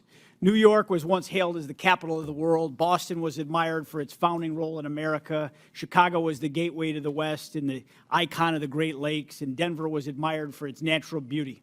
Now all these cities are seen as a place where illegal immigrants, violent criminals, and gang members thrive, breaking our laws and spreading fear throughout our communities. Let's be clear, sanctuary policies have not just failed, they've made our cities less safe and less welcoming to those who truly want to contribute to our communities. Here's a perfect example. Laken Riley's murderer was arrested in New York City on charges of detaining a minor. He was released due to New York State's sanctuary status. He was then allowed to go on to Georgia, where he murdered Laken in cold blood. Last night in my district, 400 miles from New York City, 2 members of Tren de Aragua gang were arrested for an ATM jackpotting scheme that stole more than $100,000. The suspects were also wanted for similar crimes throughout the state of New York, and in your state's Mayor Johnson and Mayor Wu for hundreds of thousands of dollars. Now, God only knows what else these dangerous gang members are responsible for. Buffalo ICE recently arrested an illegal from Peru who had murdered 23 people and had the victims' faces tattooed on his body. He was allowed to evade law enforcement for a long time due to New York State's green light law that protected him and shielded DMV data from federal law enforcement officials. There is no such thing as a victimless crime. Every crime has a victim, and these victims, they don't have a sanctuary. They have to live with the pain and the trauma of something being taken from them, their safety, their security, their property, and to add insult to injury, the witnesses before us have protected the perpetrators. Mayor Wu, the other day, you stunningly expressed sympathy for the man responsible for the knife attack, not the brave officer who stopped him.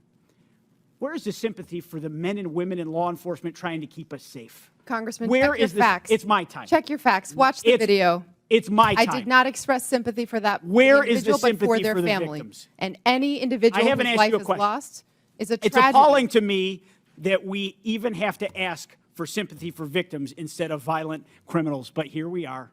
And to all the mayors before us, hindsight being 20/20, is a blessing and a curse. You can't go back in time, but it should give you clarity for the future. Laken's murderer, Jose Ibarra, had demonstrated he was a danger to society. He should have been detained by ICE. I want to ask each of you, yes or no. Do you agree that someone who demonstrates a willingness to harm society should be detained by immigration officials? Mayor Adams. Yes or no? Within the confines and restrictions of the law, yes, I do. Okay. Mayor Someone Johnson. that's committed a crime, yes, Someone that's committed a crime, yes, should be detained, and we would help them.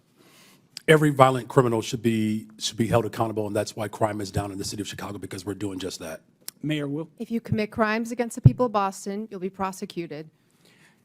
Another yes or no question. Has anything that's happened in this country in the last 3 years given you reason to consider removing sanctuary city status from your communities? Mayor Adams.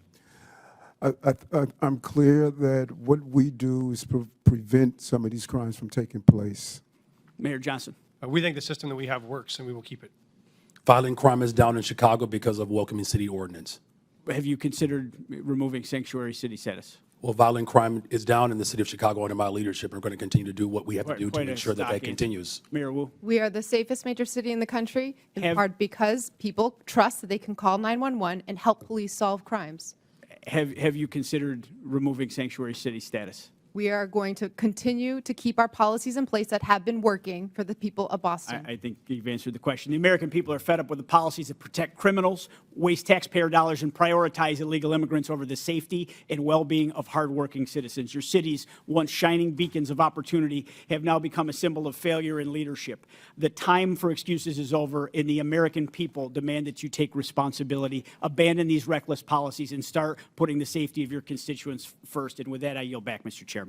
Gentleman yields back. Mr. Chair, I have a unanimous consent. Who said that? From usafacts.org, which states rely the most on federal aid? The number 3 highest proportion of federal funding that a state relies upon is the state of Kentucky, your state, Mr. Chair. Without objection, so ordered. Chair recognizes Ms. Simon from California. Thank you, Mr. Chairman, and thank you, Ranking Member Mayors. It's really a pleasure to hear from you today. And Ms. Sue, I was able to meet your sleeping daughter outside, and as a mother myself, I know the care that you are taking not only for your own family, but for our communities. But to all of you, thank you for being here today for so many hours. Just quickly, you know, when I came to Congress, I was under the impression that both members of Congress and folks who are in the federal government take heed to the history of this country. I would love for members of Congress and on this committee to contact the Congressional Research Service and look at the ordinances and the authors who created ordinances of sundown towns. That animus is almost mirrored with the conversations today about our immigrant communities. So when you get in your Uber and when you talk to your nurse and when you go home, I want you to look in the face of the folks that you are disrespecting today. The real crisis is a crisis to me and many who study this issue for a career. It's a broken asylum system. Right now, 3.7 million folks are in this country waiting, and they have waited years, meaning these folks fleeing violence for years are waiting for an immigration system that works. That is not on the duty of these mayors. It is our job, it's the federal government's job, create an asylum system that honestly purports what we say on the base of the Statue of Liberty, and let's get that work done. Don't blame our mayors who are supporting young people and elders and bringing in federal dollars for health care. I want to yield my time to the gentle lady from New York, Ms. Cortez. I thank the Congresswoman. I'd like to start with some questions prior to my recognized questions. Mayor Adams, on January 31st of 2025, your attorneys met with federal prosecutors regarding the charges of bribery, campaign finance fraud, and conspiracy against you. Were you aware of this meeting prior to its occurrence? Congresswoman, as Microphone, please. I'm sorry. As I stated to your colleagues, and I'm going to continue to state because we're asking the same question over and over again. This is a new question. This case is in front of Judge Ho, and out of deference to I our understand, criminal justice Mayor Adams. process, I'm going to Mayor Adams, refer this as your to the counsel, court. I'm sure will inform you. The only permissible way to refuse to answer a question during a congressional proceeding such as this is by pleading the Fifth Amendment. Deference to the judge is not a permissible excuse for not answering questions during a congressional hearing. Is it your intention to plead the Fifth today? Councilwoman, you said the only way that you can't answer a question is to plead the Fifth. I am answering your question. I'm answering your question directly. That You are not, Mayor Adams. Okay, I believe I am. I will ask it again. Were you aware of the meeting between your attorneys and federal prosecutors on January 31st? Answering this question is a yes or a no. And I'm going to answer it again. Out of deference to Judge Ho with this case. That is not an answer, Mayor Adams. He is going to deal with the outcome of the case. Mayor Adams, is it your intention to not comply with these questions?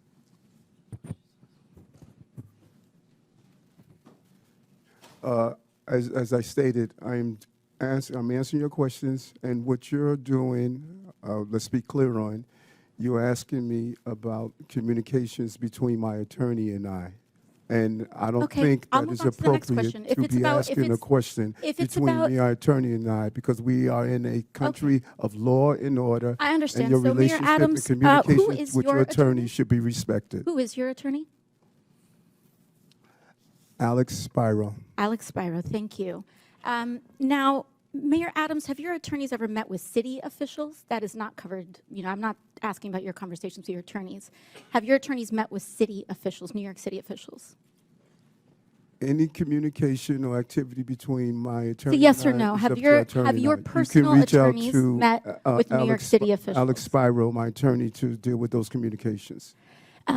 Mayor Adams, in this meeting, did anyone representing you, including perhaps Mr. Spiro, agree or allude to any arrangement with the Trump administration that would involve changing city policies in exchange to reconsideration of the charges brought against you? You say in this meeting? Can you be clear? In the January on which- 31st meeting? Again, there was never any agreement, never any quid pro quo. and That's I not what did I'm nothing asking. wrong. Never any agreement, never any quid pro quo. Was there an and allusion nothing- to and a nothing shift that in I've New York done City wrong. policy? Gentlelady's time's expired. And I just want to remind her, Mayor Adams is here voluntarily, and we appreciate that. The topic of the hearing is about our illegal alien problem and the drain on the cities and what the solution is. So Chair now recognizes Mr. McGuire from Virginia. Thank you, Mr. Chairman, for convening this important hearing. The American people deserve answers on the disastrous policies of sanctuary cities. As a veteran, as a Navy SEAL, I hope what I'm about to say is common sense. If somebody saved your life on the battlefield, you wouldn't care if they were pink or blue or male or female or Democrat, Republican, or independent. We're all people. This is not a race, religion, or creed thing. This is our American people, we the people, are being robbed, raped, and killed by these criminals that are coming across our border. My first question is just a yes or no. Do you believe that someone who breaks the law is a criminal? Mayor Adams. Yes, I do. Next. If you've broken criminal law, Just yes. simple yes or no. Did you answer? Yes, sir. Okay, could you repeat your question again? If you commit a crime, are you a criminal? Yes or no? If you commit a crime, you should be held accountable, absolutely. I don't use that label depending on what it is, like a speeding ticket, for Understand. example. Next. Well, I got to tell you guys, thank God we have President Trump in the White House. Thank God we have the border czar, Tom Homan. Thank God we have Mike Johnson as a speaker. Thank God we have Leader Thune in the Senate. And thank God we have Hegseth, Rubio, and everyone else. Over the last 4 years, the American people have been robbed, raped, and killed. And the left doesn't talk about that. They want to say that people might be scared in their homes. Well, what about the families whose members have been killed and persecuted? The border has been cleaned up in just a matter of weeks. Border crossings are down 97% in just a matter of weeks. And over the last 4 years, we've been getting lip service like we want to secure the border. 80% of Americans believe we should secure the southern border. We are all elected leaders, and I assume you all sought these positions to help your citizens improve the quality of life in your city. It appears to me that left-wing activists want to create wedges in our society and cause the mayors of our great cities to ignore the oath of office and to support rule of law. Each of you took an oath that included an oath to support the Constitution of the United States, correct? Yes. Yes. Yes. Are you aware Correct. that Article 6, Section 2 makes laws of the United States supreme, known as the Supremacy Clause? Is everybody aware of this? Yes. I'm shocked Yes. that you all, as elected leaders, flaunt violating federal laws as if you are running a political campaign. We are a nation of laws. We lose credibility as a nation when we disregard or ignore the law and the people die. As of July 24th, there are more than 660,000 illegal aliens from criminal backgrounds roaming the United States. It is estimated that a total added cost of illegal aliens nationwide is $150 billion per year since the start of 2023. The federal government has spent more than $1.45 billion reimbursing local jurisdictions and non-governmental organizations that provide travel, shelter, and other service to illegal aliens. What about homeless veterans that are living on the street? What about Hurricane Helene victims that are still suffering in North Carolina? What about those folks that are suffering from the forest fires in Los Angeles? Chicago has spent over $639 million. Denver spent over $365 million. Boston is spending potentially, well, about $1 billion annually. And New York City estimates it could potentially spend $12 billion on illegal aliens from 2022 through fiscal year 2025. If you were the president and you found that your cities were spending billions of dollars against the interest of your citizens in violation of the Supremacy Clause, don't you think you would have cause to consider withholding federal funding? Yes or no? No answer? No, because we've not violated any federal law. Yes, you are making the taxpayers of this nation foot your bill for your potential whims that you don't agree with is wrong, and that is getting people killed. Mayor Wu, in the Boston area alone, Tom Homan said there are at least 9 accused child rapists. That is who inaccurate. That is false. My time. That is false. Local I'd like authorities to see the refused to facts turn on over that. Again, US put him under Immigration oath and ask the Customs questions Enforcement. here. How could you do that to your citizens? It sounds like you care more about your politics than the safety of your citizens. Imagine the parents of those children abused by someone you all released into society. Congressman, our It safety could have been statistics prevented. are the lowest in the country, In my lower than your district. A little girl was age 14, was raped by an illegal alien. He was released from jail 4 times because it seems, and a lot of you guys on the left, you believe that criminals are good, police are bad, and no one cares about the victims. This horrific crime was avoidable, but it was sanctuary policies like yours that allowed the offender to travel to the U.S. and end up in my district. And with that, I yield. Gentleman yields. Chair recognizes Mr. Min from California. Thank you, Mr. Chair. I want to take a moment just to note that once again, this committee is failing to do its job and actually exercise oversight in the way it should. My phones are ringing off the hook with people who are angry as hell about what they see as the rampant corruption of this administration, the illegal activities of Elon Musk and Doge, and the massive cuts to Medicaid that Republicans voted for last week. Literally not one person has called to ask about the immigration enforcement priorities of the cities I represent, let alone Boston or Chicago. This hearing is an attempt to distract from the actual waste, fraud, corruption, and abuse that is happening at unprecedented levels in this country right now. So thank you to the witnesses. I want to start off with a few simple yes-no questions for you all. First, please raise your hand for the mayors if you are aware of any laws or policies that prevent federal authorities from enforcing immigration in your city. Okay, no hands are raised. Please raise your hand if you're aware of any cities or states in America that have laws or policies that prevent federal authorities from enforcing immigration law. Any cities or states. Okay, I just want to know for the record again, there are no hands up. And as your answers make clear, this whole sanctuary city, quote unquote, debate is a sham. There's no place in America, not one, that actually provides sanctuary from federal law, period. The real issue here is whether state and local governments should spend scarce taxpayer dollars to help the federal government enforce its immigration priorities. Whether local police should spend their time focused on their actual jobs, keeping our streets safe, apprehending violent criminals, solving crimes, or whether they should be deputized to help enforce federal immigration laws. And a lot of cities and states, including my state of California, have made the very reasonable decision to say, hey, we want our teachers, nurses, doctors, cops, firefighters to focus on their actual jobs and not be dragged into this Republican war on immigrants. And let's be clear, the Republican immigration policies being pushed forward right now are counterproductive and will make us far less safe, something several of our mayors pointed out in their testimony. Look, I support a 100% ban on all illegal border crossings, but the reality is we already have over 10 million people here in this country without proper immigration status, many of whom have been here for decades. And if you have ICE agents patrolling our courthouses, police stations, and hospitals, that means that those undocumented immigrants are not going to go anywhere, but they are going to stop reporting crimes or seeking medical care, and this makes us all less safe from the rapists and murderers out there. Now, recently, my Orange County Sheriff, Don Barnes, a staunch conservative, issued a statement outlining his position on immigration enforcement. And here's what he stated. The Orange County Sheriff's Department does not enforce federal immigration law. It is not part of our primary mission, and we remain focused on violations of state and local laws. The department will provide for your safety and respond to your calls for service regardless of your immigration status. We do not and never will ask the immigration status of victims, witnesses, suspects, or those who call to report crimes.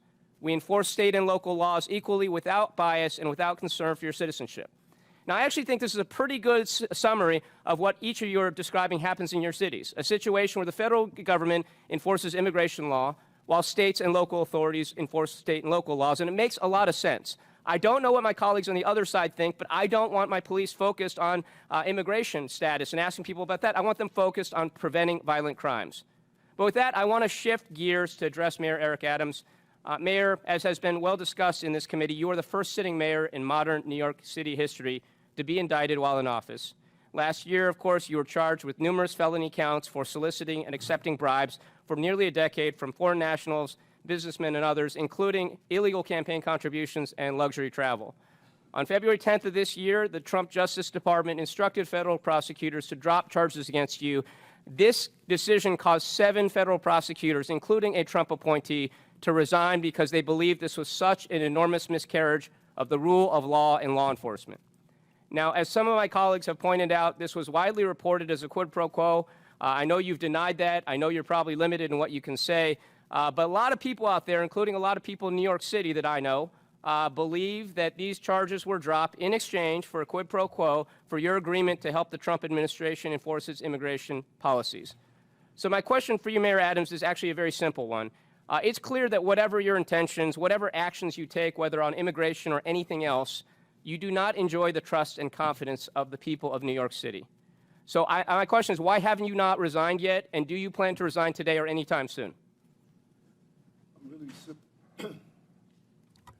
I'm really surprised after you laid out your strong belief in the country It's a and, yes/no question. and what we stand for, that Why you haven't are you actually resigned to yet, take away Mayor the Adams? power Why have you of not the resigned people. yet? The It's people not of a the question that city gets to your elected lawyers. me to be Why the have you mayor, not resigned yet? and Please you answer should the not be a question. hypocrite and ask the people of the city's power to be reserved for them. Why have you not I resigned was yet, and elected do by you the people of the intend to city, resign anytime and you soon, don't Mayor? live in the Gentleman's city. time's expired. Gentleman's time's expired. Chair recognizes Mr. Jack from Georgia. Mr. Chairman, thank you for convening this hearing, and I'd like to begin by offering some thoughts about our colleague from Texas, Congressman Sylvester Turner, who sadly just passed away, as some of you may know. Congressman Turner was a former 2-term mayor of Houston, and as our witnesses can no doubt attest, being the mayor of a big city is not easy. Congressman Turner was a member of our freshman class, and his office is right next to mine in the Longworth House Office Building, and as such, I had an opportunity to walk with him to and from votes, found him to be an incredible gentleman with respect and courtesy. My colleagues across the aisle, particularly the freshmen, knew Congressman Turner better than I, so I certainly yield to them on this topic, but I wanted to at least mention my own thoughts for the record. Now, to the topic of today's hearing, I prepared for today's hearing by chatting with some of the mayors from my district, from those who represent just a few hundred to those who represent a few thousand, and I found a common theme of frustration. They, along with me and many other constituents I proudly represent in Georgia's 3rd Congressional District, want to know why policies are in place that benefit citizens of other countries at the expense of citizens of our own country. So if I could, Mayor Johnson, I'd like to start with you from Denver. I know Chairman Comer, in his opening line of questioning, discussed an ordinance passed by the Denver City Council in 2017, and I recognize you had just left the state Senate by then. But this ordinance prohibits city and county employees from assisting the enforcement of federal laws or inquiring about a person's immigration status. So I just have to ask, do you see a benefit in learning whether or not someone charged with a crime is a citizen of another country? Thank you, Congressman. I do just want to say Mayor Turner hosted me in Houston when I first became mayor, so that's a powerful statement for me. Thank you for acknowledging it. Thank you, sir. We don't ask someone's status when we first contact them because it's not relevant to whatever charges we may be pursuing. They may list their country of origin on a document that we ask for. It does not indicate their immigration status. They could have legal status but be from another country. Thank you. Mayor Johnson of Chicago, do you see a benefit in asking someone charged with a crime whether or not they're a citizen of our country? The benefit of community safety is trust between local residents and law enforcement, and that relationship is critical to driving violence down. Under my leadership, violence has gone down in the city of Chicago.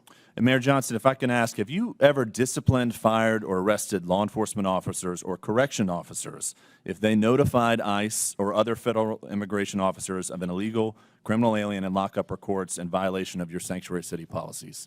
Have you ever disciplined, fired, or arrested a law enforcement officer that worked with ICE? That is not, I don't believe that's under the jurisdiction of the mayor. I don't arrest people or. Are there issued memos in which you direct Chicago officers from not assisting with enforcement in immigration law or helping ICE identify folks who may not be here illegally? We do have documentation around making sure that the residents of the city of Chicago know their rights. That's important because it builds trust between law enforcement and community. By having that confidence and trust, people are more likely to come forward to report violent crime regardless of their immigration status.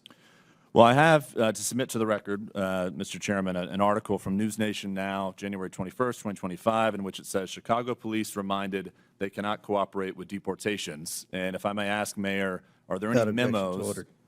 Thank you. Are there any memos that direct Chicago police to not cooperate with President Trump's deportation plans? Well, there's So local law enforcement, we're not federal agents. So local law enforcement in the city of Chicago, they do not dub as federal agents. But that having been said, from your mayoral office, have you ever issued memos to the police department instructing them not to cooperate with President Trump? We remind people of what the welcoming city ordinance entails. Would you submit to the committee any written documentation to the Chicago Police Department as it relates to this? For the welcoming city ordinance, we're happy to make sure that this body has that ordinance, and that policy has been around for 40 years. Thank you very much. Mayor Wu, back to my line of questioning with Mayor Johnston and Johnston. Do you believe that if you are asking someone who's been charged with a crime, whether or not they're here in our country legally, is that a proper and beneficial thing to do? The laws of Massachusetts and the Boston Trust Act help Boston police solve crimes. We do not ask for immigration status because it allows for people to trust that when they call 911, when they have information that might help bring justice to another family, that they feel comfortable sharing that. Thank you. And Mayor Adams, in closing, obviously you know the police very well. Do you see a benefit in asking folks who've been charged with a crime whether or not they're a legal citizen? Yes, I do. With that, Mr. Chairman, I yield back. Thank you. Gentleman yields back. Chair recognizes Ms. Gillen. Thank you, Mr. Chairman. I think one thing everybody seems to agree on here is that our immigration system is broken and desperately needs to be fixed. And I ask my colleagues on the other side of the aisle to work together with us to fix our broken immigration system, to fix our broken asylum system, which isn't fixed by firing the top immigration judges who can actually help us fix this problem. But my focus here today is the effect on my constituents on Long Island. Every day, my constituents are dealing with the effects of the failure to secure our border and the influx of more than 670,000 migrants who have come into the state and New York City, putting a strain on our schools, on public safety and law enforcement, and local governments. Mayor Adams, you said your top priority is to keep New Yorkers safe, but under your watch, the exact opposite has happened. Instead of effectively governing our city, your policies have compounded this crisis. New York has housed migrants in the Roosevelt Hotel for nearly 2 years, not only giving them food and shelter, but also debit cards. In New York, taxpayers have paid about, as you acknowledge, $7 billion to respond to this crisis.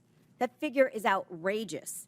And now, instead of stopping the bleeding, you're going back and asking the taxpayers of New York to spend another $1 billion on this crisis. While you focused on your own personal problems, crime has skyrocketed in New York, increasing 20% since you took office in 2021. An AP poll has said that the majority of Americans agree that undocumented people who commit violent crimes should be deported, including 79% of Democrats. But what have you done? I was astounded to hear that ICE was prevented, even if they knew there were gang members in the Roosevelt Hotel, from actually doing anything to get those gang members out of there. Mayor Adams, what have you done and what is your answer to the taxpayers of New York for the money that has been spent on this crisis? You raise several things, and there's a level of inaccuracy in some of the stuff you raise. When you look at our crime numbers, I'm not sure where you got those from, but we could give you an accurate account of our crime numbers. Crime has continued to drop since I've been the mayor of the city. We have moved over 20,000 illegal guns off our street. And although we had 230,000 migrants and asylum seekers that came to our door, 189,000 were able to go on to the next step of their journey. We managed a crisis. Congress makes our immigration policies, not mayors. I managed a crisis that was dropped at my door. And I continue to do that every day, and I'm proud of what my team did coming out of COVID and managing this crisis as well. Our city has more private sector jobs in the history of the city. We received our bond rating increase and stabilized. Our city is functioning, and we're going to continue to do the job that I was elected to do. So spending $8 million $1 billion is a good job. Mayor Adams, what you said today has given me no confidence in your ability to continue to serve and lead our city. But you don't live in You New have York City. proven You live that on Long you're Island. unfit You don't vote to be for me. mayor, and you should resign. And I said that before you made your deal with Donald Trump. Thank God you don't live in New York City. You live on Long Island. But People the of problems city, of New York City people of affect city my elect, constituents people who of work New York in Long City Island, who elected. work in Manhattan, whose kids live in Manhattan, who go to the doctor in Manhattan. Everything that happens in Manhattan affects my constituents, Mayor. I yield back. Would the gentlelady yield to me, please? I thank the gentlelady. My question, Mr. Beer. We've heard a lot about crime. So the overwhelming majority of crime in the United States is committed by undocumented individuals whose immigration status is dubious. Is that correct? No, that's not correct at all. The overwhelming majority of crime is committed by U.S.-born Americans. So if I wanted to demonize naturally born Americans, I could cherry pick crime rates from that population and demonize them and dramatize that and use it to smear an entire subgroup in the population. In this case, the majority group. Is that correct? Oh, absolutely. You could look at people with driver's licenses and say, man, they're committing a lot of crime. We should stop issuing driver's licenses to people. I think that's really the sham and the shame of what people are doing in terms of political exploitation of a population this country needs if we're going to grow and protect the social safety net for the future. Thank you. Chair recognizes Ms. Green from Georgia. Thank you, Mr. Chairman. Thank you for coming before our committee today. In the past 4 years, our nation has been invaded by millions and millions of people who have crossed our border. There's also millions of what's called known gotaways. These are people that our government has no idea where they came from, who they are, what they're going to do in our country. And many of these known gotaways could be criminals. They could be part of the narco cartels. They could be terrorists. We don't know who they are, and there's millions of them here. This country has also been the victim of fentanyl. This is a dangerous chemical that comes from China, is made into pressed pills in Mexico and Canada, and illegally distributed into our country by the cartels. On average, 200 to 300 Americans die every single day from fentanyl. Not die, they're murdered. They're murdered. Americans have also been victims of all types of illegal alien crimes. One family in particular, Laken Riley's family, I know them personally, and her death was absolutely horrific. Jose Ibarra entered the United States illegally on September 8th, 2022, near El Paso, Texas, with his wife and son. He was detained by the U.S. Border Patrol, but soon released due to overcrowding at detention facilities. After his release, he was transported to New York City, arriving around September 15, 2022. The following summer, he was arrested by New York Police Department and charged with acting in a manner to injure a child, and a driver's license violation. Before an immigration detainer could be issued, NYPD released Ibarra according to ICE. He later, after this release, moved to Athens, Georgia, where he was cited for a misdemeanor for shoplifting in 2023. This guy got arrested multiple times. He was stopped at the border, but he was continually released. Just a few months later, he brutally murdered Laken Riley. Mayor Adams, do you agree that Laken Riley would still be alive today if New York Police Department hadn't released Jose Ibarra after they arrested him? Despicable crime. And as a former law enforcement officer, I respond to these crimes as a mayor as well. And I believe people like that should be held accountable. And I've advocated to stop this revolving door criminal justice systems like him to come out and hurt innocent people. I wish we would have had the power to prevent that from happening. Mayor Adams, will you continue sanctuary city policies in your city? That policy is by law.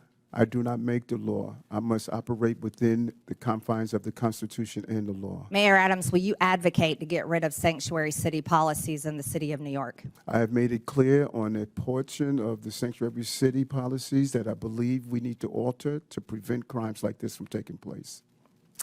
Federal law under 8 U.S.C. 1324 makes it a crime to knowingly harbor and shield illegal aliens from detection, but your cities refuse to work with ICE detainers to help them find these criminals. I'll go one at a time. Mayor Adams, will you work with ICE in New York City, yes or no? ICE is part of our criminal justice apparatus, and I will work with my city, state, and federal agencies to keep our cities safe, no matter who they are. Mayor Johnson, will you work with ICE to protect your city?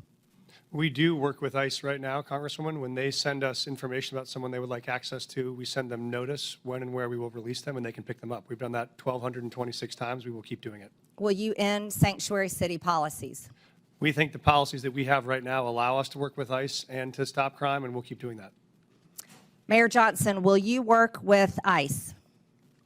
Our local law enforcement, Chicago Police Department, we work with federal agents on a variety of issues, drug trafficking, sex trafficking, getting guns off the street, and we will continue to work with federal Will agents. you stop harboring illegal aliens? Will you end sanctuary city policies? So the city of Chicago, we do not harbor criminals. We do not harbor undocumented individuals. We comply with all laws. Mayor Wu, will you work with ICE to protect Americans, legal Americans in your city, and end sanctuary policies? The Boston Police work with ICE and federal agencies every single day on criminal matters and hold people who are committing crimes accountable. Chairman, if I may, I'd like to enter for the record, according to the U.S. Constitution, giving aid and comfort to the enemies of the United States is an act of treason, and those that violate that should be Without held objection, so accountable. ordered. Thank you. Chair now recognizes Ms. Ocasio-Cortez.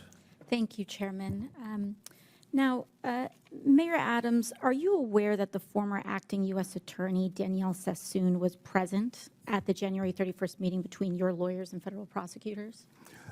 As I stated, and you, Congresswoman, you appear to want to ask the question over and over again, and so I could only No, give these you are the very different appropriate question questions, over and over again, that this Okay, case I is understand. going to Mayor Judge Adams, are you Ho, not and answering Joe this Ho question because you will believe be you will able to incriminate respond yourself? to the movement I of this understand. case. I Mr. in Chairman, I deference to would him, like I to would like submit have you to handle the it. congressional record Danielle Sassoon's resignation letter from the U.S. Attorney. Without objection, so ordered. Thank you so much. In her letter, the former acting U.S. Attorney, a registered Republican, a former clerk for Antonin Scalia, was appointed by President Trump to serve as acting U.S. Attorney, was present at the January 31st meeting between Mayor Adams' attorneys and federal prosecutors. After that meeting with attorneys, the acting U.S. Attorney resigned rather than dismiss the charges against Mayor Adams. In her letter, which I have just submitted to the congressional record, Ms. Sassoon stated that during that January 31st meeting, Mayor Adams's attorneys, quote, repeatedly urged what amounted to a quid pro quo, describing it as a, quote, improper offer of immigration enforcement assistance in exchange for a dismissal of his case, end quote. The acting U.S. Attorney has submitted a former acting U.S. Attorney has submitted a letter. And Mayor Adams, do you know how many federal prosecutors total resigned rather than file the motion to drop the charges? It was reported that 7. 7, correct. Mr. Chair, I would like to submit another letter from Hagan Scotton, his resignation letter. Without objection, so ordered. Mr. Scotton was an assistant U.S. attorney who also attended the January 31st meeting between your attorneys and federal prosecutors. He also resigned rather than drop the charges. In his resignation letter, he stated, and I quote, "Our laws and traditions do not allow using the prosecutorial power to influence other citizens, much less elected officials." 7 federal prosecutors, the acting U.S. attorney, the assistant U.S. attorney, all gave up their entire careers, Republicans included, then drop these charges because of what they saw transpire in that January 31st meeting. This is important not just for the city of New York, but for the people of the United States of America. Because what is being alleged is genuinely not just about what may or may not have occurred from the mayor's office and with the mayor, but what is happening at the Department of Justice. And that's what I want everyone to understand. These are not Democratic U.S. attorneys. These are Republican U.S. attorneys that have trained under Republican-appointed Supreme Court justices who have stated that there is and suggested as well, that the prosecutorial power at the Department of Justice may be influencing what is occurring. And instead of carrying that out and carrying out the erosion at the Department of Justice, they would have preferred to give up their entire career. 7 lifelong public servants involved in law enforcement, mind you. And to that, when it comes to the fact that this may or may not have anything to do with this hearing, respectfully, Mr. Chairman, this is about specifically immigration enforcement in terms of that. And this right here is the 4-alarm fire that everyone must be paying attention to. Because if it's not just in the mayor's office of New York City, what other city, what other individual, what other municipality leader can be next? For a party that talks about states' rights and municipal rights, we must defend, yes, the rule of law, including in the Department of Justice. And with that, I yield back. Gentlelady yields back. Chair recognizes Mr. LaHood from Illinois. Thank you, Mr. Chairman, and I thank you for allowing me the opportunity to wave on to this important committee hearing today. I want to thank the witnesses. I represent a district right outside of Chicago, the excerpts of Chicago representing Rockford, Bloomington Normal, Peoria. And I want to thank you, Mr. Chairman, for having this hearing. It's past time that individuals like the mayors we have before us come before us and explain to the American people why you continue to fail to enforce the laws of our country and allow illegal immigrants to flood into our communities. And it's clear to me that sanctuary city policies have significantly harmed our once great cities, which is very, very unfortunate. During my time as an elected official, I have strongly condemned the policy around sanctuary cities and the impact it's had on the state of Illinois. And I believe every sensible resident in Illinois knows these policies have further harmed the economy in Illinois, increased crime throughout our state, and endangered hardworking, law-abiding Illinois citizens. I want to turn my attention to you, Mayor Brandon Johnson of Chicago. As I've watched you over the last 2 years that you've been mayor, I've been amazed at how tone deaf you have been and how oblivious you've been to the decline of Chicago. And I say that looking objectively at a number of things. Out of control crime in Chicago, people scared throughout neighborhoods on the west side, south side, north side. Morale has never been lower with law enforcement and CPD. Record number of police officers leaving the force. We have been hemorrhaging people out of the city of Chicago to the suburbs and elsewhere where they feel safe. Record number of businesses fleeing the city of Chicago. You couple that with record deficits, $2 billion deficit, the $2 billion deficit line of credit that you just had to take out this week. But you've spent $300 million of taxpayer money on illegal immigrants. And when I think about all of those things and I look at the strategy you continue to take, I mean, you're putting the interest of illegal immigrants above the interest of taxpayers in Chicago. But you continue to go down this path, and for the life of me, I can't understand it. So, Mayor, tell me why you continue to put the interest of illegal immigrants above taxpayers in Chicago. Thank you for your representation. Violent crime is down in Chicago. Well, let me reclaim my time. So I have a statistic here. Last year, Chicago had 573 murders. Down. Okay, but I want to compare that to the city of New York that is almost two-thirds the size of Chicago, 337 murders. So you had 573 murders in the city of Chicago, and you're one-third the size. That's the lowest amount in 5 years under my leadership. Okay, and you look at the level of violent criminals, sexual offenses, and drug dealers. All violent crime is down in Chicago. In fact, just this year alone, Congressman, respectfully, there's a 20% decrease in violent crime in the city of Chicago. I don't agree with your statistics. Well, it's not a matter of whether or not you agree with it. It's a matter of whether it's a Let me reclaim my fact. time, because I thought you might do this. And when I hear your answer, no one in this room should be surprised that your approval rating is 6.6%. Now, that's not just me saying this. Newsweek article, the least popular politician in America is Brandon Johnson. So, recent poll, M3 Strategies conducted this February 20th to 21st, showed that Mayor Johnson has a 6.6% approval rating, the worst showing of any political figure in the country's history. So, I know you're talking about crime is down and things are great and, you know, the city's flush with money. None of that is backed up by the people in the city of Chicago. And so I'm wondering why you continue to go down this path of failed policies, destruction to the city of Chicago, people fleeing, law enforcement at an all-time low.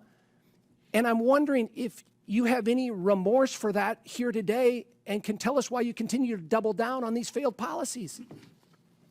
We've invested $1.25 billion for housing and economic development, particularly for Black Chicago. It's the largest investment in the history of Chicago. 45% increase in youth employment, particularly for Black and brown children. I will not apologize for my investments in the people of Chicago. We have one of the most diverse economies, the top universities. As violence continues to go down and investments continue to go up, that is what's most important. We've opened up 3 mental health clinics, the first mayor since the first Black mayor in the history of Chicago. I'm going to reclaim my invest in Mr. Mayor, I'm going to reclaim my time. in public health, and I will continue to make those Your investments. approval rating speaks volumes. Well, the people approve of my investments, and I will continue to 6.6%. make those investments. You're Thank you going the very wrong much. direction. You need to reverse your policies on sanctuary cities.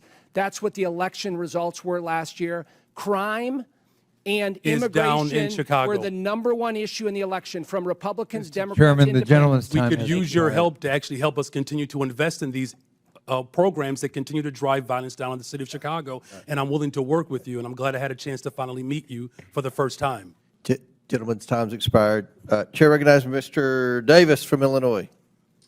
Well, thank you very much, Mr. Chairman, and I also want to thank you and Ranking Member Connolly. If the gentleman could speak into the microphone so we can hear. Thank you very much, Mr. Chairman. I also want to thank you and Ranking Member Connolly for letting me participate in today's hearing. I also want to thank all of the witnesses. I served some time as a city councilman, so I know what it looks like to be mayor and what happens. Thank you for your service.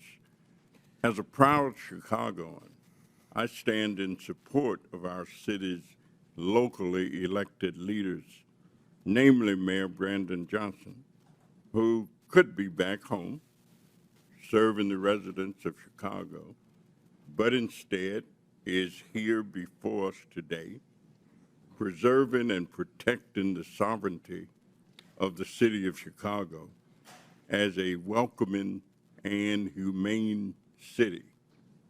At a time when immigrants are being blanketly labeled as criminals and targeted haphazardly to fuel the Trump-Musk administration's PR-orientated deportation stunt. I'm proud that since the enactment of the Illinois Trust Act in 2017, the state of Illinois, Cook County, and the city of Chicago have maintained an ongoing commitment to welcoming those in need, including those that have endured persecution abroad and pressed their way across borders, looking and longing for a better life for themselves and their families. I think we all agree that immigration has long played an integral role in the development of American society, culture, and its economy. In recognition of such, the city of Chicago is holding true to its values. As Mayor Johnson has stated on several occasions, that Chicago, and I quote, will remain a welcoming city, end of quotation, despite recent and repeated threats and attempts of coercion from the current administration to do otherwise. Likewise, H.R. 32, the supposed No Bailout for Sanctuary Cities Act that undergirds today's hearing, is drafted in the same threatening, intrusive, and non-constructive manner, as the measure unfairly calls for welcoming jurisdictions to be stripped of federal funding that we just heard often goes towards supporting critical public safety initiatives and local programming needs. In fact, I would commend that the bill as drafted infringes on the constitutional balance of power between states and the federal government and will cause more harm than help if enacted. So, Mr. Mayor Johnson of Chicago, the Windy City, the city of the big shoulders, would you share with this committee what principles and concepts guide your thoughts and actions as you go about your task of being mayor for all of these people in Chicago? Thank you very much, Congressman Davis, for your leadership, and it's good to see my neighbor here today. You know, look, the city of Chicago, we reflect and we represent the best part of America. It's a diverse city, again, a city that was established by a Black Haitian immigrant and a Potawatomi woman, a city that has invited immigrants from around the world, a city that was built by the formerly enslaved, my ancestors. And it's a very proud moment to not only represent the city of Chicago, but it is my honor. What we've experienced over the last 20 months since I've been in office, first of all, the city of Chicago is safer. We have violent crime has gone down in the city of Chicago by over 20% just this year alone. We've invested in housing. We've invested in mental health care. We've invested in youth employment. We've invested in our overall community safety plan, 200 more detectives to solve crime. We are headed in the right direction, and I'm grateful for your leadership, and I will look for this body to continue to support these efforts for all of our cities. Thank you. Mr. Chairman, and I yield back. Thank you. Chair recognizes Mr. Evans from Colorado. Thank you, Mr. Chairman and Ranking Member, for allowing me to wave onto this committee. And of course, thank you to the witnesses for taking the time to come and have this conversation. So, Denver Mayor Johnston. I'm a Colorado native, grew up in and around the Denver metro area, also Latino, grandson of an immigrant from Mexico. And I also served for 12 years in the U.S. Army, Colorado Army National Guard, and in the Denver metro area for another 10 years as a police officer. And unfortunately, as a Denver metro area police officer, I've seen firsthand how public safety in Colorado and in Denver is plummeting. When I started my law enforcement career, Colorado was ranked 31st in the nation for our crime rate. We were ranked 3rd in the nation last year. Denver, 6 years ago in 2019, they didn't even make the top 50 most dangerous dangerous cities in the country list. This year in 2024-2025, U.S. News & World Report ranks Denver as the 10th most dangerous city in the country. Denver has twice the homicide rate as San Francisco. We've lost more than 7,000 Coloradans to illegal drug overdose deaths since 2020, with a significant percentage of that coming from illegal drugs like fentanyl. And we know from criminal intelligence that in the Denver, Colorado area, almost all of that fentanyl is being trafficked by illegal transnational criminal organizations, the Jalisco Cartel and the Sinaloa Cartel. We've seen a massive increase. This is just a recent headline. We've seen an increase in Tusi, which is the drug of choice of Tren de Aragua in the Denver metro area. And we've seen headlines that show that overdose deaths in the Denver metro area remain stubbornly flat despite falling in pretty much everywhere around the country. In terms of violent crimes, Denver's had over 6,400 violent crimes. So that's including things like 689 sexual assaults, over 1,200 robberies, over 4,400 aggravated assaults, and again, depending on which database you look at, anywhere from 65 to 71 homicides. Again, double the homicide rate of San Francisco. So the first question to you is, for those homicides, do you know how many of those were committed by people illegally present in the country? Thank you, Congressman, and happy to answer that because I think you may have some bad facts. I'm happy to clarify them for you. In terms of what's happening in Denver right now, as we know, crime is down in Denver from last year to this year. Reclaiming my time, Meyer. Do you know? I do want to answer the question you phrased. Reclaiming my time. Do you know how many of those 65 to 71 homicides were committed by people illegally present in the country? And I'm happy to show all of the sources for my facts. We don't ask anyone's status at point of arrest. We do not know someone's status and when they're charged. Thank you. Thank you for the answer, Mr. Mayor. And I'm glad you've brought that up because, as you can see displayed here, we actually have a training bulletin to the Denver Police Department dated January of this year, which pretty much says what you just said, which is that Denver Police Department is prohibited from asking for any information about the national origin, immigration, or citizenship status of any individual, and that's a problem because of the second item that we're going to display here, which is the standard FBI fingerprint card, something that I filled out for over a decade when I was a police officer, which has those items as mandatory fields, location of birth and then the citizenship.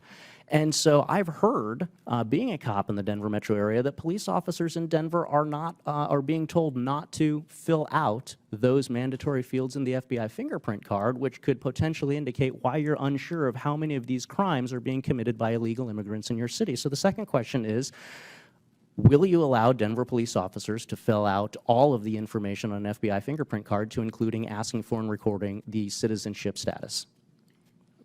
Thank you, Congressman. Right now, under city ordinance, we do not ask someone's status at point of contact, and that does not prejudice in any way our prosecution. We believe it doesn't matter where someone's from, Thank you, Mr. what Mayor. crime they've committed. So We're you're gonna not charge them aggressively regardless. so you're not filling out the FBI fingerprint card as required? Right now, we are filling out information when folks arrive, and none of that information prevents us from prosecuting them to the full extent of the law, which is what we do. Thank you, Mr. Mayor. So not filling out the FBI fingerprint card, which would directly contradict your statement that you want people who are illegally present in the country and committing crimes to be held to account for those crimes. And I think that the statistics that we've gone through in the space of crime show why Denver is specifically cratering in their public safety statistics as compared to major cities around the country. That's just actually false. I can show you my statistics. And as a police officer, I am here to make sure that we are uplifting the voices of the victims of these crimes who are being taken advantage of in communities that provide sanctuary to dangerous illegal criminal gangs like Tren de Aragua, which your jail released just last week. We talked about somebody back into the community. We must take care of our victims. I've brought legislation, the Uplift Act, to focus on this. We're here to protect the victims, and Mayor, I would ask you to join me in that. We've already done that, and yield we'll back. keep doing that. Thank you. I'm happy Chair to answer. recognizes Mr. Crank from Colorado. Mr. Chairman. Oh, wait, one moment. Just quick UC. I would ask unanimous consent to enter the record an NPR article entitled Criminal Records of January 6 Rioters Pardoned by Trump Include Rape, Domestic Violence. And I would also ask the correspondence between a number of us and the new Attorney General Pamela Bondi be entered into the record at this point. Without objection, so ordered. The Chair. Now, Chair recognizes Mr. Crank from Colorado. Thank you, Mr. Chairman. Thank you for allowing me to wave on. This is a very important issue to the state of Colorado. And Mayor Johnson, thanks for being here. I know for all of you it's been a long day. Appreciate you being here. Mayor Mike Johnston, Denver has an ordinance that prohibits city and county employees from assisting in the enforcement of federal immigration laws or inquiring about a person's immigration status. We've just talked about that. The city of Denver also has a legal defense fund to support individuals facing deportation. Denver's received more than 41,000 illegal aliens over the past 2 years, and due to its sanctuary status, has become a popular destination for illegal aliens. It's estimated that Denver spends more than $180 million a year supporting illegal immigrants. And in rare cases where ICE is able to apprehend an illegal immigrant in Denver jails, Denver forbids that transfer from taking place in the jail.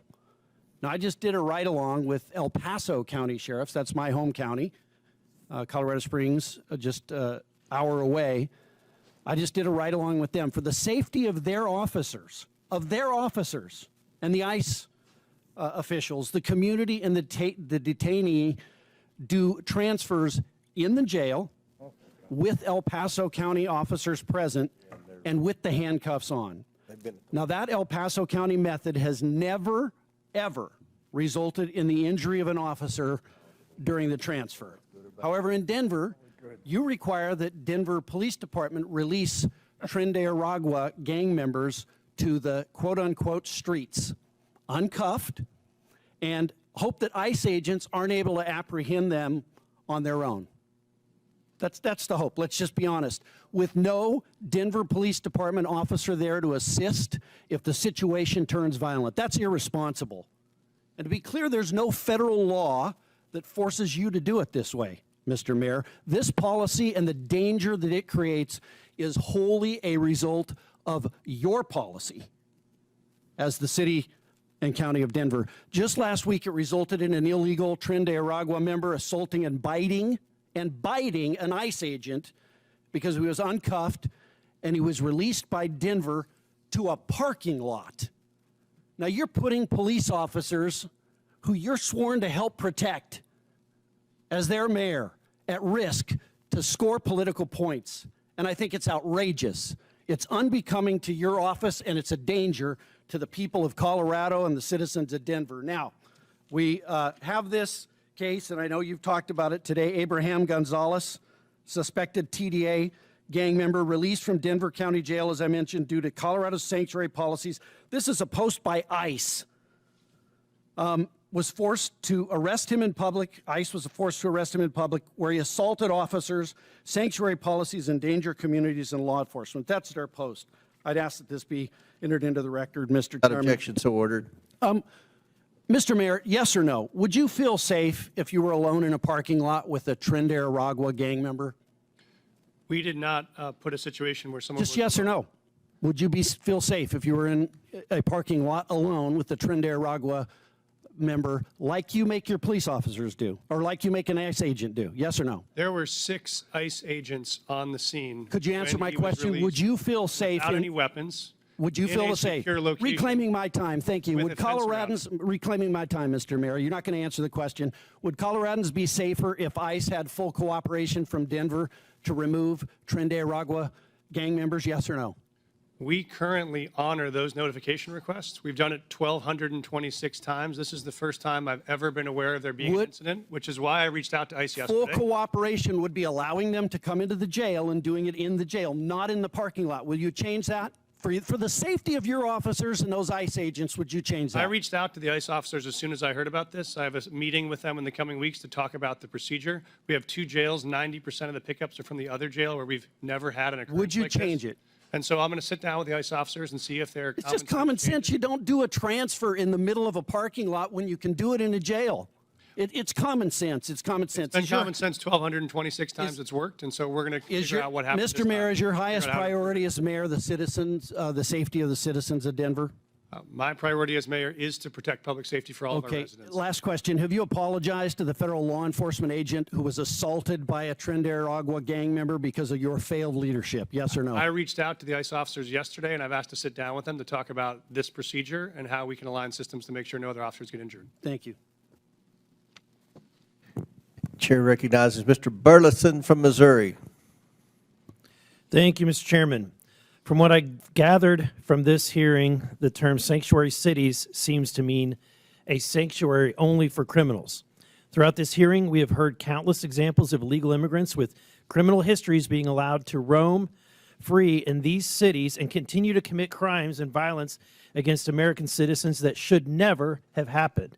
The bottom line is that sanctuary policies are a violation of federal immigration laws. The states, when they enacted the Constitution in Article 1, Section 8, Clause 4, made it very clear that it's in the purview of the federal government, not the states, to determine these policies. States shouldn't be flaunting our laws that they gave us the sole responsibility to implement. And yet Chicago, Denver, New York City, and Boston are aiding and abetting in the furtherance of laws and policies that are in direct defiance of the immigration laws that are passed by Congress.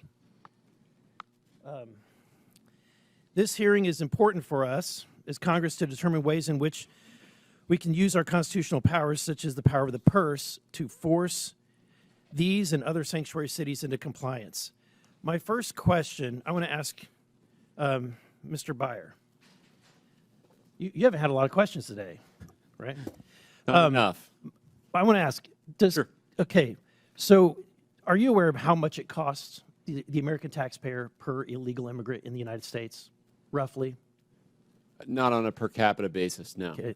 The Budget Committee has determined it's almost about $9,000 in net loss per per illegal immigrant. That's definitely not correct. Okay, you can question, but that's the group that did the research. So let me ask you this: does Cato support subsidizing creating taxpayer programs to subsidize other people's health care benefits? No, we don't. Okay. Does Cato support using taxpayer dollars to support people staying in hotels? Definitely not. Okay, just wanted to get that cleared up because I was worried where Cato stood. Mr. Adams, you stated that the migrant crisis. Wait, first, I want to ask this question from everybody on the panel. Is there a difference between, if there's a difference between the ICE detainer and a criminal warrant, which one would you honor? I'm sure I understand the question. You said there's a difference between an ICE detainer and a criminal warrant? Yes. We would always honor an ICE detainer that comes with a judicial warrant. That is what the law calls for in the city. Okay, and do you concur? Is that what you would do? We always support criminal warrants with ICE requests, yes. Okay. Mr. Johnson?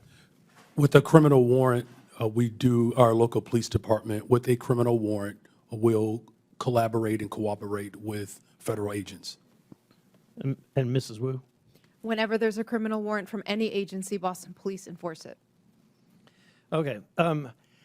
Mr. Johnson, I'm concerned about what's happening, obviously, my neighboring state of Illinois. But you said that you're prepared, let's see, you said that you oppose proposals to eliminate sanctuary protections for illegal immigrants that are convicted of serious crimes.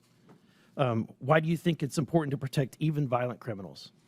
We do not protect violent criminals. In fact, my top priority is to make sure that the people of Chicago are safe. Our local law enforcement work hard every single day to ensure that. That's why I invested in more detectives so that we can actually solve crime. And as a result of the work that I've done under my leadership, crime has gone down since I've been mayor.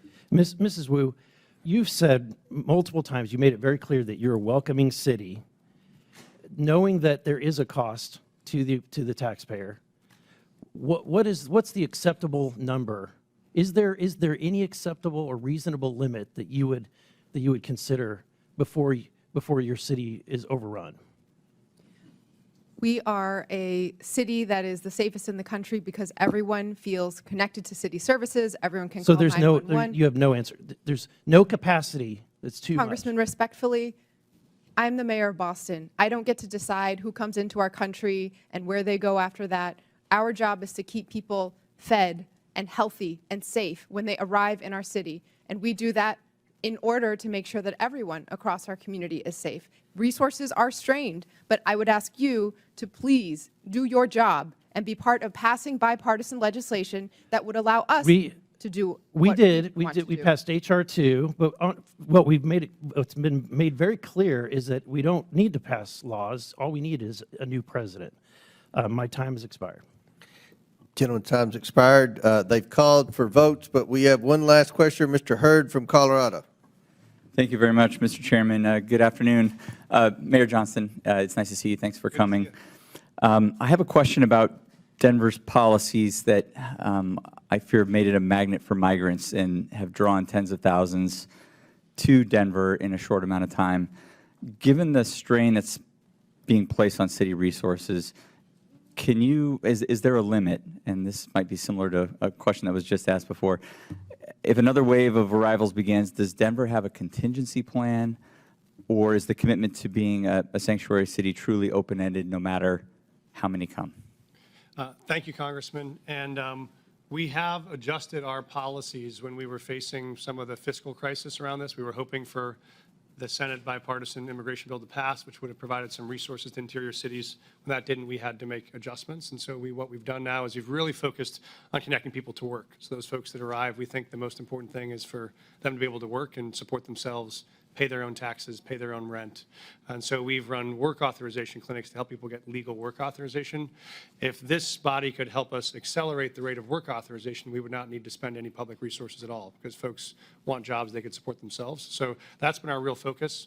The more folks we work authorized, we've been able to then need to provide fewer resources around housing, shelter, food, et cetera. Are you concerned that Denver could be reaching a breaking point soon? Thank you, Congressman. We actually are seeing dramatic drops in arrivals since June of 2024. So we are not in a moment of crisis right now. We don't have migrant encampments. We've closed all of our shelters. We've actually dropped our spending on migrant supports by 90% from 2024 to 2025. So our expenditures are down dramatically, and we'd love to see it stay that way. How about my concern about incentivizing certain actions?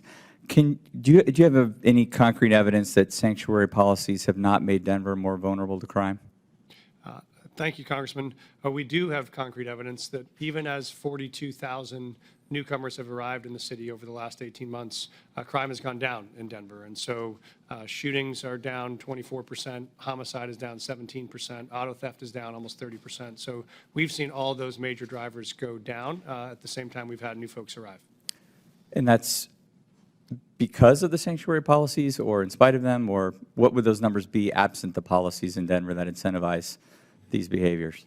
Thank you, Congressman. We see them as unrelated. We are continuing to make a strong stand on public safety. We're continuing to find ways to integrate folks who have arrived on our city in the middle of the winter with no clothes or support, and we've been able to do both. We've also made historic reductions in homelessness at the same time that we were facing this. I declared an emergency on homelessness because that was our top priority, and we've become the largest big city in America to end the cycle of street homelessness for veterans. So that's been equal part of our focus at the same time. So just so I'm clear on your testimony, you don't believe that there's any evidence that the city of Denver's policies have made Denver more vulnerable to crime? No, sir, I do not see any evidence that it has. Okay. If violent criminals are exploiting these protections, are you willing to reconsider aspects of the city's policies to prioritize public safety? Thank you, sir. We are very aggressively pursuing violent criminals right now. In fact, we're doing it in collaboration with many federal agencies. We have a Raven task force we launched, which has been focused on disrupting gang activity. That's why we've been so successful in managing and reducing the presence of TDA in the city. It's how we helped reduce the presence of MS-13. So we have aggressive actions going on and partnering with federal agents, and that's working. One of the concerns that I've heard Mayor Johnston in Western Colorado and Colorado's 3rd Congressional District and also in Southern Colorado is that there are illegal immigrants here that are coming to, or that are in Denver that are then relocating to Western and Southern Colorado. Are you aware, or can you confirm that the illegal migrants that are in Denver, that were in Denver, have stayed in your city and have not traveled to other parts of the state? Thank you, sir. Obviously, as you know, when folks arrive to Denver, whether they come from Carbondale or Grand Junction or Chicago, we don't track where they go. It's a free country. If they choose to move to Lakewood or to move to Pueblo, we wouldn't know. We just provide the emergency services to make sure they're not freezing on the streets. And so that's our focus, but we don't track anyone's long-term trajectory, whether they're a native-born or an immigrant. Would it surprise you if there were individuals that were leaving Denver that were relocating to other parts of Colorado? It wouldn't surprise me that folks were moving in the same way it doesn't surprise us that folks are constantly relocating to Denver from other parts of the country as well. Okay. Thank you very much, Mayor Johnston. Mr. Chairman, I see my time has almost expired, and I yield the remainder back. Well, thank you very much, and that's it. In closing, I want to thank our witnesses for being here today, and believe it or not, this is the best behaved this committee's been all Congress. So I want to compliment my ranking member, Mr. Conley, and again, thank you for your testimony today. I look forward to further discussion. I now With that and without objection, all members have 5 legislative days within which to submit materials and additional written questions for the witnesses, which will be forwarded to the witnesses. If there's no further business, without objection, the committee stands adjourned.